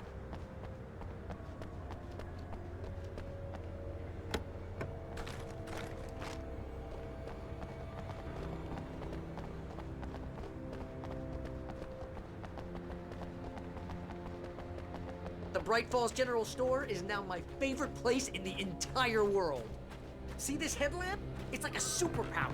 I can just look at one of those things and they die. It's my flaming eye of Mordor. I wish I didn't say that.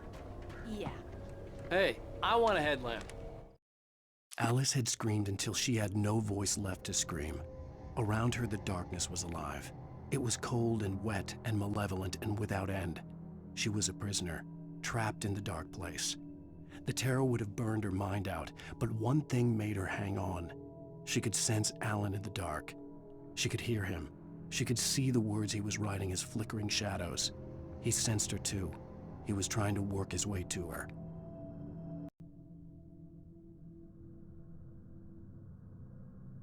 Last one. Bastard.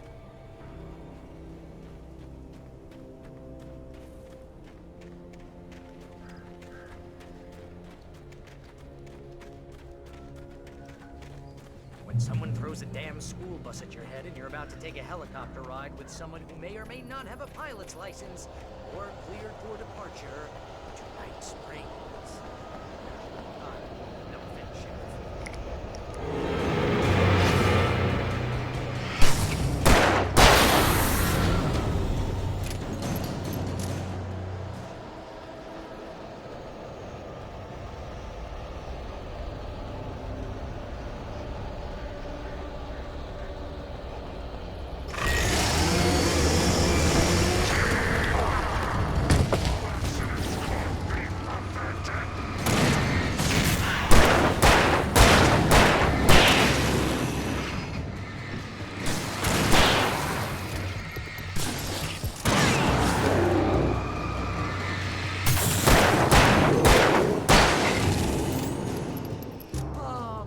Get used to this.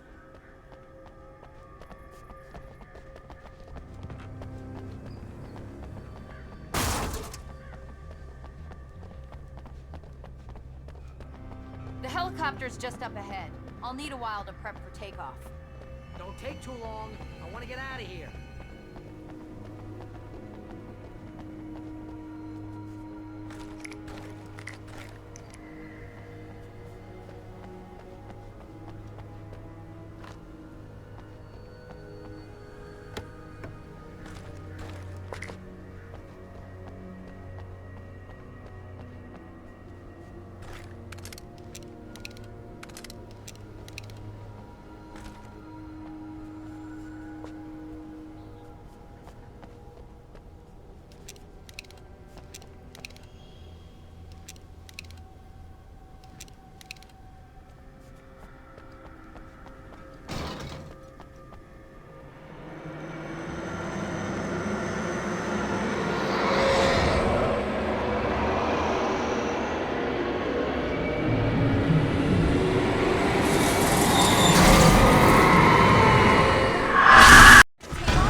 taking a big chance on a local crazy lady, Al.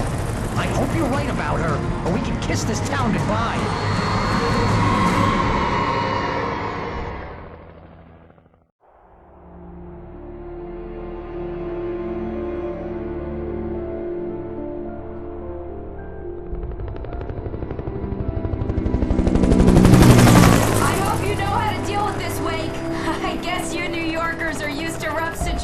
Like this. Right, the city's a war zone. King Kong, mutant alligators, and Alex Casey shoots the place up every weekend. Look, I never even carried a gun until a couple of days ago. Well, my dad used to be a cop there. Tells some pretty wild stories. Stuff like this? No, just normal bad stuff. Kinda like your books, Wake. I used to tease Dad that he was just like Alex Casey. You've read me. Oh, sure. You're a pretty good writer. A little heavy on the metaphors, maybe. Nobody's ever said that before. We're coming up on the power plant. See the lit building over there? And that's the dam further up the river. I can't land here. I'll take her down the road across the river. Just get me there, Sheriff.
I had to do something about the chain for the door to open.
This is good work.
The power plant glowed in the night.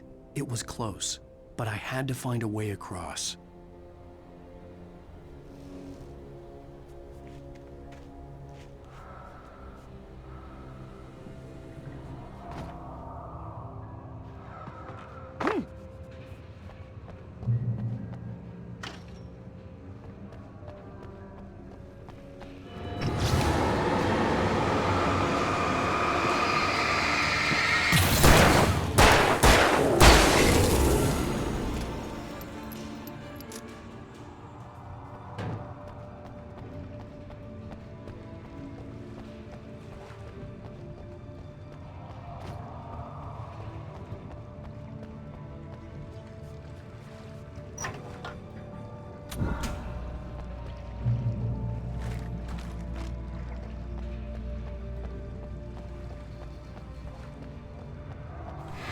Most of us are skilled professionals.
Making her way through the water pipe alone, Cynthia was angry at the writer.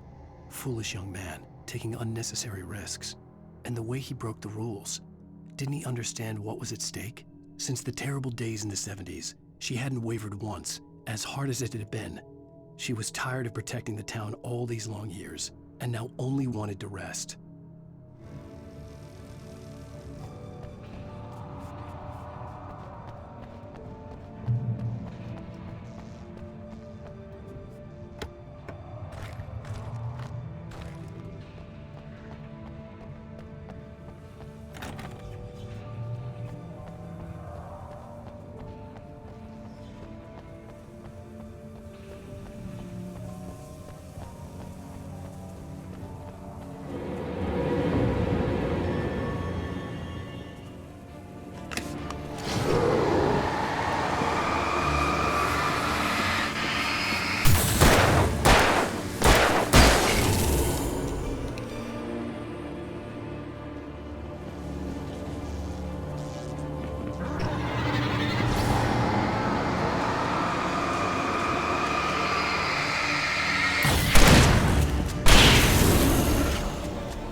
The story I had written in the cabin had come true. Touched by the dark presence, I had written a horror story, but the end was still missing. The story was incomplete, and the last unfinished page of the manuscript still sat in the typewriter in the cabin study. If I could get back there, if I could read the page, then I could write my own ending to this story and save Alice.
I recognized the logo on the power plant sign. I'd seen a version of it painted all over the area, signifying hidden caches of supplies.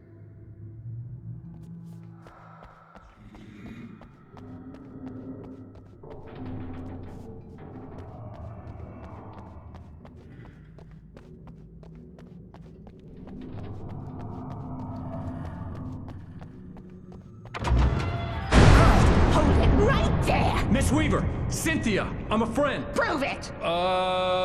You knew Zane! Thomas Zane! You're the Lady of the Light in the song! You can help me! About time! Young man, I've been waiting a very long time for you. It's in the well-lit room. Excuse me? What you need to drive the darkness back. The well-lit room is at the dam. I built the room to keep it safe. Will it help me find Alice? Will it get me back to the cabin? Fine, let's go. I can get my friends to come back with the helicopter. Oh, we won't go outside. Never at night. That's rule number 1. You've been breaking the rules, young man, and where has that gotten us, Oh, I have a secret route, a lit route, an old water pipe. Something was damaged at the transformer yard. It's draining all the reserve power. Without it, the pipe will go dark. The power to the yard must be cut.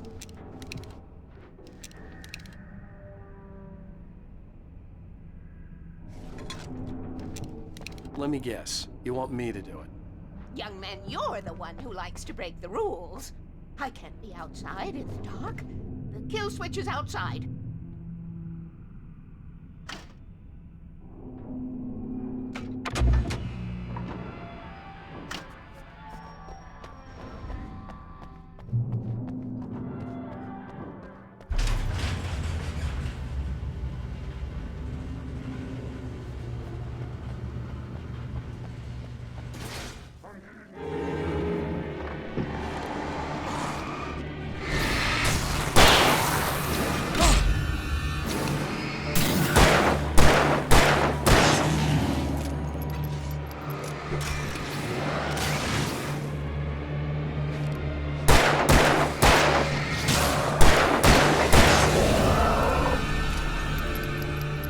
Had sent me to cut the power to the transformer yard.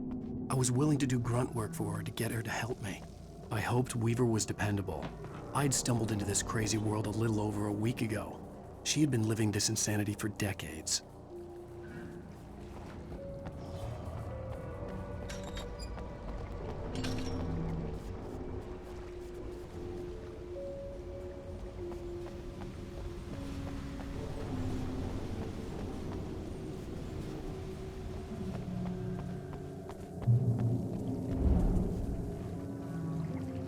I could see the kill switch that would cut the power to the transformer yard.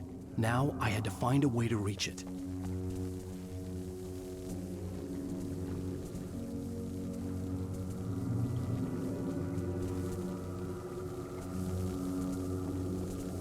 If I could figure out the gates, I could use them to get to the kill switch.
designs these things.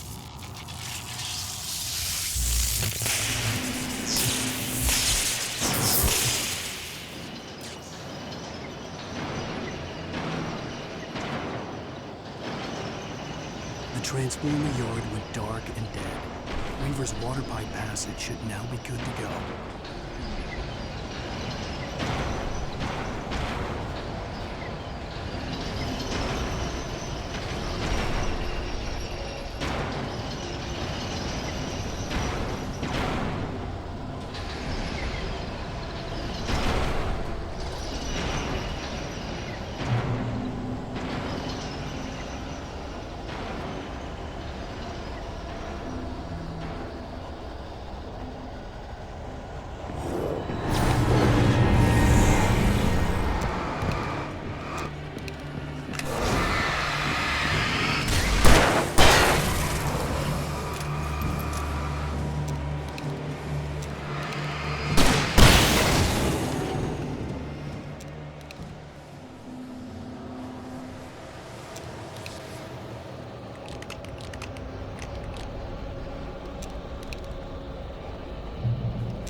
Take care of your tools.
This way, young man. Follow me. Come, come. The pipe's empty now. We're ready to go. This way. We need to go. I knew them both, Tom and Barbara. I had such a crush on him. Such a beautiful man. I was jealous. There was a part of me that was maybe a little glad when she had the accident. And then Tom started writing and woke the darkness up. He tried to bring her back, but you can't do that. There are no free rides like that. I'm starting to realize that. In that case, young man, perhaps you're a smarter man than Tom was.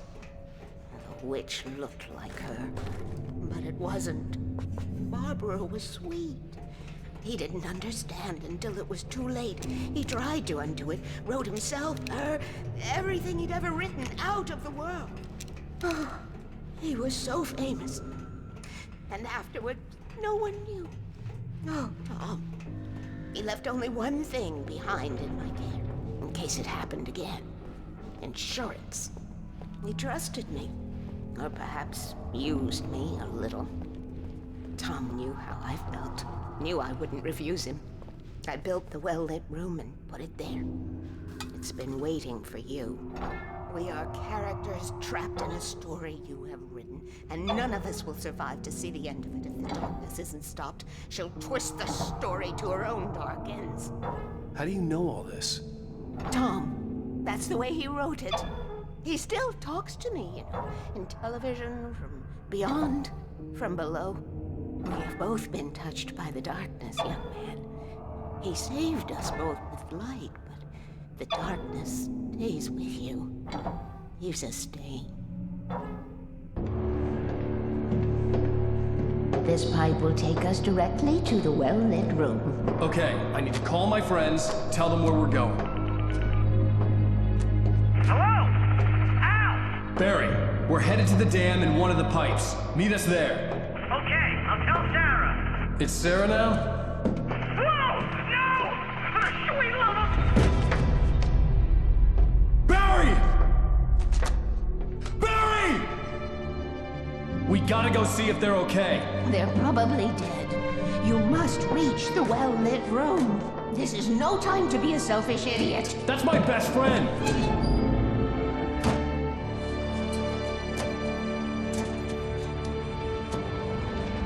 Well, be a fool. I'll use the pipe. I'll meet you at the dam if you make it.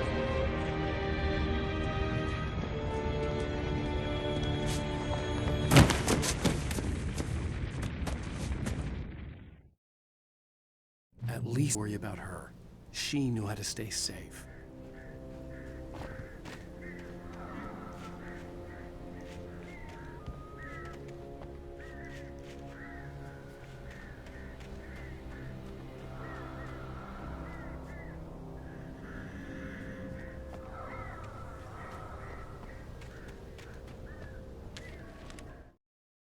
Sarah was almost starting to relax. Maybe they could turn this into a win yet. Suddenly, there was a piercing sound, like a table saw gone wild, as 100 birds made out of shadows swarmed into the rotor. The chopper bucked wildly and the board lit up, telling her what she already knew. They were going down. Barry Wheeler screamed next to her.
The crash site looked bad, but as far as I could tell, the wreck was empty.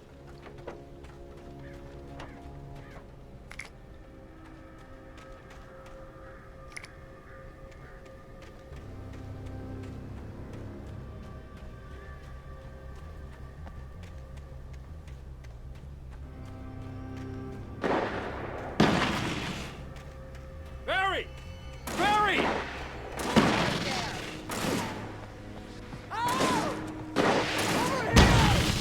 Hang in there, I'm coming!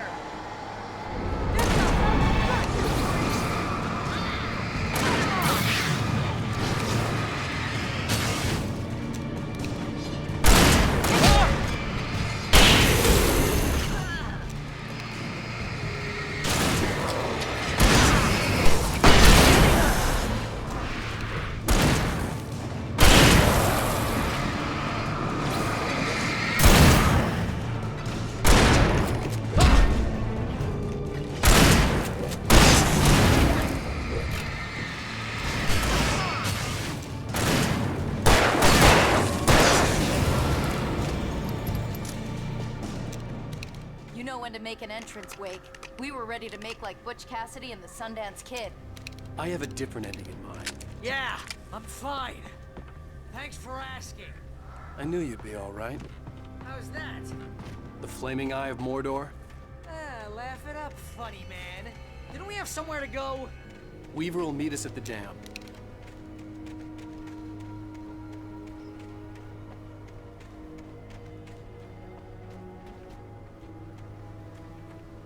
When you spend most of your night running uphill while a crazy bunch of demon hicks try to take your head off with an axe, you know your helicopter crash landed in Springs.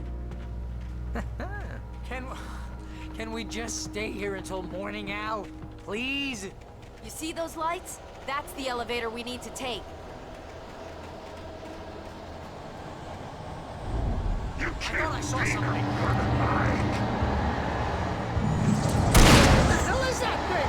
It's everywhere! Crap, there's more than one of them! Nothing moves like that. It's impossible. Ah! Al! Do something!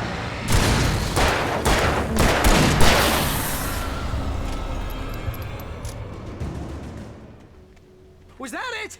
Are we safe? That was... wow. I think we're okay. Hey, Al, I got a bad feeling. Let's keep our eyes open.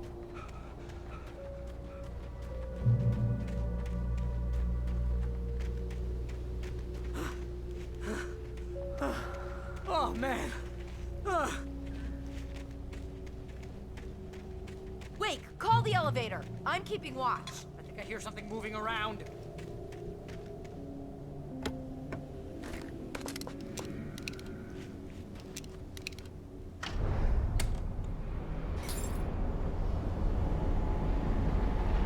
Heads up! Here they come! Oh no! Oh no! They're coming! We have to hold them off!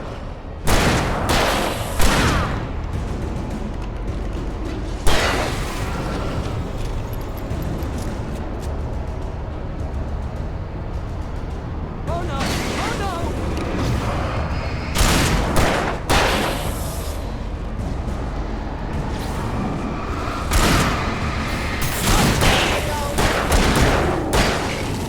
I swear this is the slowest elevator in the world!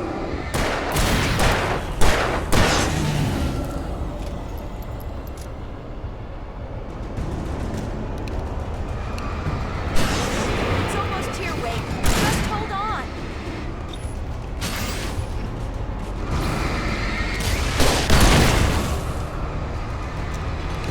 Right there. There they go. Come on. It's here. Out. Let's go. Al.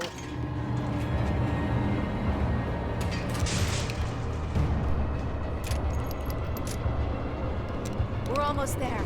There's an entrance into the dam at the top. What's the plan, Wake? Well, Weaver's crazy, but she's got something Zane left behind. Something to fix this. Gee, could you be a little more vague? Thomas Zane? Seriously? Might as well be Paul Bunyan or Bigfoot. Yeah, well, he was real.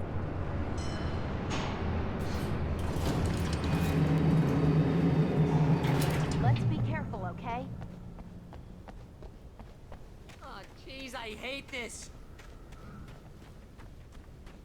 Okay, Wake. There's a button over there that opens the door.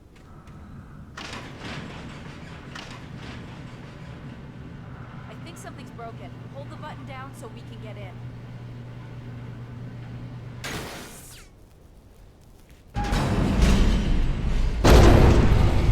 Ow! Ow! Wait! What's going on? We can get to the dam through here. What's happening out there? You guys go ahead and find Weaver. She should be in the dam now. I'll have to make it alone through the top. Okay, wait. Good luck. Don't get yourself killed. Ow! Please, be careful. I'll take good care of Barry, Wake. You just look after yourself.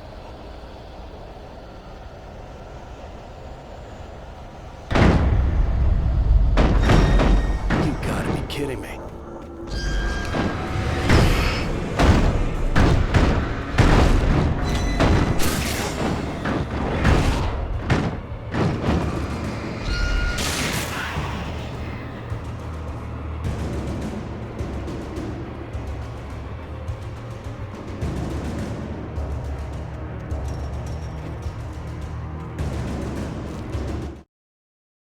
Thomas Zane knew he had to remove all that had made this horror possible, including himself.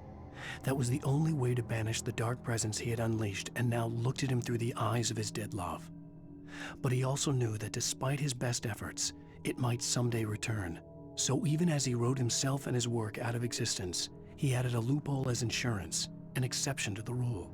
Anything of his stored in a shoebox would remain.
I was ridiculously outnumbered. The searchlight could even the odds.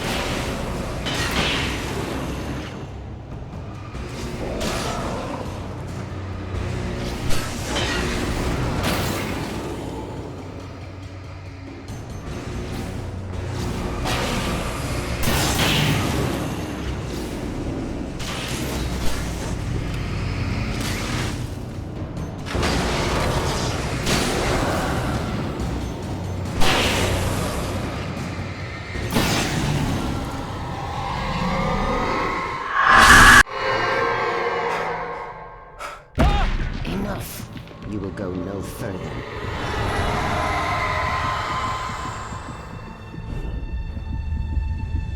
Stop now.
Chance to take.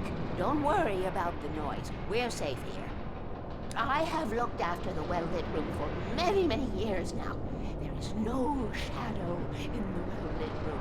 The power is fail-safe, and all the bulbs are numbered and changed regularly based on their make and model. Right.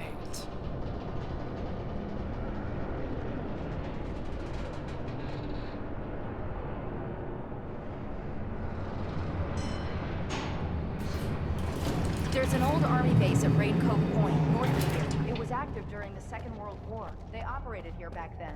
They must have built this. Yes, they did. It's my place now.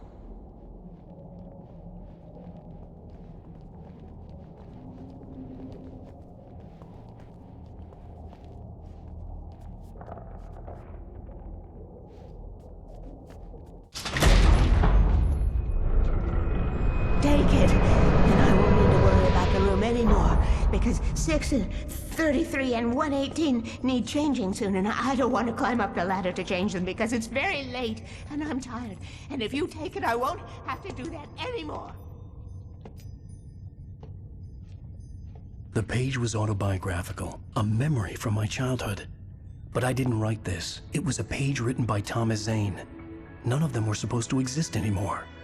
Alan, 7 years old, would fight sleep to the bitter end. When he did sleep, he soon woke up, screaming, the nightmares fresh in his mind. One evening, his mother, sitting by his bed, offered him an old light switch. She called it the clicker, and flicking the switch would turn on a magical light that would drive the beast away. To imbue the talisman with all possible power, she added that it had been given to her by Alan's father. Alan never knew him, and anything of his took on mythical proportions in his mind. With the clicker firmly in his hand, Alan finally slept like a baby. Now, almost 30 years later, Alan thought of this as he stood on the rim of Cauldron Lake, the clicker in his hand. He took a deep breath and jumped. My mind swirled. I'd given the clicker to Alice, yet it was here. Zane had written it into existence in a story I had written. I can get to her now. I can finish this.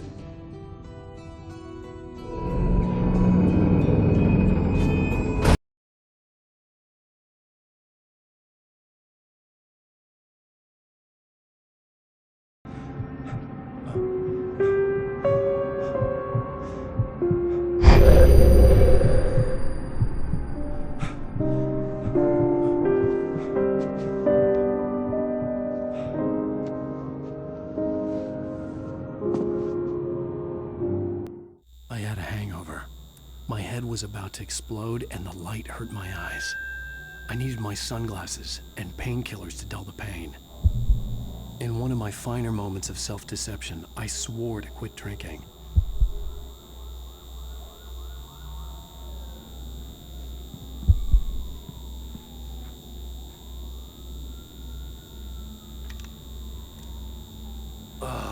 The sunglasses made the world look bearable. Now I could keep my eyes open without feeling like a vampire in the sun.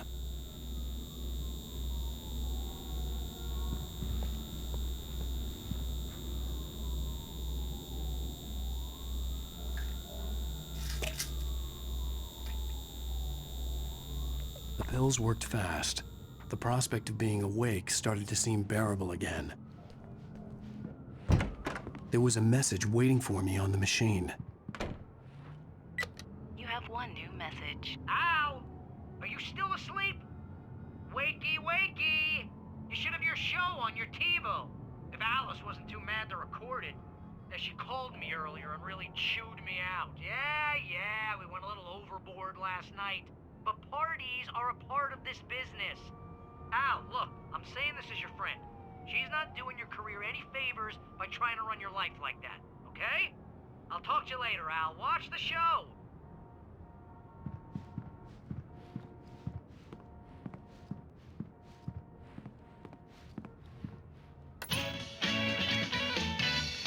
Ladies and gentlemen, welcome back to the Harry Gallic Show. Thank you. Thank you, everybody. We have a great show tonight. I've been talking with the best-selling author Alan Wake about his new book, The Sudden Stop. Yeah, good read. Go buy it. No, it is a good read. Look, I'm gonna be honest here. Is that wise? No, but I'm gonna do it anyway. I got people who give me the lowdown on books. I'm a busy guy. But this one, I actually read from cover to cover. I mean, I'm a big fan. Wow, thanks. Now, this might be a spoiler for those who haven't read the book yet. Based on the sales figures, the 2 people out there who haven't read the book yet. But this last book is all about the death of the main character, the hard-boiled New York detective, Alex Casey. Now, there's been a lot of outrage about this. Why the hell did you kill Casey? What the hell were you thinking, man? Good riddance. No, seriously though, 7 years and 6 books is a long time. He was a gloomy guy to spend all your working hours with, and it was a good run. But it's time to explore new things. My next book will be a departure from the old for me. You selfish bastard, always thinking of yourself. Well, you've certainly given us a lot of entertainment over the years. And now that you mention it, Casey was a gloomy guy. Never had much luck with his love life with the ladies. Was that autobiographical in any way? Yeah, no kidding. Casey's lady friends tended to die on him. With Casey, it was all about his pain. No, nothing autobiographical about that. I'm a happily married man. My wife is my muse. Well, congratulations. That's great to hear. So, how's the publicity tour been treating you? Good, great. But I gotta say, I'm glad to be back home in New York. Well, you've certainly been on the news a lot lately. Lots of parties and, you got into a fight with some paparazzi. Oh, man. Well, that guy was really in my face. I lost my temper. I know that wasn't cool. You are famous for that temper. Well, I did also write several books. Well, your latest novel is called The Sudden Stop, and it's in bookstores now. Go get it. That means the two of you out there who haven't bought it yet. Ladies and gentlemen, that's all we have for you tonight. I want to thank all our guests for the evening. Alan Wake, Sam Lake. Once more, do the face for us, Sam. And our musical guests, Poets of the Fall. Thank you. At least I'd been funny. I told myself I could live with that. Hey, honey. Did you watch the show? I didn't say anything stupid if that's what you want to know. Okay, Grumpy. You want an aspirin or something? Are you going to start with me about drinking now? You know what? Go back to sleep, Alan.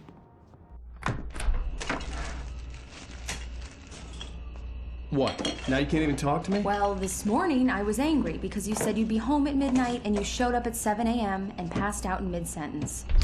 Now I'm over it. Are you angry? This goddamn tour. It's gotten out of hand. Oh, honey. It's almost over, right? We can get back to normal. Then you can start writing again. I'm sorry, honey. Alan, you're not thinking straight. Just take a shower and go back to bed, huh? Yeah, you're right, honey. I'm sorry. Once this is over, let's go away together. A vacation. Just you and me. Some peace and quiet.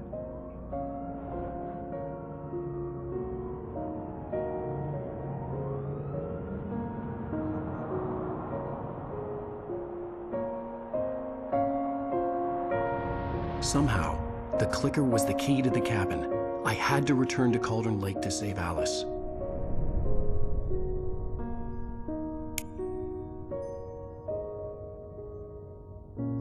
I'm going back to the lake to finish this. I'm going to write an ending to the story in the manuscript on my own terms, to make it all right. Why can't you just write it here?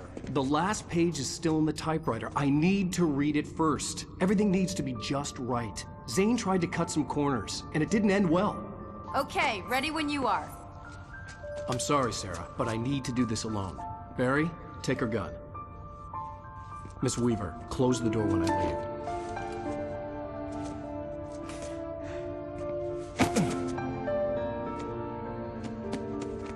Good luck, Al. See you later.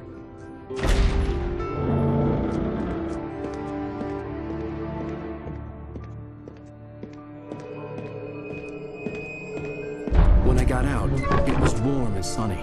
I'd flicked the switch of the clicker. Had it done this? I didn't stop to question it. I had to take advantage of the sunlight to get to the lake. On Zane's page, I'd stood on the rim of Cauldron Lake, about to use the clicker. That's where I was headed.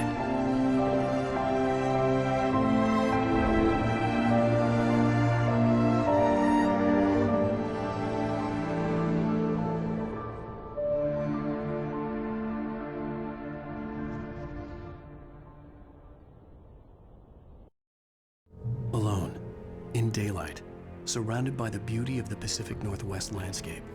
It was hard not to let doubt creep in one last time.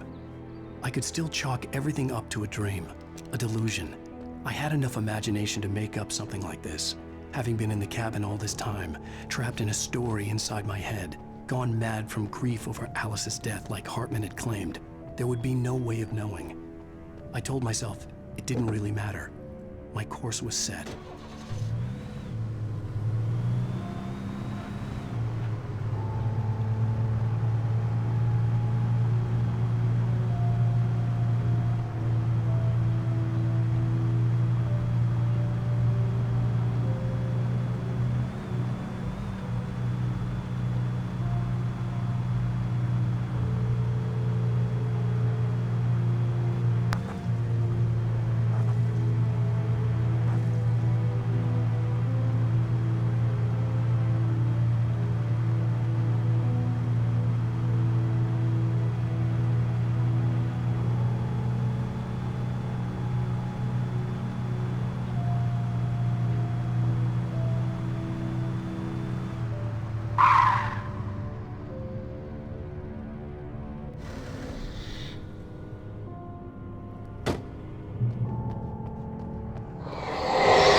It touched me. There was a link between us, always would be. I could feel its presence again, getting closer.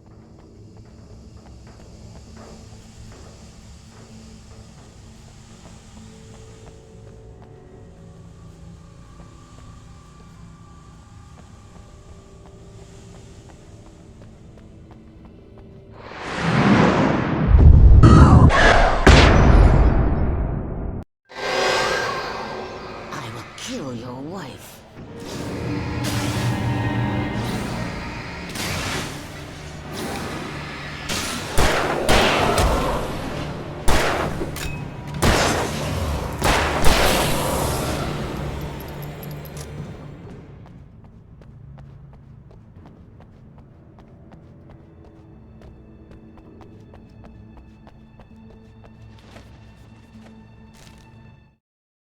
The Dark Presence was no longer trying to capture the writer so he could create the ending it wanted. The writer knew too much. He was too strong. And he carried a weapon left behind by Thomas Zane, something that could hurt it. Now, the darkness was doing everything in its power to simply stop the writer from ever reaching Cauldron Lake and the dark place it came from.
The bottom of Cauldron Lake was a graveyard of things the lake had claimed in one way or another over the decades. The dark presence brought them up in its wake, scattering the rotten waterlogged hull of an old boat here, the remains of a long-ago crashed airplane there, trees shattered under the impacts. The earth groaned. It didn't even notice.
The bottom of Cauldron Lake was a graveyard of things.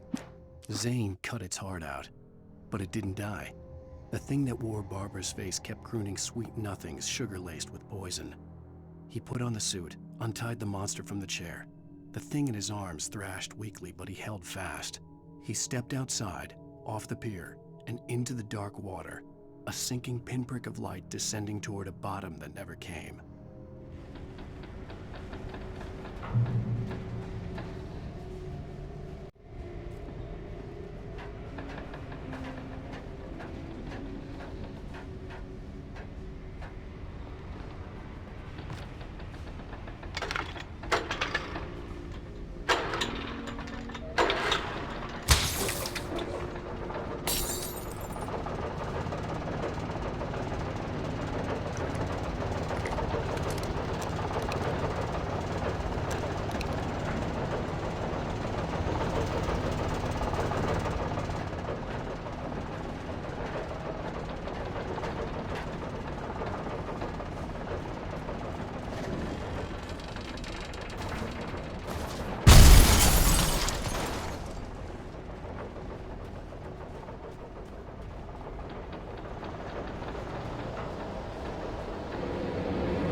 When I told Barry my plan back in the well-lit room, I'd acted as if I knew what I was doing.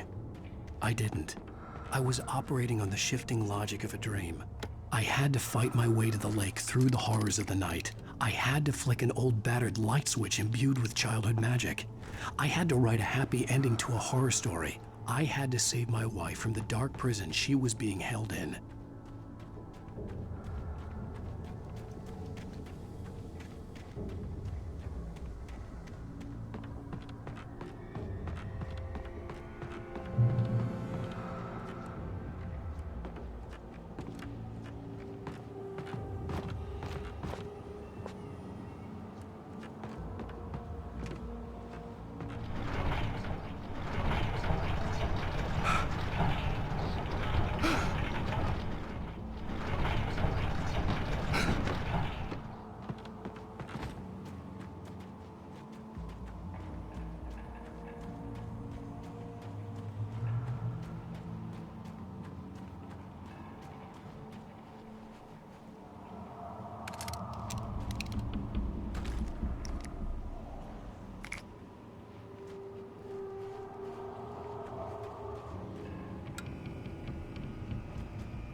I will never give her to you.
The dark place I found myself in was unlike anything I could ever have imagined.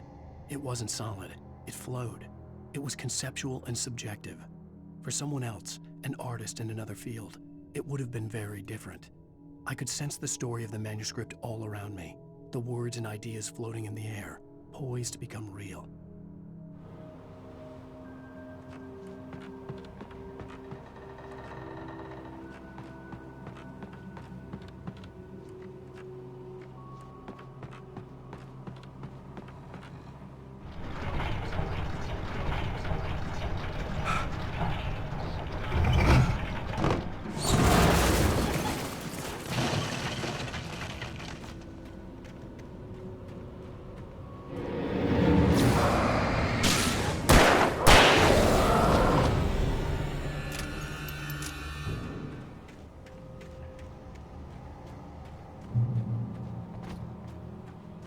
I could see Mirror Peak in the distance. That's where Cauldron Lake was.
After Zane had gone, I stood alone in the shifting dream that was the dark place.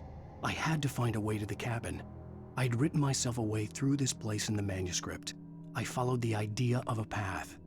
I'd written myself across the ocean that blocked my way, and with that, there was a bridge to the island beyond. The idea of the cabin flickered in the underwater darkness. I willed the cabin to be real, and it was.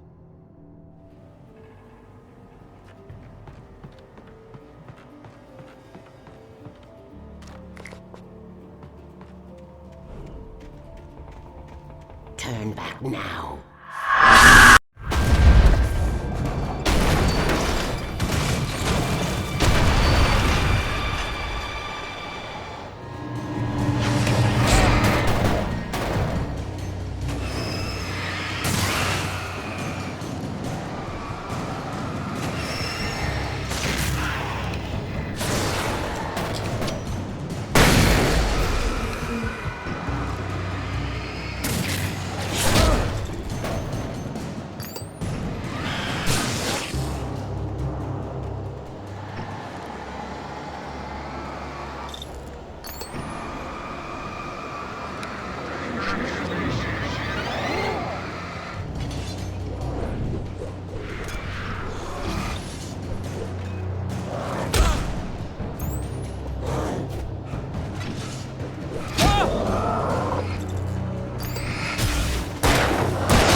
Do as you're told.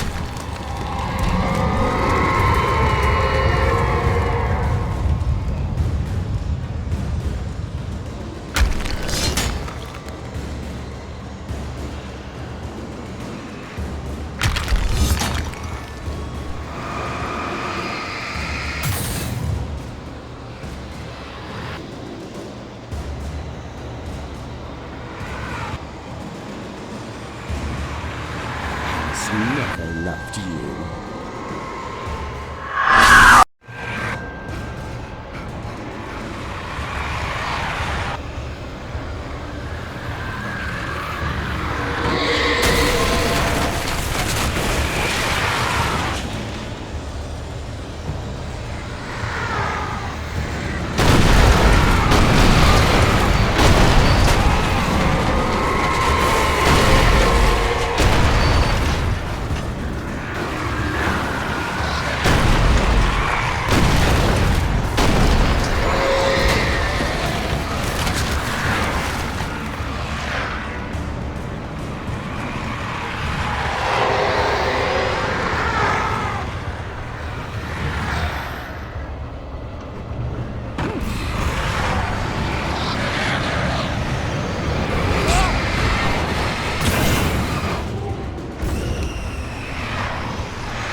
Baby, you were having a bad dream.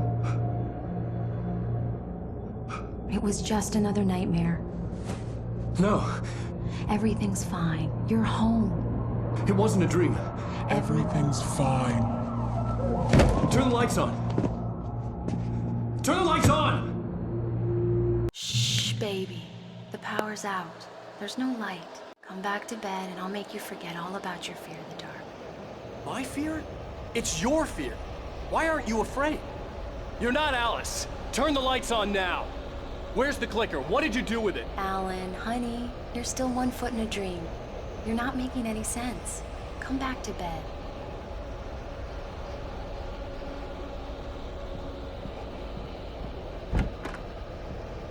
Alan, you're scaring me now.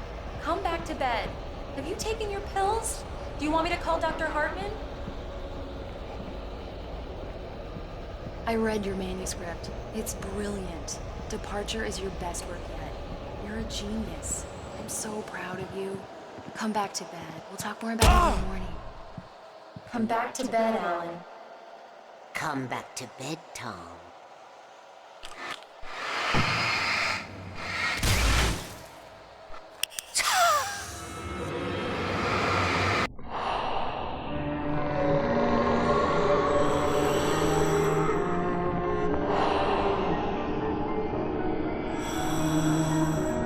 You must find your way to the cabin.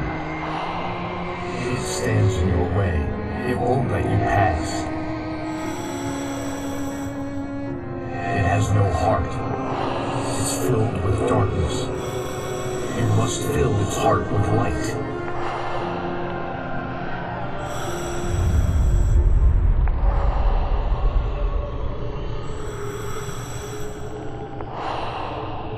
Don't mind him. He's Mr. Scott. Your friends will meet him when you're gone.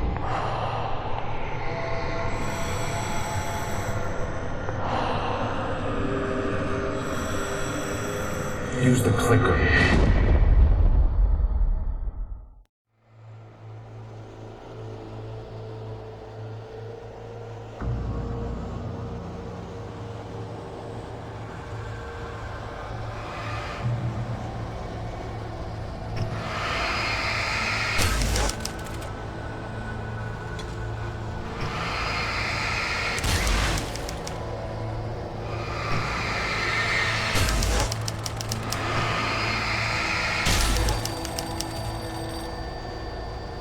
I followed the idea of a path.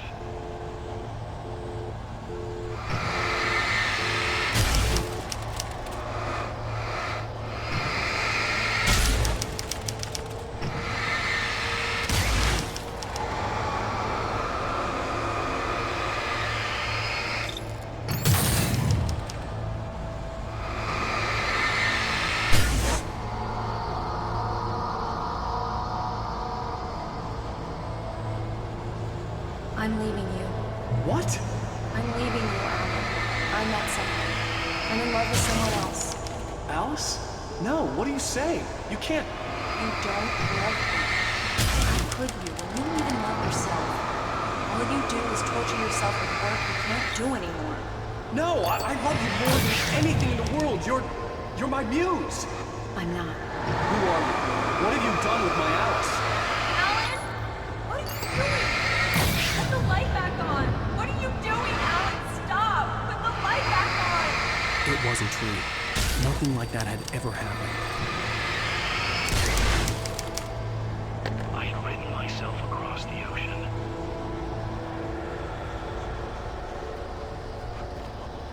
You're not my Barbara. Tom, let me go. I promise to be good. Please, untie me, you naughty boy. I will help you get your masterpiece. I will love you forever. No, you're not Barbara Jagger. I made a terrible mistake. I should have never written you back. You came back wrong. Your heart is filled with darkness. Put that knife away, Thomas! Put it down! Heart is filled with darkness. I'll cut it out. Take you back to the depths of nature.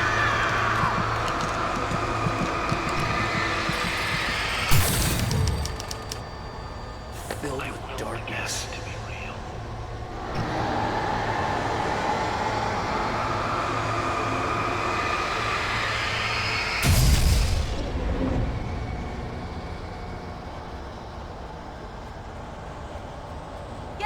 from me, you hag! Where am I? Let me go! Alice! Alice! Your husband refused to do as he was told. All he had to do was right.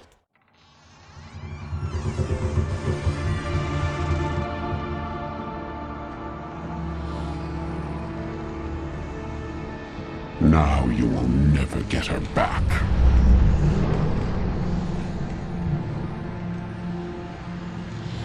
I am much older than you. Older than your first work of art. I will find a new face to wear.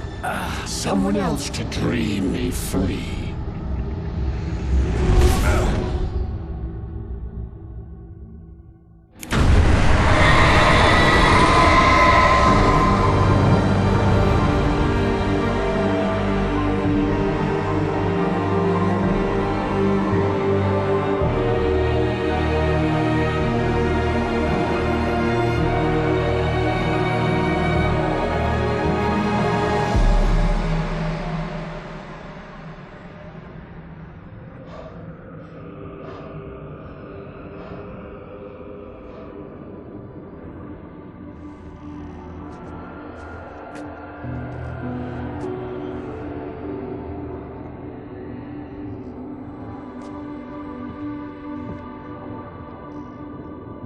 I could feel Alice's presence close by.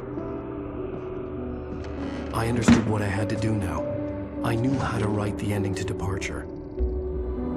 There's light and there's darkness. Cause and effect. There's guilt and there's atonement. But the scales always need to balance. Everything has a price. That's where Zane had gone wrong. There's a long journey through the night back into the light. Alice? Alice?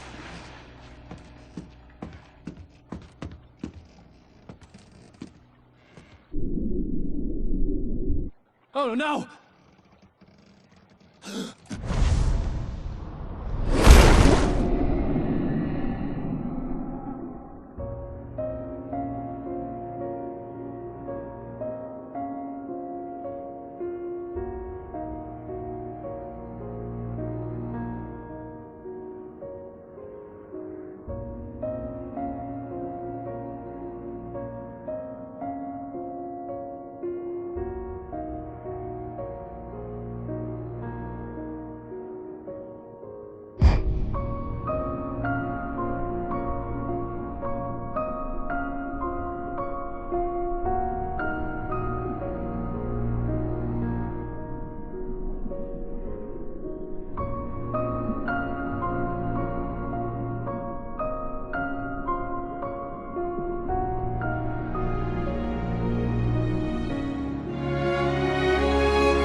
not a lake.